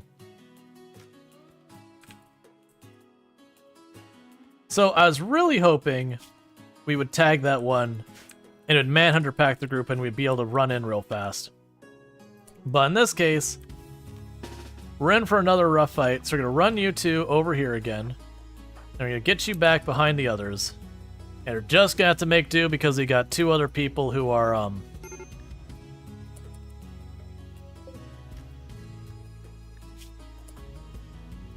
Oh, man. Don't have high melee. Oh, that guy can probably solo all three of us. He's high on Goju's, has maximum pollution stimulation, so he is moving at 150%, and has 9 melee. Oh, you are a scary man. Okay, thank you, Strider. What did you do? Thank you for like pulling MVP and just absolutely messing him up, because if that guy would have landed more than a hit or two, that would have been it.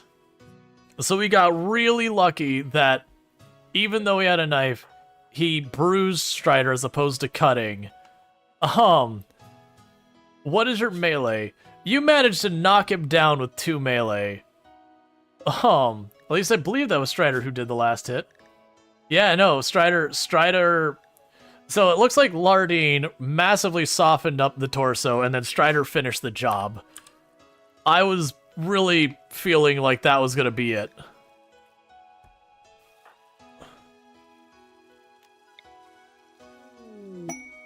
Oh, thank God, Pollux Tree.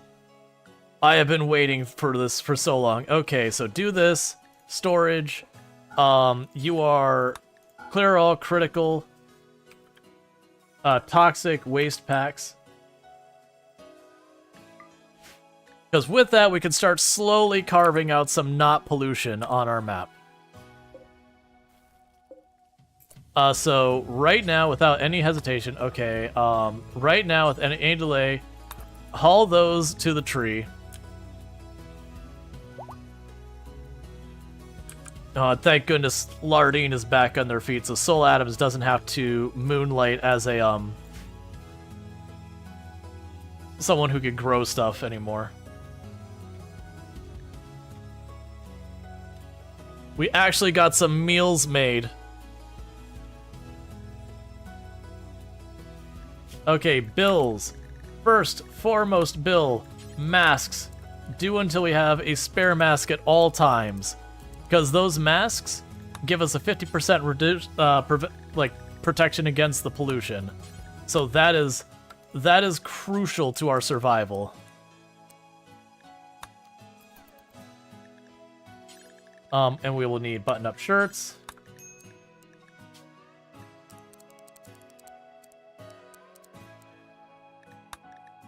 Even though I've been doing the other ones, we'll do the duster for right now.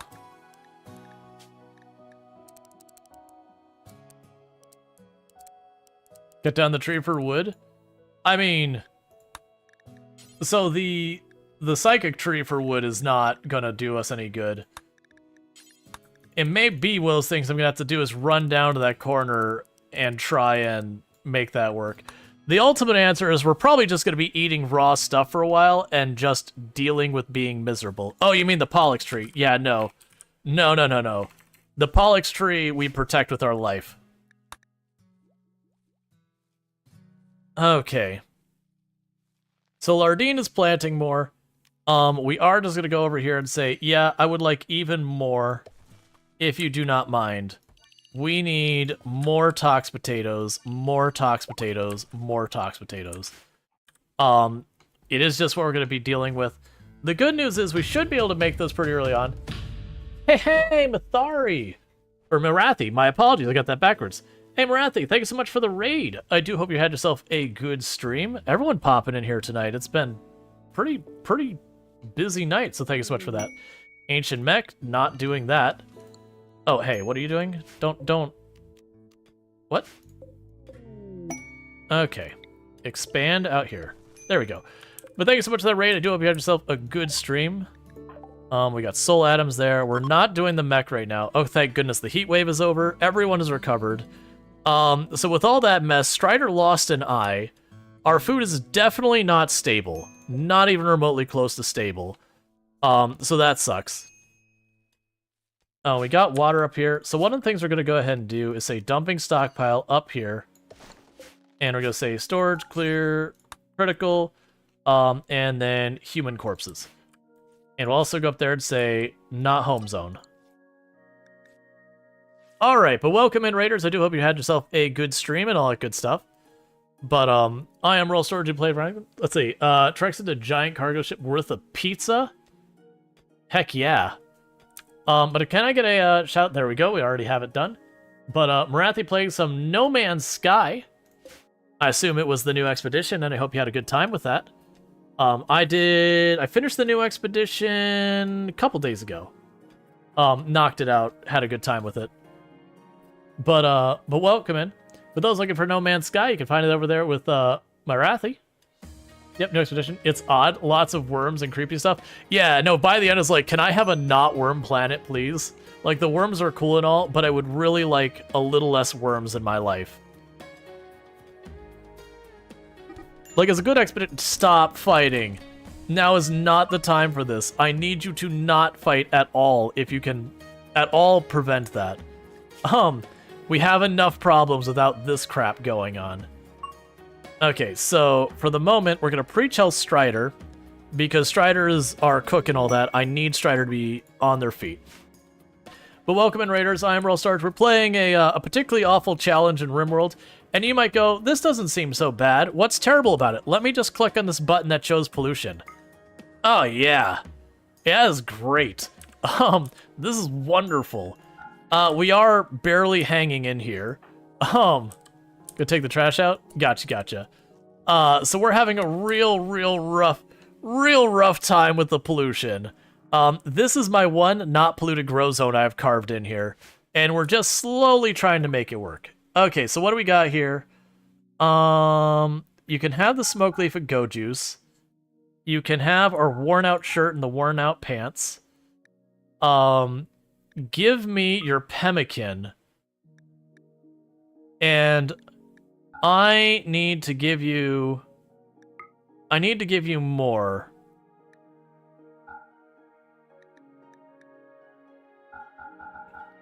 I will take all of the pemmican that you could give me. All right, before all the animals run in and grab the pemmican, go out here and haul all of that pemmican inside the building, because every raccoon... All right, well, the singular raccoon that is on the map will, it's actually not that big a deal. I thought there was worse. I also appreciate that Strider and Luxray got into a fight. Strider patched themselves up, looked over, and Luxray was like, no. Which, honestly, considering they started the social fight, you know, I guess fair. Perhaps a bit mean, but fair. Time to open the Ancient Danger. No, they're tribal. They could, depending on what's in there, they could get steamrolled pretty hard. If we open that Ancient Danger and it's the really big flesh beast things, they would just steamroll that and then I die too. Honestly, with some of the mech clusters, they could do that. Probably because Strider leveled from his face punching. Sometimes just got level with some face punching. Okay, so Lardine is now under restriction. Get back in the building. Okay, so Strider and Luxray, they can be off of restriction. Using the Goku method of leveling up. Oh yeah, that the more often you get beaten to the brink of death, the stronger you get. I always thought that in Dragon Ball, it's like, okay, that's fun for storytelling, but also, no. No. That's not... You know, what doesn't kill you makes you stronger is more of a... As a person, like, emotionally and all that makes you stronger. Physical body, not so much. Generally, what doesn't kill you usually doesn't have a positive effect on your long-term physical well-being.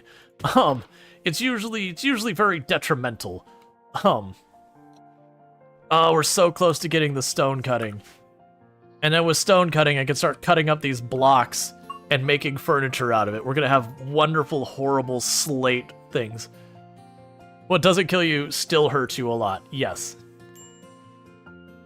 Medical treatment needed on Strider because you have asthma, which is not going to get better anytime soon.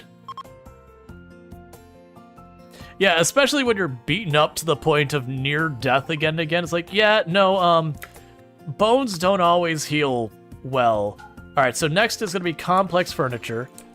So with that, it's time to get our next production bench on here, which is going to be a stone cutting bench. And we're going to use the steel, as much as that pains me, because for our current situation, steel is a much more easy to get a hold of resource than wood. So we're dealing with that. Time for pain is a virtue and slab beds. I would have to manage to get our ideology up enough that we can make that happen. All right, so bills add any stone forever, and before this gets out of control, let's just go right down here and say blocks. No. And up here, storage, blocks, yes. Excellent.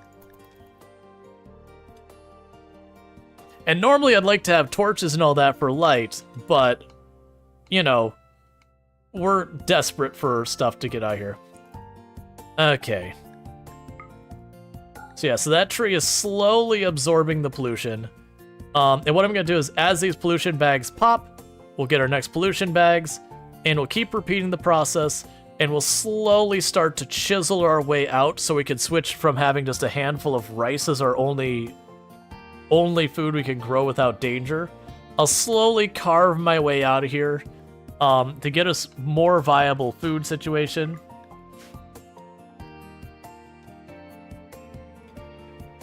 That'll also make it a lot easier because our people will be able to go out and do stuff there.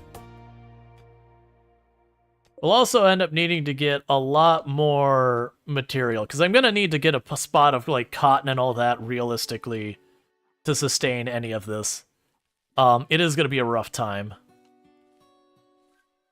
Oh, good. We got to actually have a proper harvest of rice.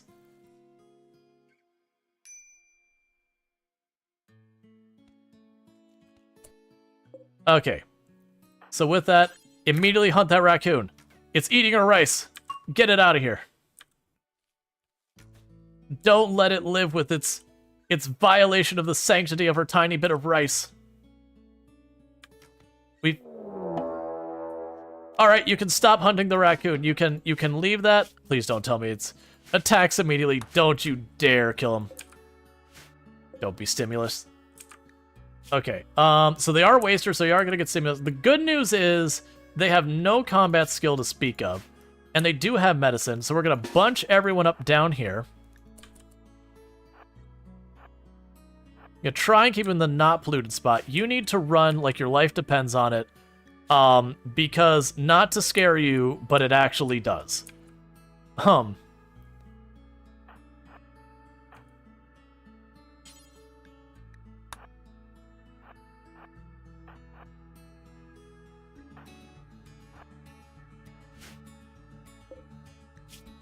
Alright, so you have maximum stimulus, so you are going to be a bit annoying to take down. And we do have this rock in the way that you're using for cover, which I'm not super happy about, but I mean, it makes sense. That's a good plan. Oh yeah, opening with a headshot. Larding intercept. Strider, pop in there. Try not to take a hit. Come on. Okay, good. We're good. Good news. We're okay. We're alright. Larding took a couple of hits. Just some minor ones. Larding needs to be out of the toxic waste for a little while anyway. Don't fences keep wildlife out? Yes, but I have to build the fences out of something, which does present a pretty big problem for us. The utter lack of any materials at all is a pretty big barrier for us, unfortunately. Because I have neither wood, I actually have literally no wood. I have steel. I could build a fence out of steel, which would be a very expensive fence so far as our resources going. Low-key, it kind of does help that the animals are running up here to eat stuff. That's fine, we're not doing the disturbing vision. It kind of does help a little bit that the raccoons run up to eat the bodies when people pop over here. We just got to kill them before they eat a bunch of our food, because then we get to eat the raccoon.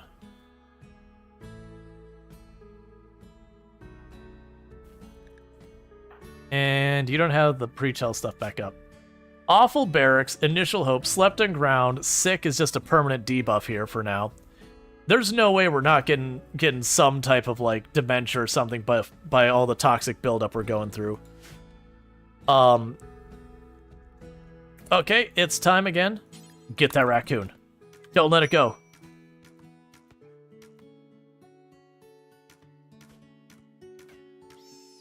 Yeah. You done good.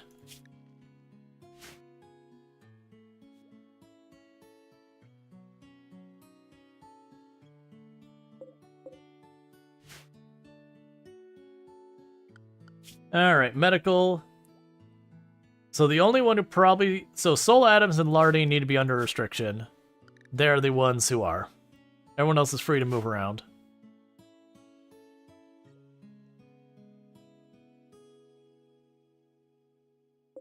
Okay, so those will be popping in not too long. When they pop, it'll be time to grab up a couple more tiles worth of pollution. And that's just what we'll do, is we'll slowly claw our way out of this little spot. Slowly expand this. It's gonna take some work. Starvation. Hey. Where do you think you're going, rat?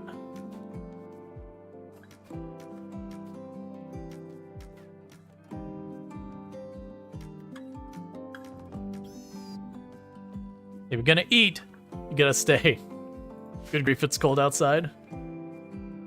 I wish. I'm in Florida. It's hot. That's all it is. It's just hot.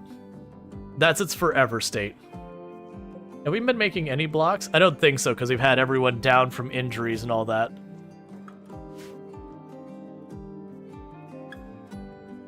How badly are you hurt? Oh, you're right about to be back up. And then you're right about to be back up too. Okay, all three of them are about to be back on their feet. So good news is we are smoothing out the floor, which will add a little bit of beauty to this room, so that should help a little bit. We do have a bunch of corpses and all that in here. I also need to have you butcher anyways, because those are going to rot otherwise, and that's just a waste. Oh, there's another one?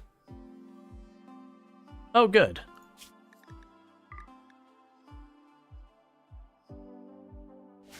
Okay.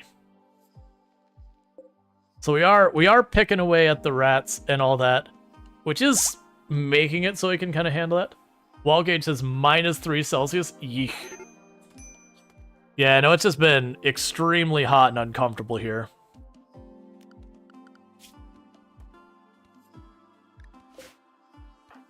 Oh, we got another contestant.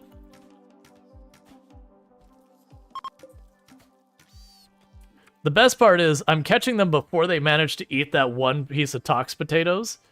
So I'm basically getting the food out of it by just being quick and intercepting. Oh wait, Luxray cooks as well? Yeah, I do have Luxray set to cook as well. I'm okay with that.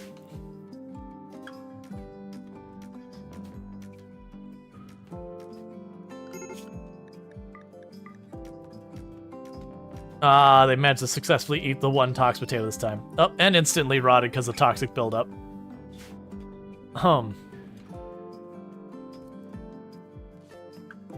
Yeah, everybody's finally not wounded. Yeah. So we're having all the mood penalties from observing corpses and all that. Luxray is running around and trying their best to hunt as many things as possible, but is on extreme break risk because of observing all the rotting corpses. Hopefully they sleep it off pretty soon and we'll be back in there.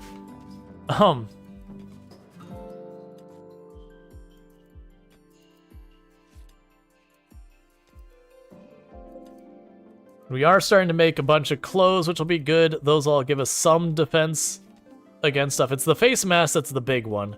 Which I do have the face mask as the highest priority. Is it only cotton? Yeah, so I can't make the face mask out of leathers. So we actually aren't going to get face masks for right now.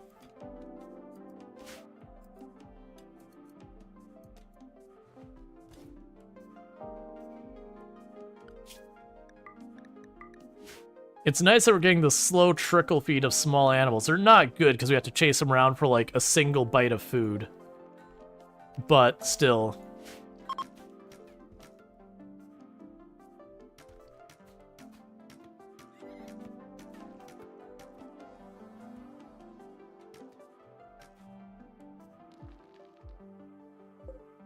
Alright, slowly but surely.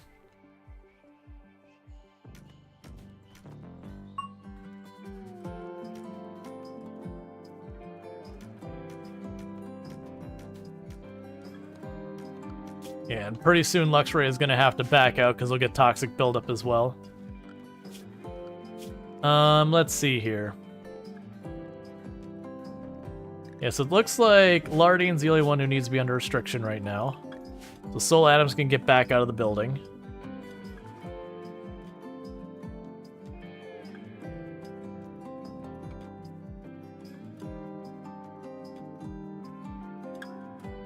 Who is our crafter, by the way?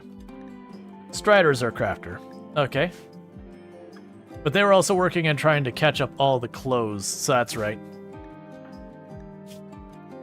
So you're ravenously hungry. The good news is a bunch of your other negatives did drop off.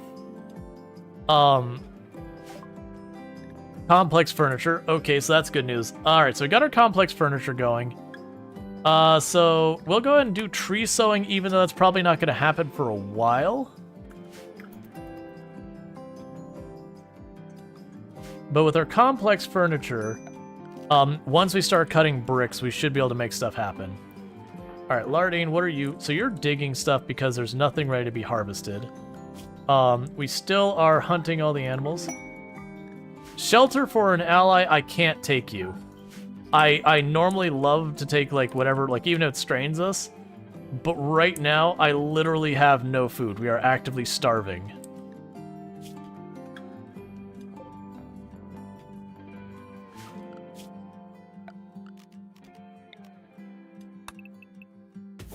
So I need you to harvest some of that. We'll schedule, unrestrict you again, Lardine. I'm just gonna need you. I need you to harvest, man.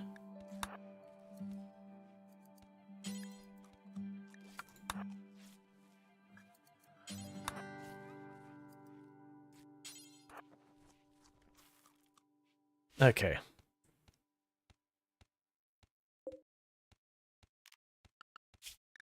Because you're still pretty bad build-up. But my hope is you'll only have to put just a little bit down there. Okay.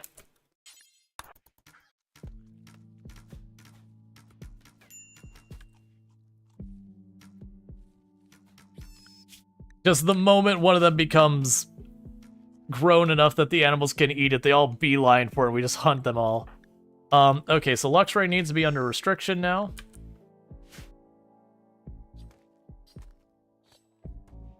Toxic potatoes? Yeah, no, they're potatoes that grow in toxic waste. They're not the best. I want to say they have a higher risk of food poisoning, and they're not as good nutrition-wise. And they don't grow particularly fast, so you can definitely make do with them. They're definitely not great. Okay, so you're upset because you keep hitting on people, they keep shutting you down. And then everything else. So that's definitely not helping anyone's cause. Yeah, no, it's better than starvation. Just.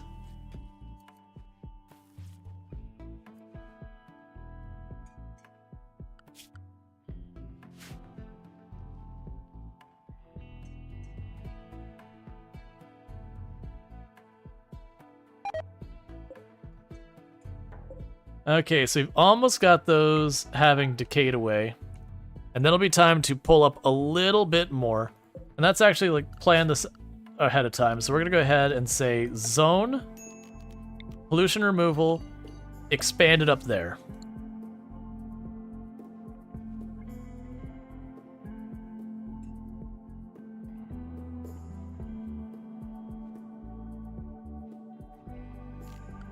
Lardine, I am going to decrease your priority on hauling. So that way you get some cleaning happening.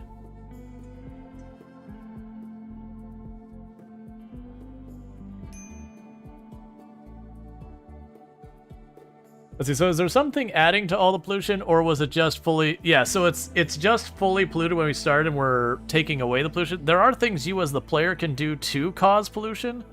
But very much those things will be very bad in this run. So that's kind of thing we're trying to avoid. So you're ravenously hungry.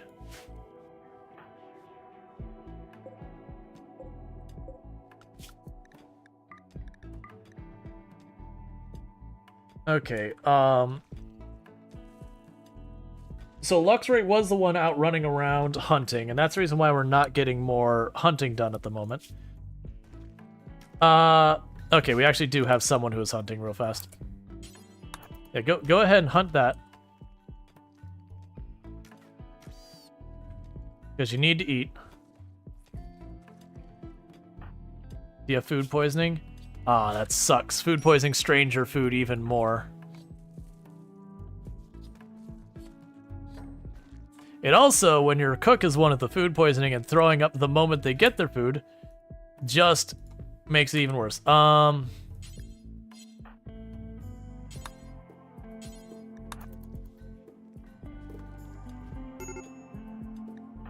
Colonist needs rescue because your food poisoning knocked you out.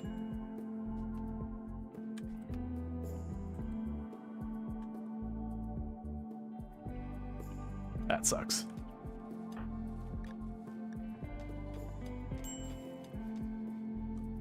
Okay. Polluted terrain. Lardine is already built back up, so they can't be out there anymore. So area 1. That'll be something I'll have to wait till this grows, and then we'll go and change restriction. Tantrum, you're just gonna break stuff in your room. That's fine. Don't break the furniture, punch the walls. I don't have the materials to replace that stuff.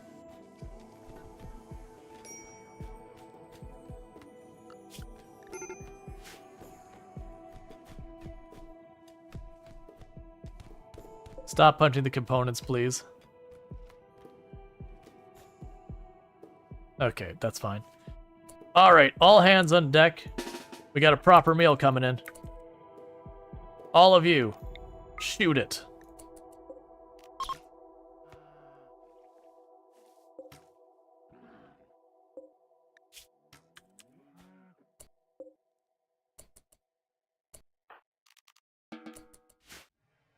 So that's fine. I don't think any of them are going to get a chance to go out there to do anything with the hunting yet. And with those injuries, it should die. You guys want to come right back? Yes. It's trying to get food. Because it's hungry.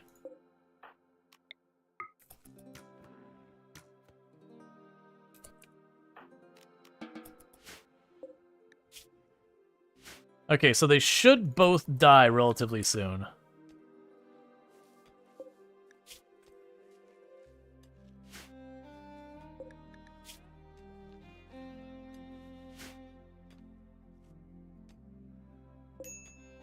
Starvation again on Lardine.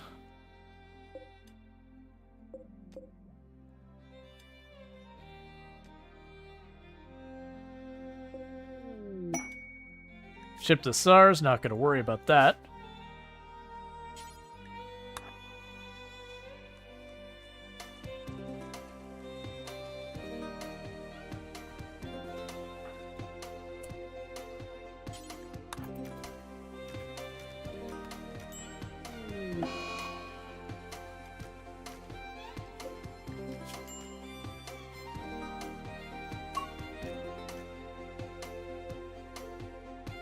Okay, so just having them run it off. So they should die soon. They'll put out a bunch of toxic gas and all that, which is the reason I'm not going out of my way to have them hunt them.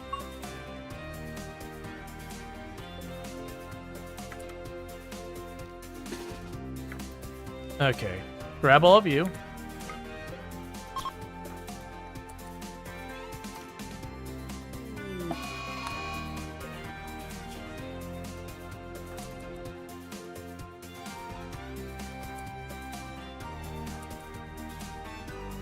Please move. Soul Adams, please move.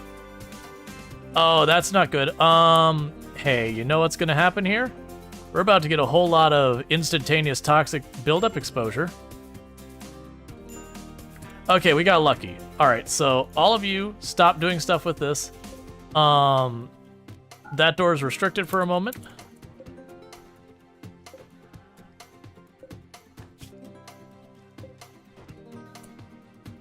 Okay, and where is our construction person?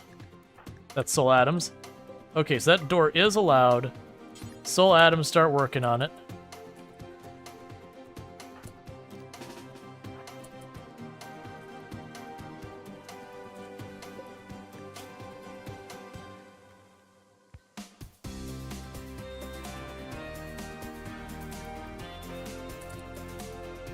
Alright, meanwhile, grab our ranged again.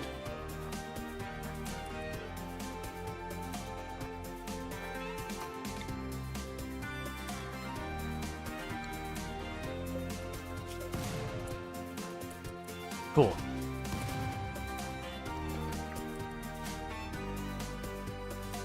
And with that, we've got some food. Some really not good for us food, but food. Oh, hey, you need to be undrafted. Alright, so that's... Oh my god, please.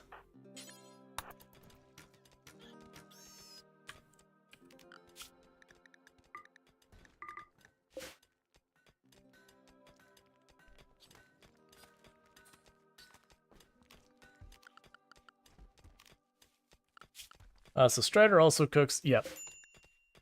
So we'll be able to go and use those Toxalope, make ourselves some food. It's not great food, but it is something. Gonna actually cook ourselves a proper meal. That's a long time coming.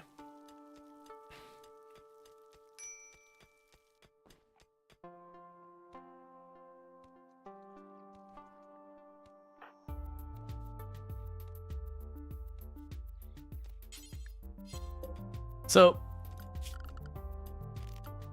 what I'm going to do is for schedule Savraxi, you're going to be on the home zone, and I'm actually going to bump you up to hunting 1. No, 2. So that way, any animal that walks into our range... Oh, the rat's chosen death. Any animal that walks into range will immediately prioritize hunting it. It just means we'll get a shot and it'll run away, and we'll get a shot, run away. It'll be very disruptive, but... I don't want to sit there and have to manually intervene again and again. So yeah, so that'll be fine. Destitute travelers. I can't do it. I have no food. I would love to help you. I cannot do it. The good news is we now are starting to get actual slate blocks. So we can go to furniture. We will do a slate bed.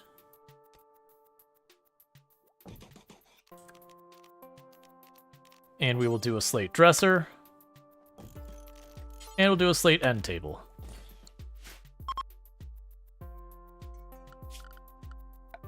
And I really want to put a wood door on it. I really, really do. But right now, I'm down to 70 or 150 wood total before there's just no wood left at all.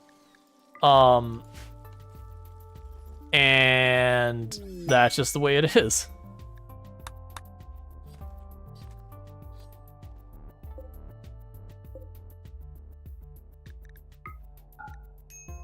Okay, and those are right about to pop.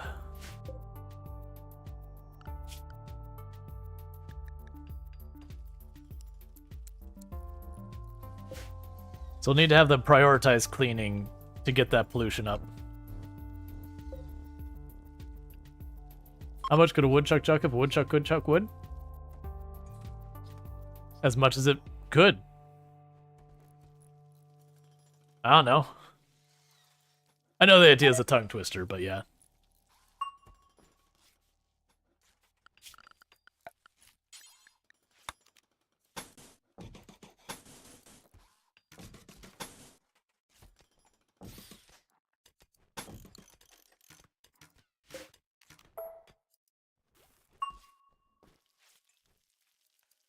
Alright, and that's one bed made, so let's go ahead and get Luxray into their own room now.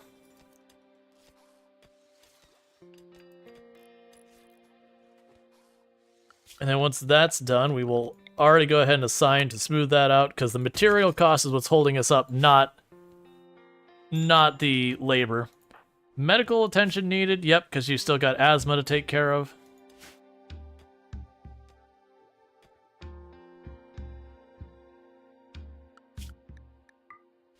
Okay.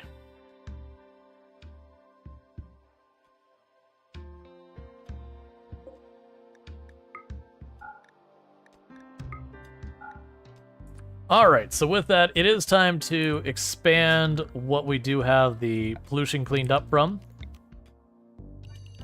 Let's go ahead and expand it, try and take it out like that far. And hopefully they'll find enough availability in the cleaning schedule to deal with that. Because you can pull up 5 more bags, you can drop them. So the good news with the pollution thing is it's not too urgent. As long as this doesn't fully clear that entire circle, we haven't lost any progress, or so far as any efficiency of it. If it does fully fill up the circle, then at that point it means it's basically sitting there idling, and I could have it in that time doing something meaningful. Yeah, so got everyone cleaning things up, so they should start pulling it. Mad Rat. That's fine.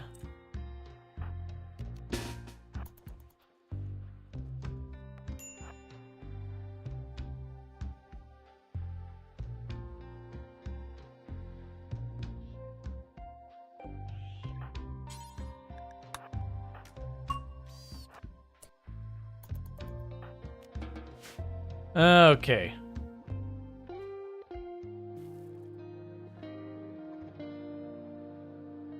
But yeah, slowly but surely, this is going to be an absolute not disaster. But it's going to take a while.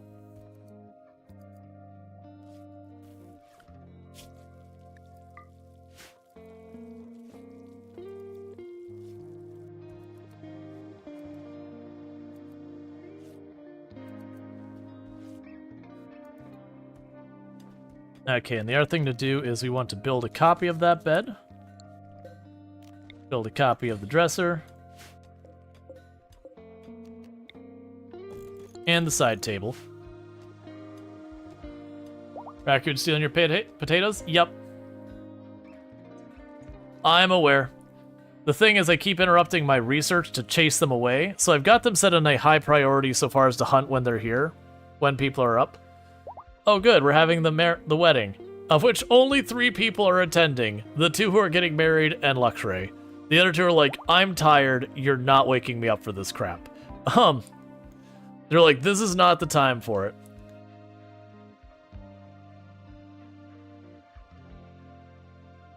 Oh, well, all the rest of them showed up for the reception. They're like, look, we don't care about the actual wedding, but when you're talking food and hanging out, yeah, we're in.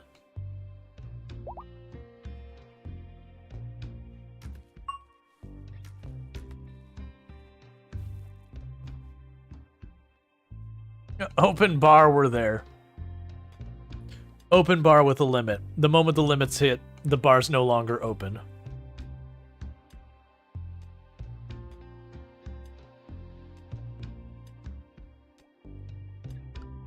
Okay, and we're getting the tree sowing. That way, I can clear up a spot. Even if it's growing like one oak tree again and again, at least there'll be some amount of wood, because my alternative is fiber corn. I believe with the tree sowing, it can actually grow, I think they're called like rat palm or something in the pollution. The wood they give you is pretty awful, but it's more than nothing, so it's perfect. No complaints. We just gotta get there. Alright, so work. Schedule Lardine. I'm hoping that you've recovered enough that's not a big deal. Yeah, you're good. So we're gonna finally get our first actual meaningful harvest of tox potatoes.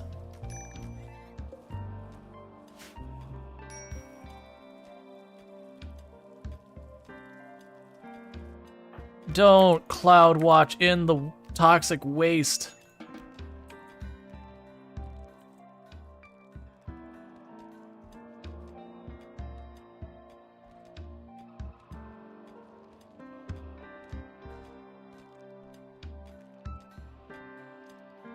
The toxic clouds are prettier.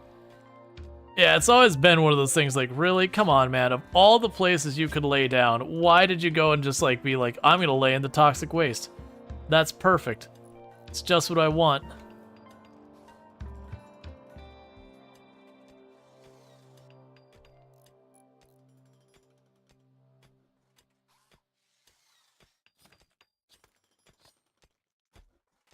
So we are making good progress so far as getting, I mean, I should say good progress. We are making progress so far as we're finally getting some bedrooms built. We're just kind of using this space for everything, but we are starting to stabilize a bunch of our negas. One big downside is Selvrex is apparently continuously, hitting on Strider, who is a married person now. So that's not helping. That's creating a lot of infighting within the colony.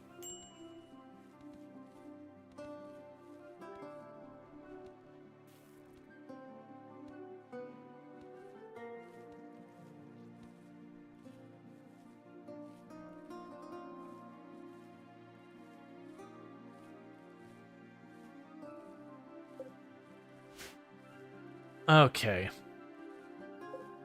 So we're going to have a change of plan with these. That's going to be cotton now, and this is going to be fiber corn for now. And the reason I'm doing that is that way we can start getting face masks made for the resistance, because we are getting enough toxic potatoes that as long as I can keep harvesting them, we should be okay. It's just right now I'm not getting medicine, I'm not getting anything I can make a bunch of our clothes with, and we're not getting a source of wood and all these problems. So I do need to figure out ways we can tackle that.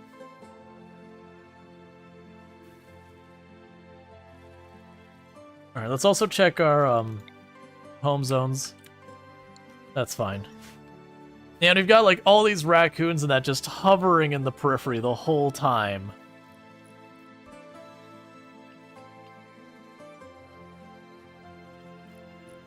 But if we can manage to get some of that cotton down, at least we'll get the occasional mass to give us resistance. Please stop cloud watching in the toxic.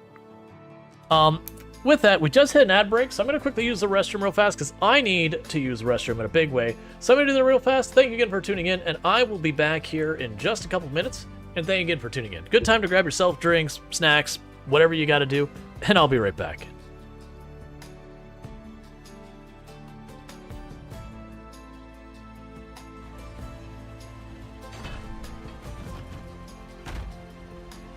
Alright, it's not at all what I expected to happen in that moment, but...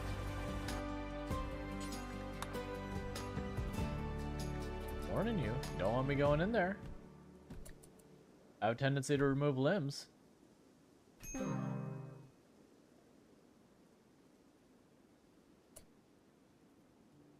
Huh. Oh, you once again cleanly cut someone's head off. Well...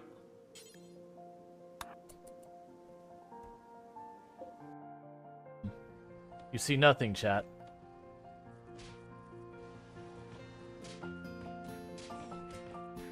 Nothing is happening here, chat. You see nothing.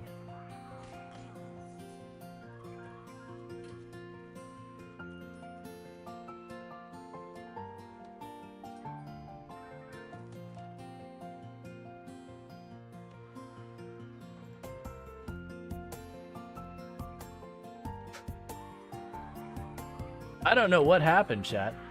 Everything was fine. And then it wasn't. Doing a shoey? No. Alright, here's the deal.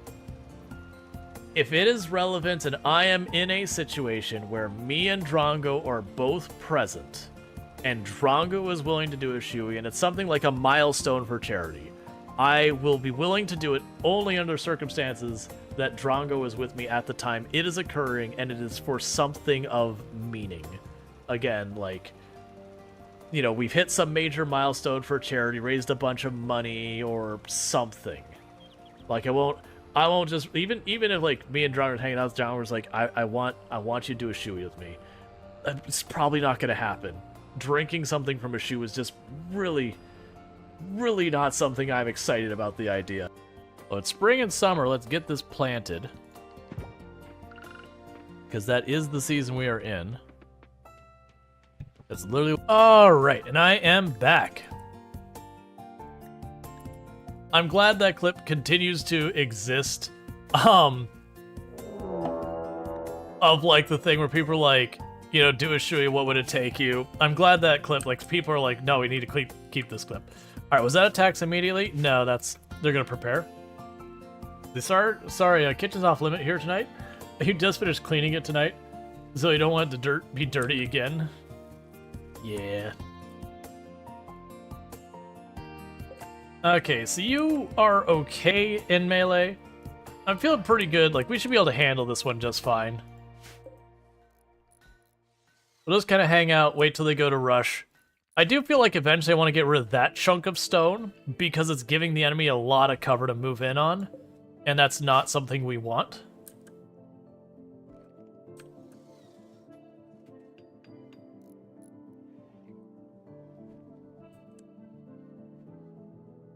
Alright, so they should be attacking. So the other thing is, by them being on the pollution, they are going to take a little teeny tiny bit of a penalty before they attack.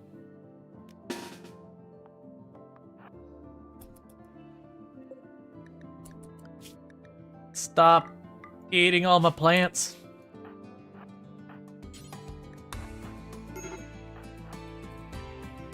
Major break risk on you because you're a night owl in the day and you keep hitting on people, they keep shutting you down.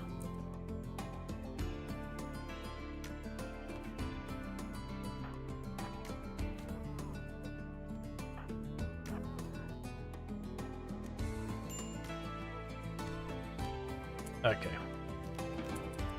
It is a bummer that my farmer is my, Oh, hey, you need to actually rest again.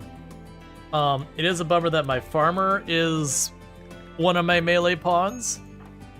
Why are you not, hey, buddy.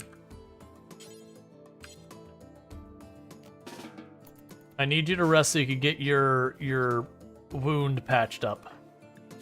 We don't need to be risking death. You also lost a toe, which does not help. Because that'll slow you down, and that's just another thing on the mountain of things that are causing us grief. We just keep making cowboy hats. None of the other clothes are getting done because we don't have enough material to do them.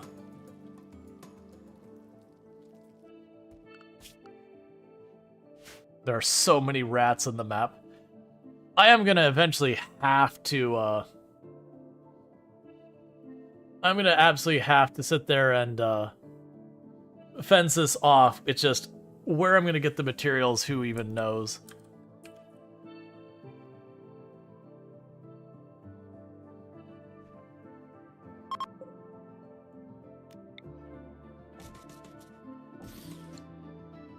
Alright, and we've got 2 more beds coming in.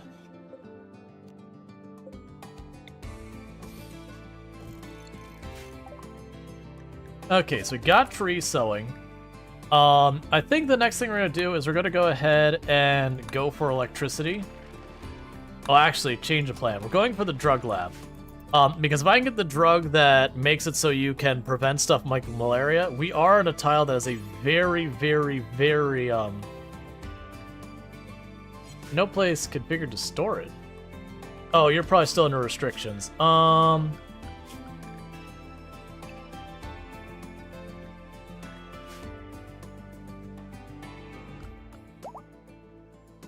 That's fine.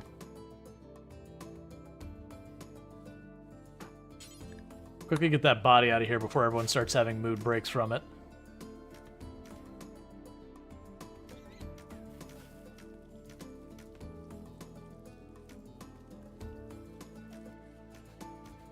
Okay.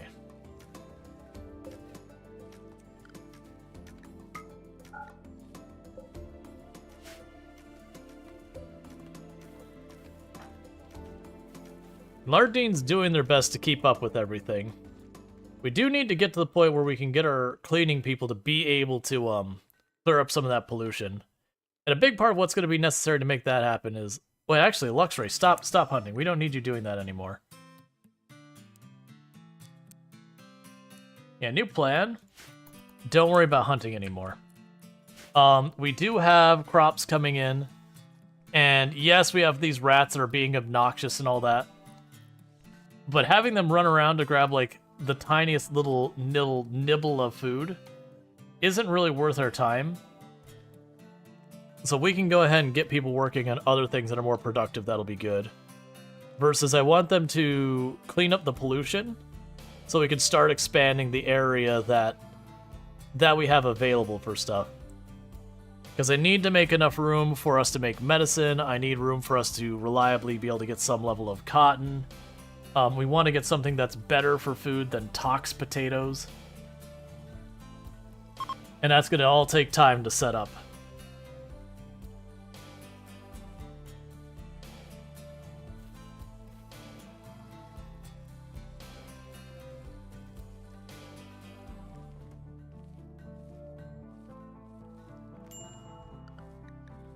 Blue terrain, that's on you again.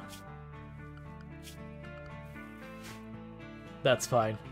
I really don't want to restrict you, but I'm going to. Because if I don't restrict him, he's going to die from the toxic buildup. But this will at least force you to get those, the cotton and all that down. What we can do...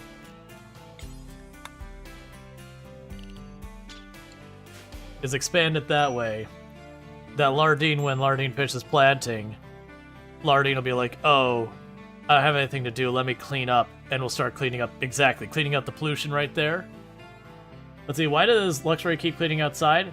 Anything that's in your home zone, your characters will clean unless you get mods.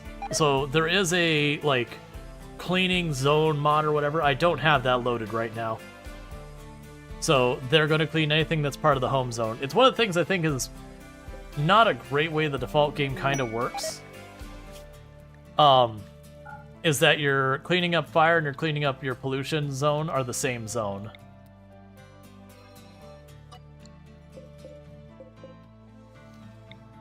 Alright, so we're gonna have you expand out here.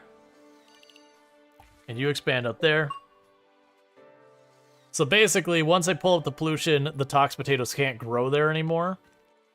So I'm trying to give us a little teeny tiny bit of source of wood. It's not going to be adequate, but it's better than literally nothing. And get ourselves the source of cotton so we can start getting our face mask to make our lives so much easier so far as the pollution buildup. And seriously, my god, there are so many rats.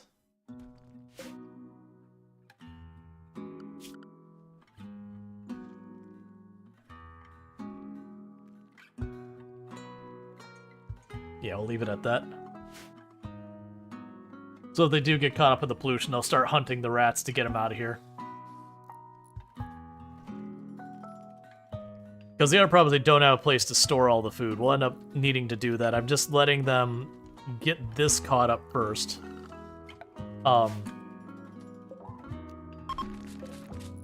So that they can get their own bedrooms and all that. So the worst thing is, the rats actually don't reproduce. They're just more and more rats walking on the outside of the map.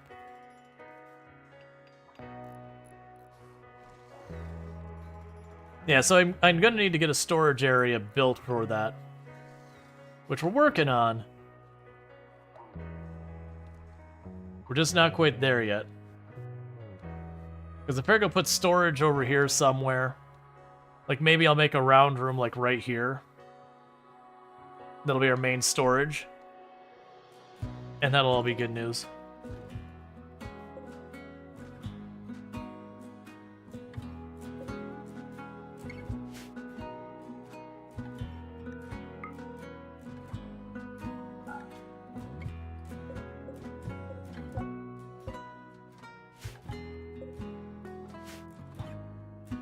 Okay. So you are currently idle.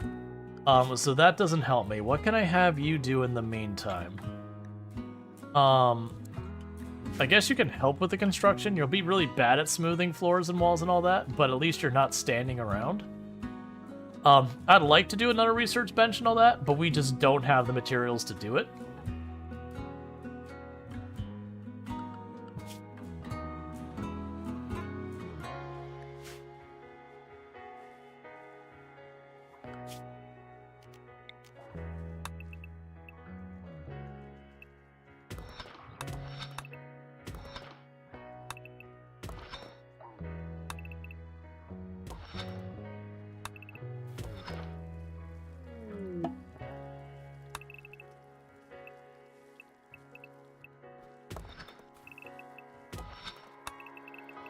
Alright, one moment. That'll be our storage room. I'm gonna open that up to start being mined. Will I need... I think I will actually need a, Yeah, so we'll need a column in the middle, so rather than using a column, we'll simply go over here.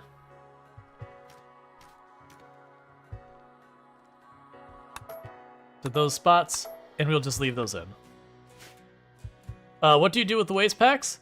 I put them under this tree and let them decay so they drop their pollution back down and the tree slowly absorbs them. It's real slow though. That's the reason I'm only grabbing about 5 waste packs worth at a time. It's just right now because I've changed the priority from cleaning and all that to hauling. It's not really getting done.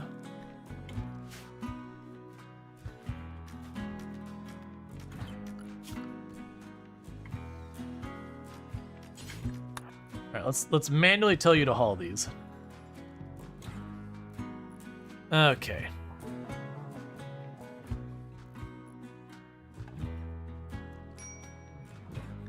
Alright, so Luxray is at the point with polluted terrain, so Luxray is now under restriction.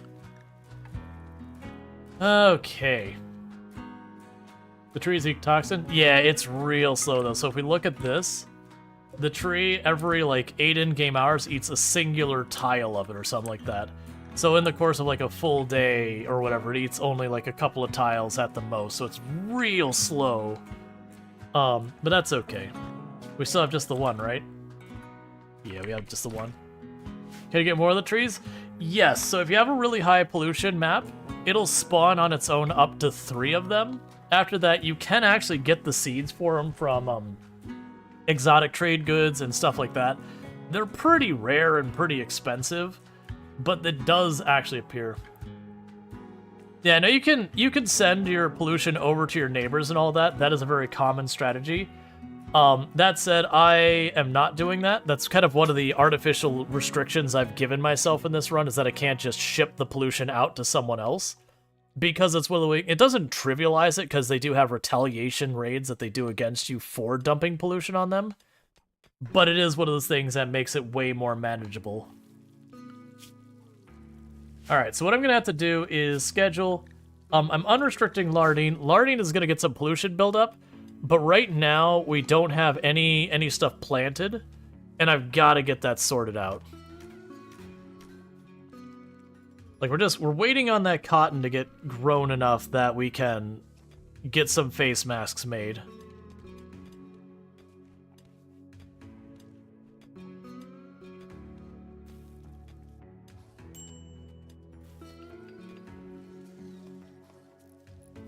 And so what is going to happen is this is going to be a storage room, so we're going to get that over here soon. And this will be a regular storage room. We'll make a freezer someplace else. I'll probably make this giant area up here one giant freezer. Because we're going to have to store a lot of toxic waste in it down the road.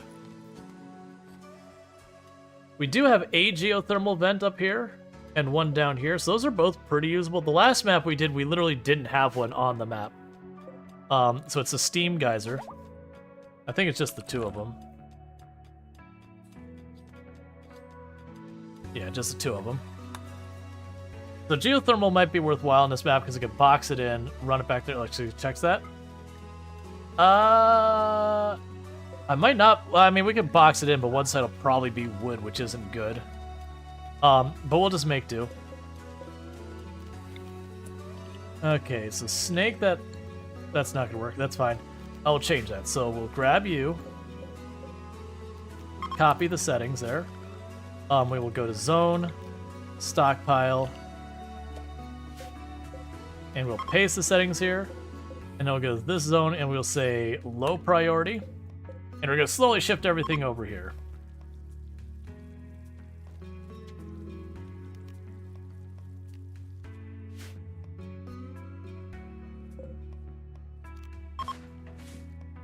Okay, so everyone's got bedrooms now. They don't have doors on them yet because I don't have wood for doors. We're about to stop being able to make food too. Because we're about to run out of wood. And I've got some fiber corn planted, but it's gonna be a long while before that fiber corn's doing us any good.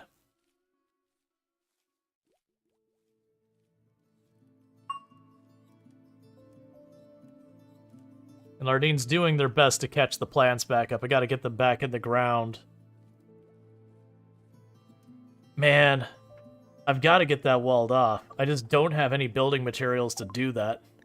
Alright, drug production. Sleeping sickness on Lardine. Oh, come on. No, not on Lardine of all people. They're the ones carrying this with all the farming they do. Leave Lardine alone for 2 seconds.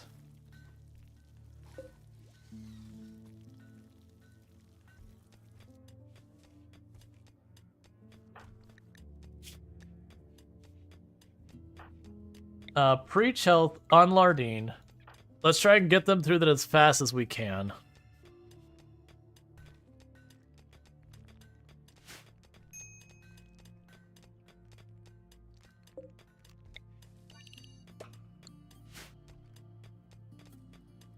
Meanwhile, we'll go over here. Orders, smooth room, next room.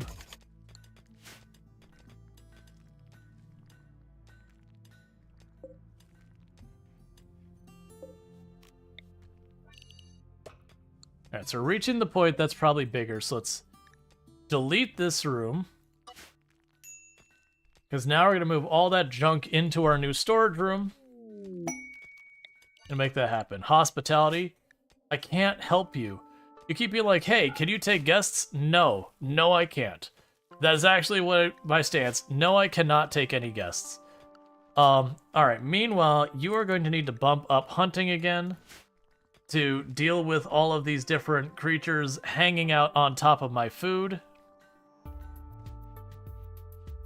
Because the population of just random junk is getting too high.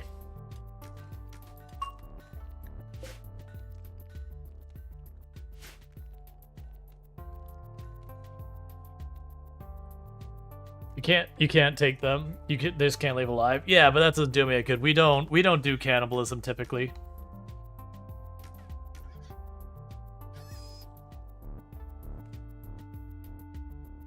Alright, so we're interrupting our research a little bit to just try and suppress some of these different animals that are eating our stuff, because we can't wall this off. I have no wood. I don't have enough stone. I do have enough steel to do it, but man, using steel for a fence feels like such a waste. I am going to have to enclose, but I've got to get to the point where we've got supplies coming in.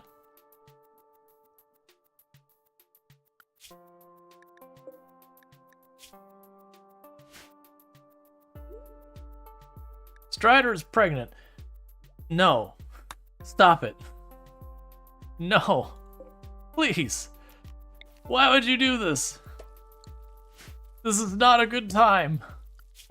Alright, well, we got a baby on the way, so that's lovely.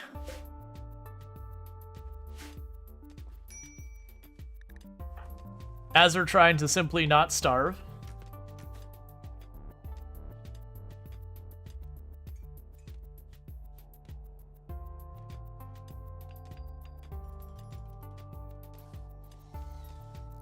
Well, at least we had enough slate for the crib and all that. Okay, if I were to try and... Okay, so it's only 1 slate per tile. Alright, oh wait, I can't build on half this. Well, yeah, that's no good. I can't build... I'm gonna have to get wood for that side there. I can't... Like, to enclose this, I would have to cut it off right here. So, we're basically SOL so far as that.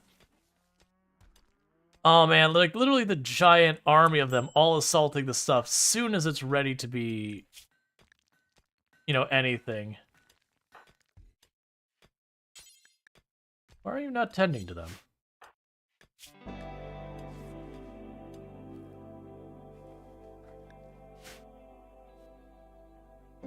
Alright, this is a terrible idea. Let's see if we could bully some of these away. Honestly, you hold the door because you're not doing anything with that thing.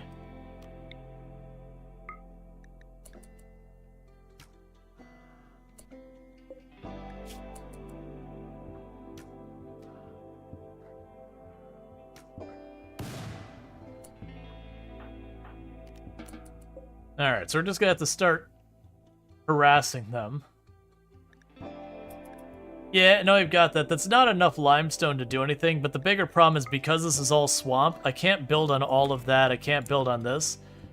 So I could move a wall up here and like do like a weird thin little box, but I can't really enclose that in a meaningful way.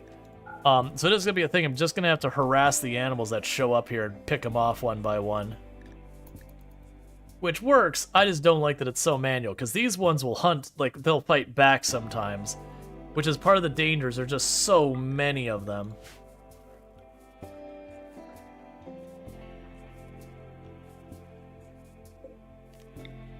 Because of this manhunter pack, and suddenly you're fighting 8 of them and get overwhelmed. The good news is, they're made out of meat.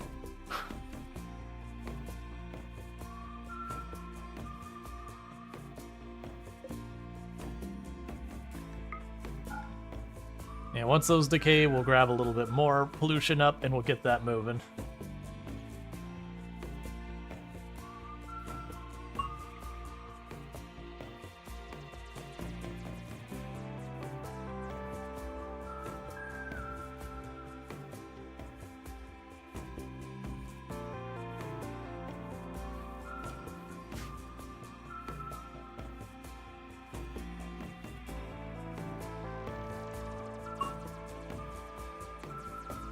Oh, it's just one block of compact machinery? Yeah, we'll go ahead and knock that out and just replace it with a slate wall.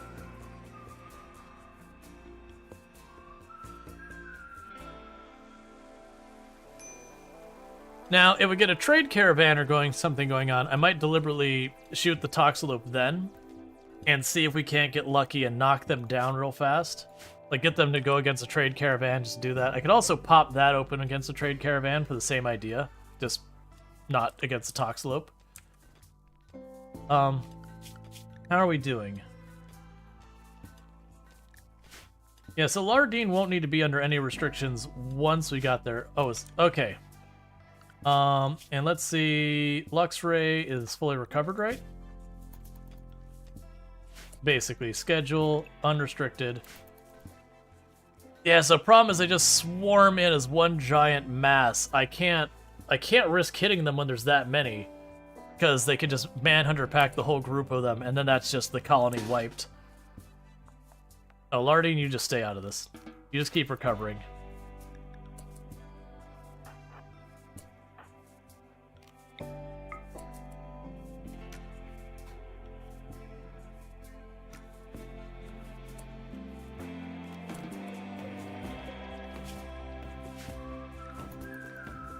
Alright, we're gonna try and keep picking at him like that so we kill 1 or 2 of them at a time. Where's the shotgun squad team? Well, even a shotgun squad this many, having 7 or 8 of those swarm you when you only have 5 people, they'll mess you up. It's the same thing with Boomalope. And Muffalo do it too. It's the fact that they could go 1 manhunter, which is fine, that's easily managed, and then there's like the whole pack going and there's no... You know, usually they move the same speed you do. Especially at short range. Yeah, if I have a sniper rifle, we get plenty of time to retreat, and it's way less likely they'll manhunter pack. Or bolt action will also work. And it really doesn't help that Lardine has sleeping sickness of everything, because the whole thing with sleeping sickness is it just takes forever to get over. It's like very low danger. It just knocks them out for like a week and a half.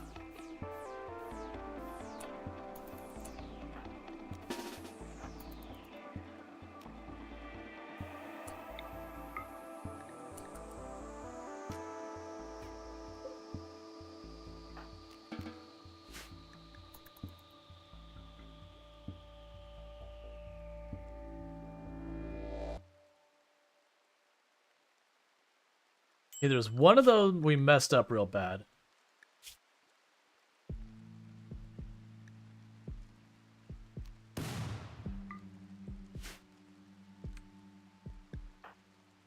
Okay. Nicely done.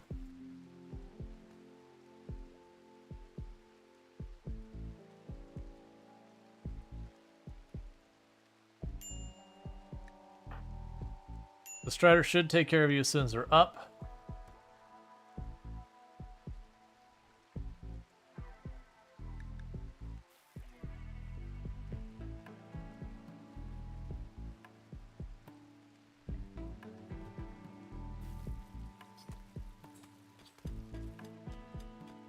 All right, I think we just officially ran out of wood. So there's no more wood left.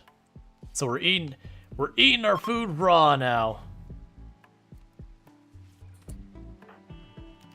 So Preach Health and Lardine, keep trying to get them through that sleeping sickness as fast as we can so we can get on with our lives. Meanwhile, grab all of you.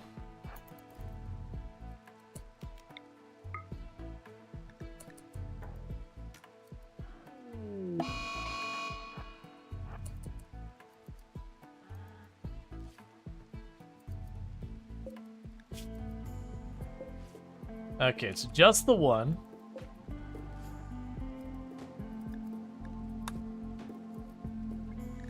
Now give him a moment to back off.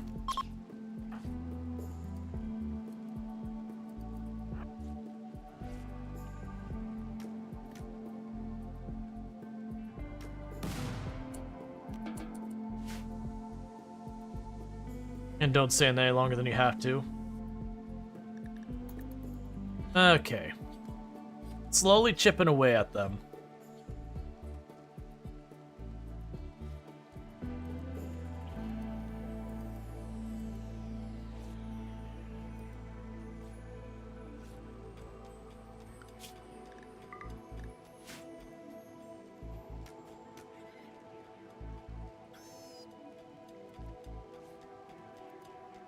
Yeah, a bunch of those ones that were hunting, they're just instantly rotting too.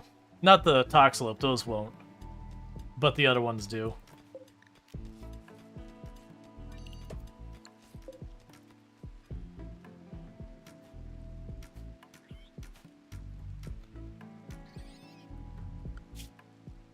Cool. Alright, as soon as we get them back, we got another one who is being adventurous and eating our food, so let's deal with them. Oh, they're eating my cotton too. I'm so annoyed. Just let me build... Oh, come on. They eat so much around as well. It's not that they eat a single unit of cotton. They go through like 4 or 5 of them before they're like, oh, I'm full.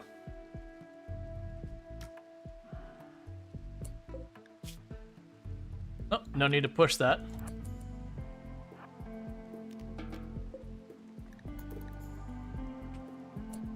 Alright, we got another one coming in for another nibble.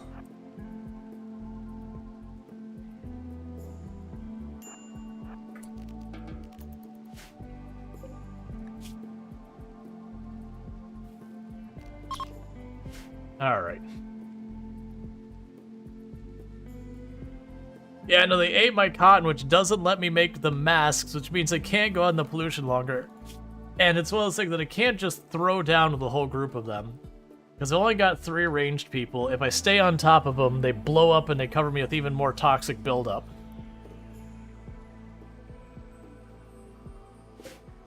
So I just keep doing it the way we've been doing it, where we chip at one, we knock it down. There's just so many of them that we gotta get them under control.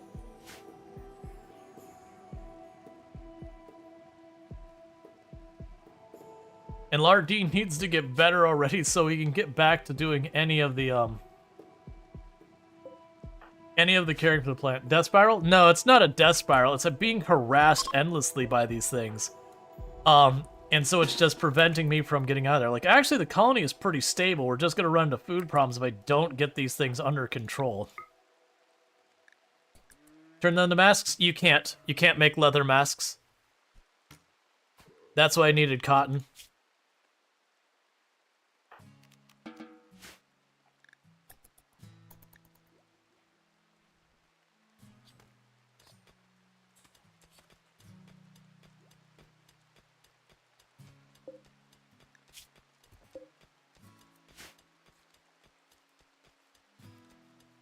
It also doesn't help we have had constant rain.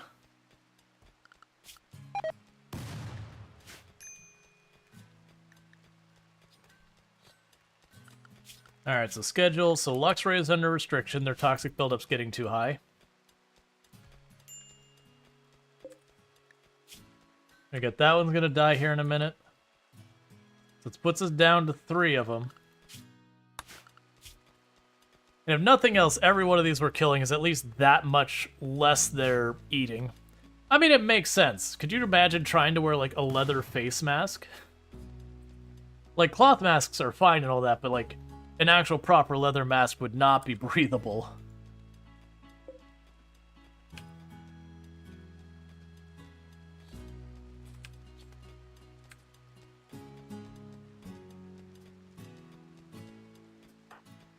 And how are you doing? Like, honestly, food-wise, we're doing okay, mostly just because of the ridiculous amount of meat we have. But that's not going to get better until Lardine is done with their sleeping sickness.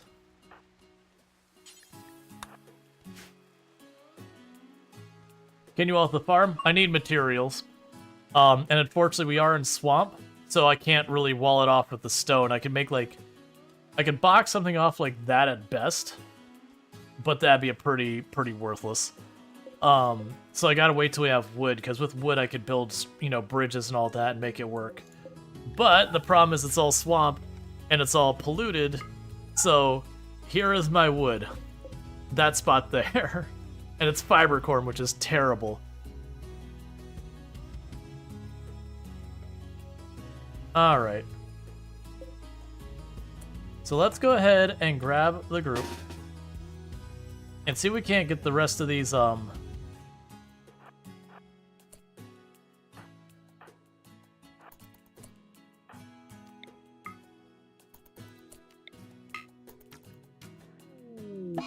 Cool, that's fine.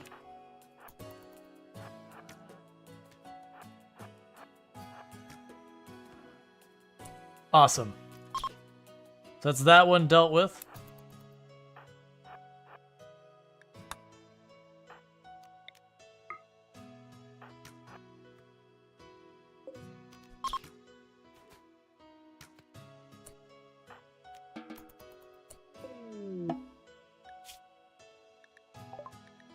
Transport pod crash. Hey, buddy. I hate to tell you this, but I don't think you're gonna make it. Your condition seems inoperable. I don't think you're gonna make it, friend. So sorry. So sorry.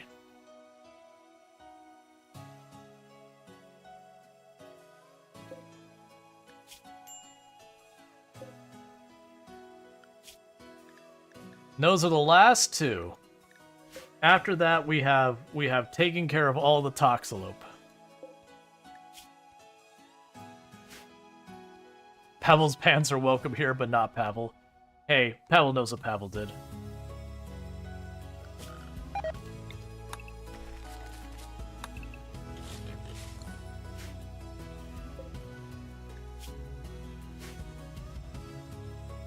Alright, let's finish off that last Toxalope. It is doing well enough that I think it could pretty easily recover. Come on, hit it. Come on, hit it. Don't make me chase. Stop running.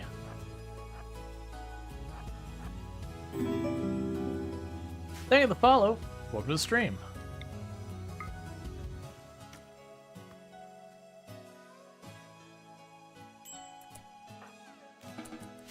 That's far enough. Well, here's hoping it does still like lose enough blood that it goes down. I don't think it will. I think it'll recover from those injuries.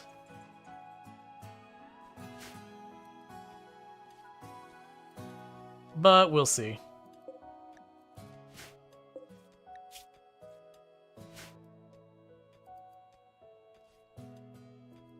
Yep, no, he's gonna go for the cotton. Just wait. He's actually doing pretty badly. He might still die from that. Yeah, when they run into that that toxic at all, that very quickly goes bad. Alright, so soul items did disassemble all the walls nearby.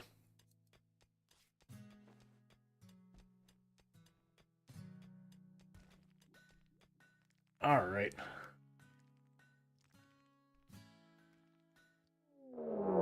Manhunter pack of raccoons.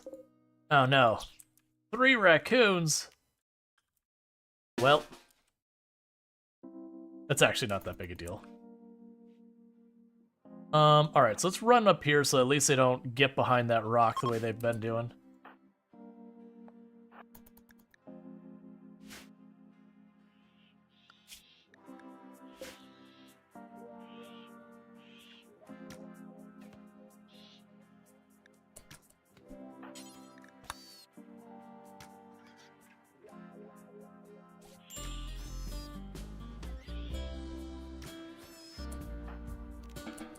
Good enough.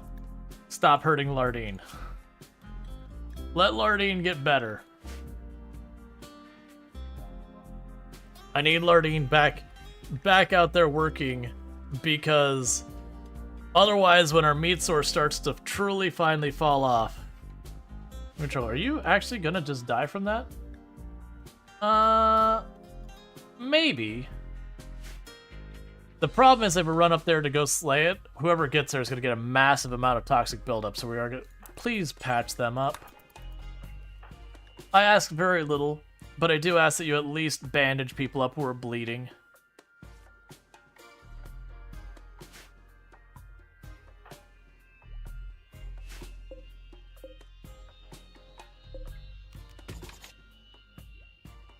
Okay, so you've got all that sorted out.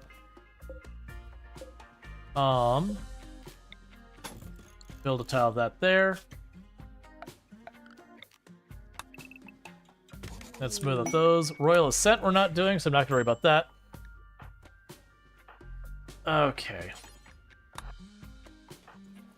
Come on, get rid of the... Okay, so Lardine will be back in action pretty soon. Which would be good, because the good news is Lardine will have all that toxic buildup done. So it is just going to be a matter of them, you know, just running out and starting to plant everything. The downside is pretty much all of the stuff they had planted, the vast majority have got shredded by those Toxalope eating like 5 or 6 units of it a day. Okay, so you are going to just die out there. That's excellent. Yeah, no, it wasn't too bad. That's just how long that thing takes. Cool. So the other Toxalope did explode. We did enough injuries to get rid of it. Now Lardine's gonna get everything replanted. Hopefully we'll get this cotton up. Because once we get that, we'll be in really good shape. The face masks make an incredible difference. Having it take twice as long to build up means you get twice as much done before you have to go back.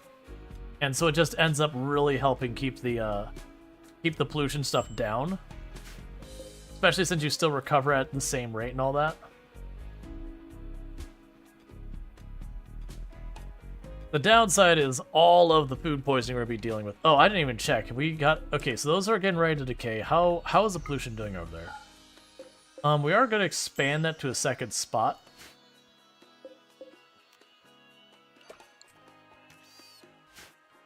And probably go zone.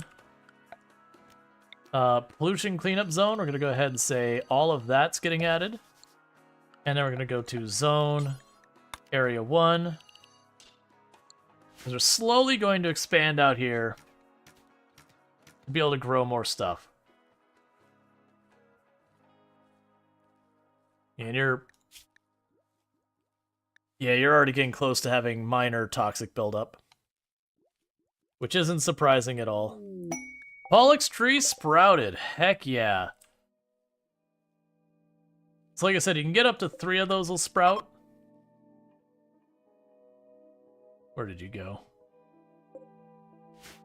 You can get up to 3 of those to sprout when you have really high pollution. So that means we've effectively doubled the speed of which we can process away the pollution. And that also means if we get a little bit extra pollution, we can go ahead and put that over there. So that'll let me clean up things a bit faster.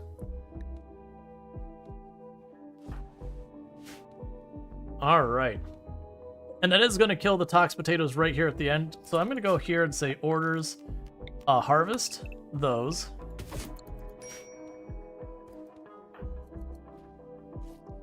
Because they'll just die after the pollution's gone.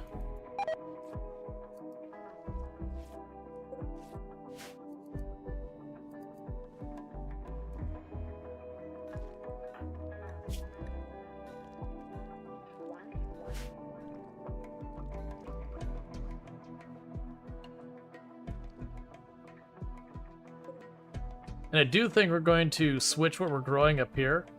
I'll probably continue to expand the fiber corm a little bit, but we'll put some type of food here. It's either food or I'm going to put, I think we actually put, herbal... No, let's put food there. We'll probably put, like, regular potatoes here, maybe.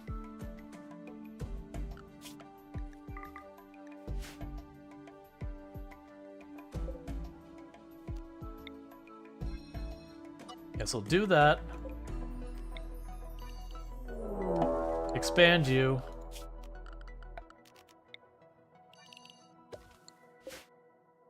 And you. Okay, and you're gonna attack immediately. Actually 2 people. So you got one with a revolver, one with that. The revolver's a decent shot, and the one who's melee is terrible. So the goal here is gonna be to get in there as fast as we can. To tie up the one who's a decent shot, and then we'll focus fire the one who is melee.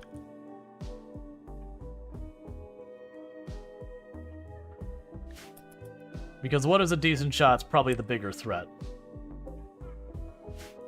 And the good news is the one who's a decent shot seems to be leading the charge.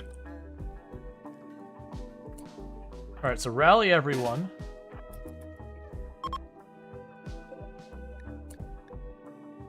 You're moving real fast. Are you on Go Juice? No, psychic. The stimulation stuff. Alright. So run up there.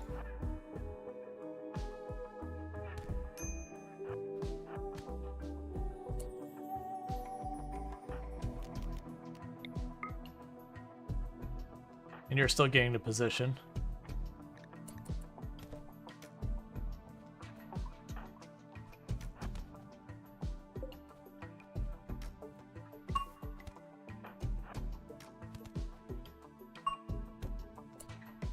Okay, good enough. Any major injuries? Nope, just bruises. Cool. And with that, though, was I gonna make you ranged? I think I was.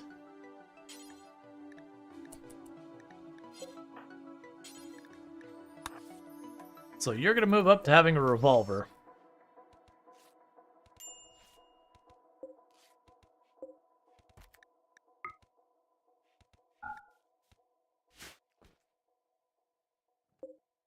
Yeah, so you've got a bunch of toxic bags under there. So it's looking like I'll actually be able to go a bit farther than that when it comes to our pollution removal. So let's scooch up 1 row higher. I just have to be careful not to expand too far too fast, or the pollution just ends up bleeding back over. Medical treatment needed. Of course, Strider didn't treat you. We'll deal with that. Alright. Oh, you know what's going to be real bad? Strider is our doctor. And Strider's also the one who's going to have the baby. So... that's bad. That's not good. We don't have literally anyone else who can do the doctor job. Well, best of luck, I guess. Not a whole lot can be done about it now.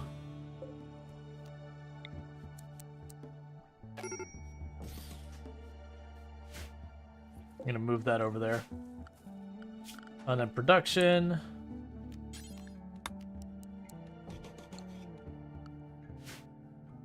Get that moved over there as well.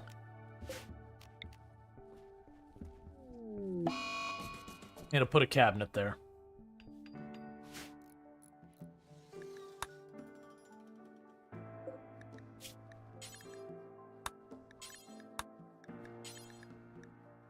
Yeah, so that's just, we need the Nutramine or whatever it is. I'll also put the smoke leaf on there, even though we'll probably never make it.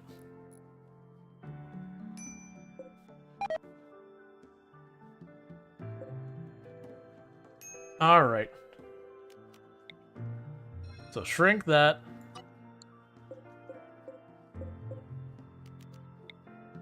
Expand this.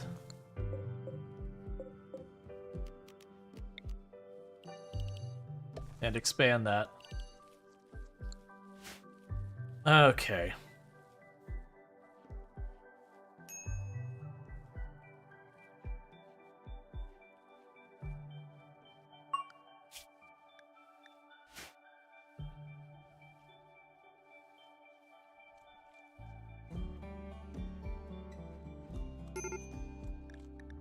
Just everyone eating raw tox potatoes because we just have no wood.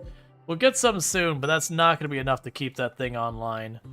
So we are going to try and get... I'm going to have to beeline for the geothermal and just figure out how I can wall that in some way. We're probably going to have to use wood wall for part of it. Just so I can switch over to the electric stove in the meantime. We do have the tree sowing. And it might literally be one of those things that I just end up plunking down a tree somewhere. And that's at least a little bit more coming in. But that is going to be a rough thing that we're dealing with, just trying to manage that. So schedule. So we have Luxray under restriction. Yeah, Luxray still needs a little bit longer.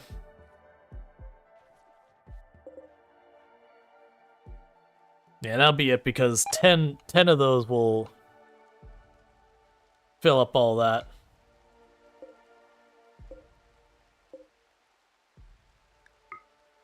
Okay. Alright, so let's also shrink that back down to 1 tile. Because 1 tile is about what it could sustain. It'll ever so slightly outrun putting 5 bags under it constantly. But if you put 10 bags under it, it'll fall behind. Which isn't the worst in the world, it just means you have like a couple tiles there that'll get like, you'll pick at the pollution, then it'll go back down, that kind of thing.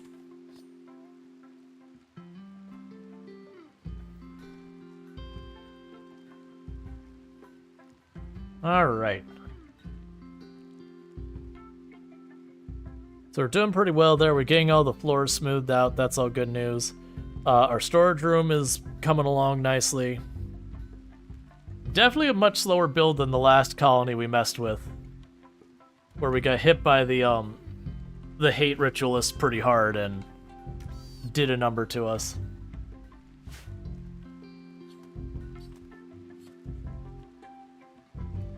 And Star's doing a pretty good job of cutting those bricks relatively quickly.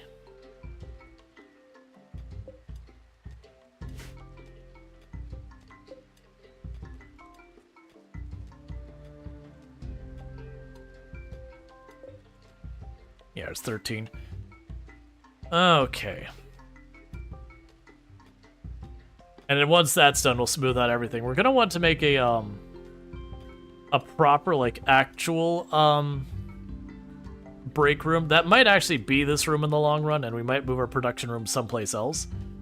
I do like the idea of... I'm going to just frame it out here.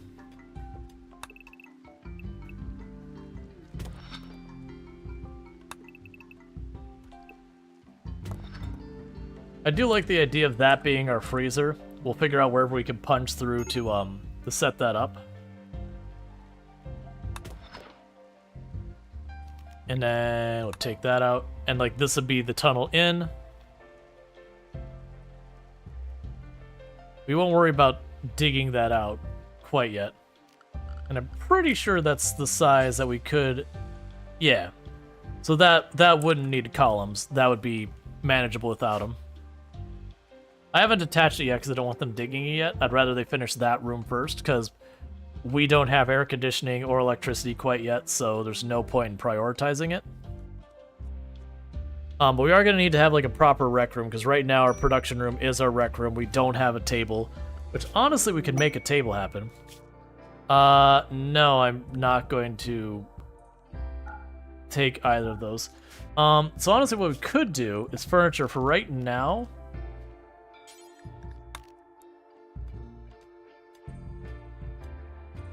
We could put down the table.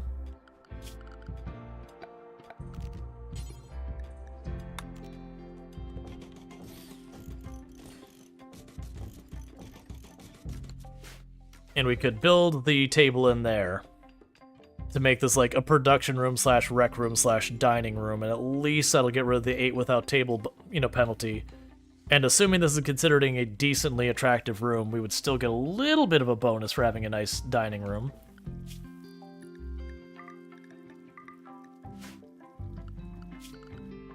Oh, yeah, so you're restricted to the local area, so we'll keep you on that hunting.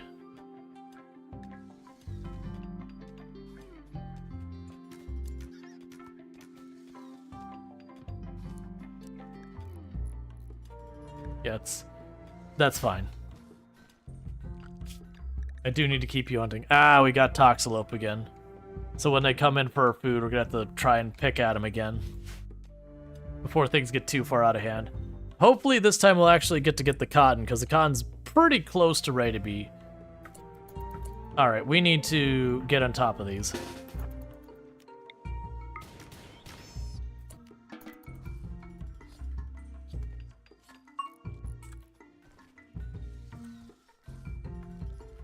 Okay, so we did get some cotton up, so that's going to probably be some masks for us, which, thank goodness. Getting those masks will be so instrumental for this run. Every mask we get will just make it that much. Lardine needs to be the first one to get a mask, really. Luxray would also not be a bad choice, but Lardine's the big one who needs a mask. Okay, so take all of these clubs we don't want. Take the poorly... like the worn out stuff, take these. Take the cloth tribal outfits. All these ones we're not wearing because of various reasons. Oh, you can't afford it all.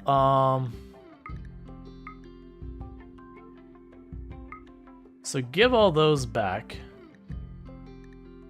I'll take your herbal medicine, I'll take your pemmican. And that seems fair.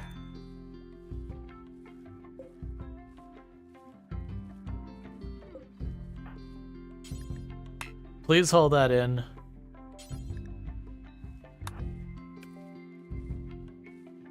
Before we have a bunch of raccoons run up and eat all the pemmican.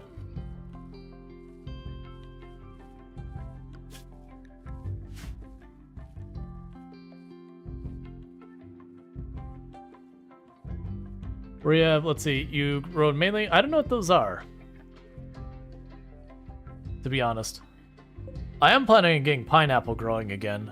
I used to have a lot of pineapple plants, but after I had raccoons eat all my pineapple several times, plus deer completely wipe out entire things of plants on me a couple of times, pretty badly demotivated me from putting the effort into it.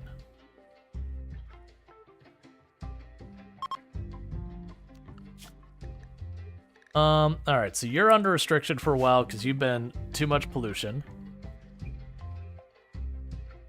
But we do have ourselves a whole lot of tox potatoes that are raw at the moment.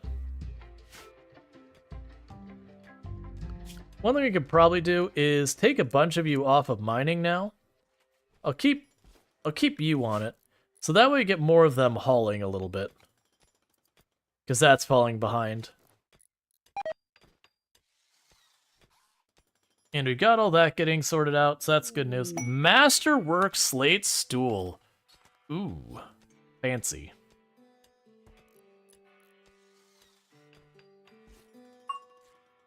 You just got that little bit of wall left to smooth out. So in the meantime, I guess what we're going to do is we're going to change the smoothing priority to say, hey, smooth all of this out.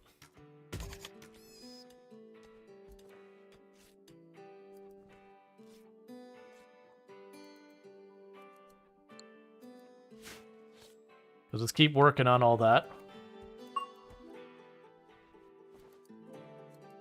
Also, I really need you to start carrying this out of here.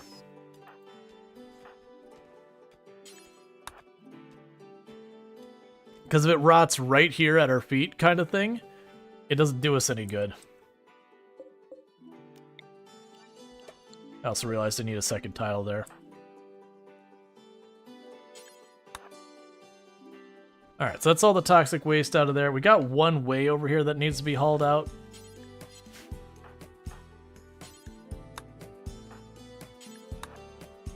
Okay, that way when they go and they pop, we don't have problems again. Cool. So we are making very, very slow progress of just slowly clawing the tiniest bit of the area out of the pollution. Food is still in a really bad shape. We are like on the very edge of having any kind of food. We do have a bunch of these tox potatoes up there, but I can't cook them. Actually, we probably can cook them. Where did wood go? You didn't... I bet you they cooked like 2 meals and then they ran out of wood. That's probably exactly what happens. They probably refilled this. They made like 1 or 2 rounds of food and then it was gone again. Which that'll slowly get better as, 1, we get better at farming so you can, you know, get better yields and all that, and 2, as the rest improves. Yeah, now I realize I'm over time. That's actually what I'm doing, is I'm kind of winding down. But with that said, everyone, if you have enjoyed today's stream and you're not already following the channel, don't forget to drop your follow. That way you can find your way back here in the future. I do stream 5 days a week, every day, but Thursdays and Fridays from 7 p.m. EST till 4 a.m. EST. So if you have enjoyed it, I do play Friday games, including RimWorld, among many others.